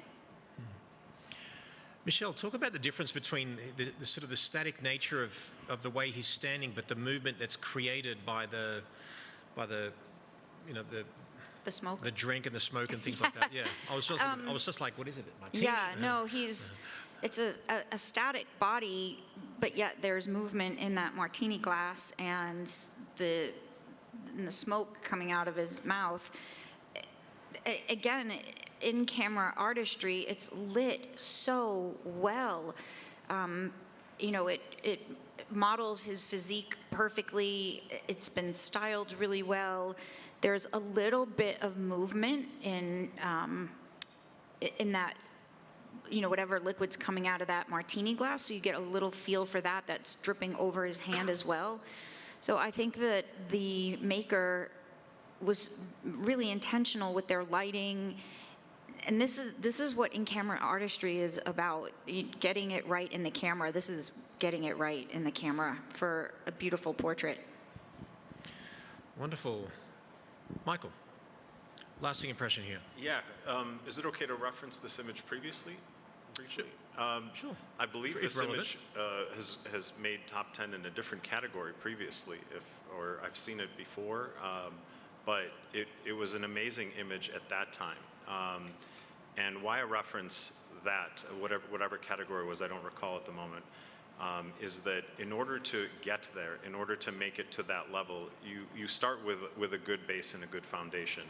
I think one of the easiest things is, you know, if we've had a long day, we've been shooting so long, to just simply say, you know what, I think I can bring those shadows up a little bit later, but then you're going to be fighting muddiness and or your highlights are going to be, and you're going to try and dodge them down. They're going to have that washed out kind of look. And so I think that the core is to always focus on getting yourself a solid image to work with in the first place. Absolutely. All right, wonderful comments, guys. That is the end of that particular category and the end of the day's judging. What a compelling conversation, guys. Would you agree? What a great day, guys. I don't know about you, but I've been, it's interesting sort of sitting here looking at the images, but it's like, do you guys have, in Australia we have Gogglebox. If you guys don't know what that is? No. Okay, so it's a TV show of people watching TV shows. So watching your expressions and seeing how you're reacting in those micro expressions and what you're thinking and what you're feeling, I found equally as compelling, which I love, because as artists we're admiring what we see in front of us, and obviously today and tomorrow is all about celebrating what's here, and it's a different approach that I felt that you guys have embraced so beautifully. For the judges in the room in front of us right now, can we have a round of applause for the judges who've done an incredible job?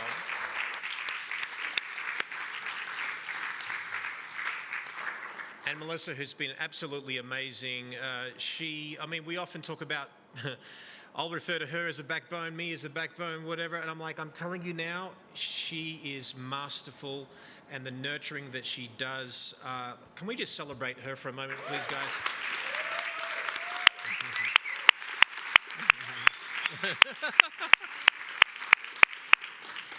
And over to you.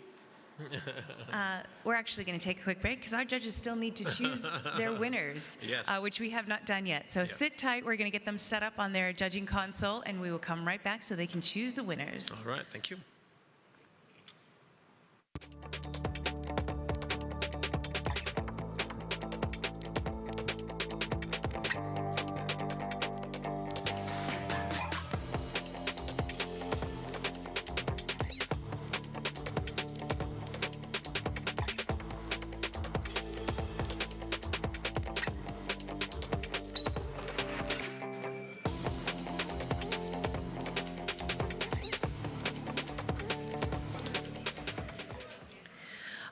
All right, ladies and gentlemen, that was a quick turnaround. Everyone was signed in, ready to go.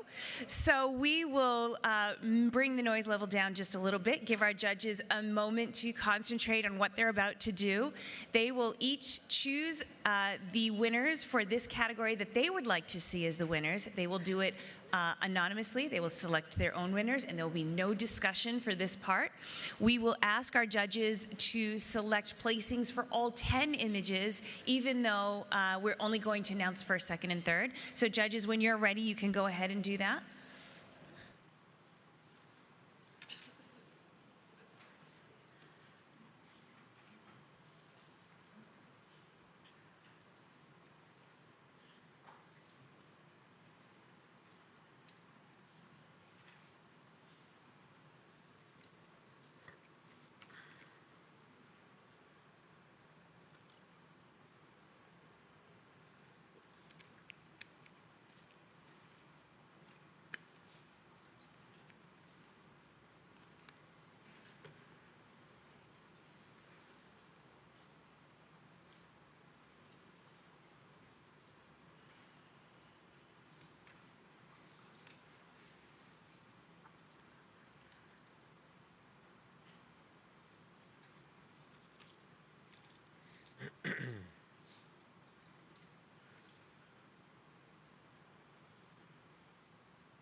All right, we have our winner.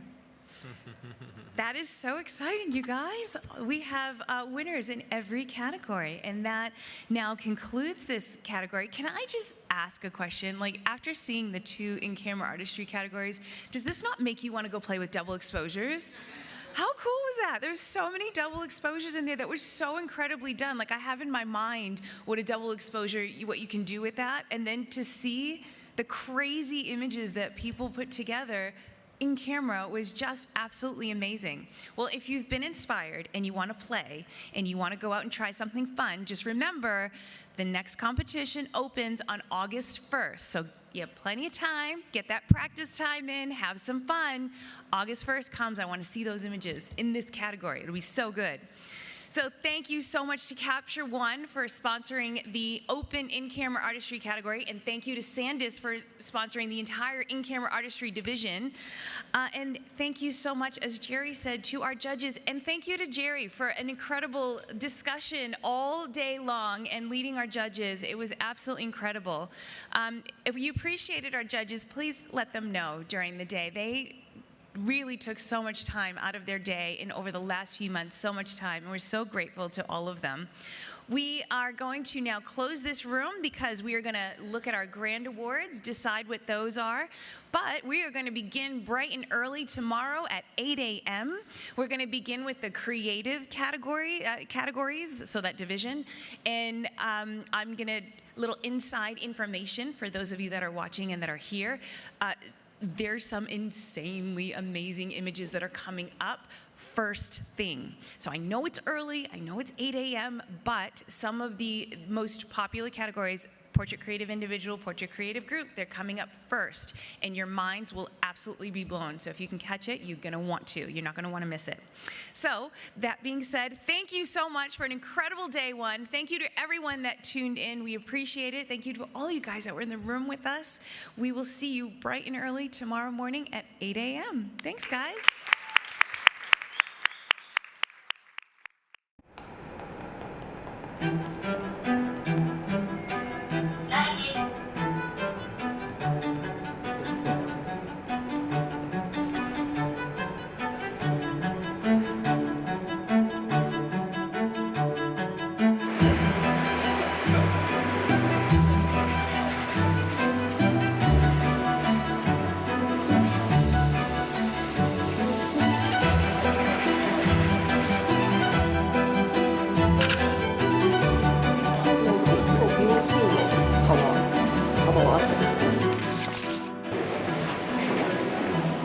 防げなくなるので、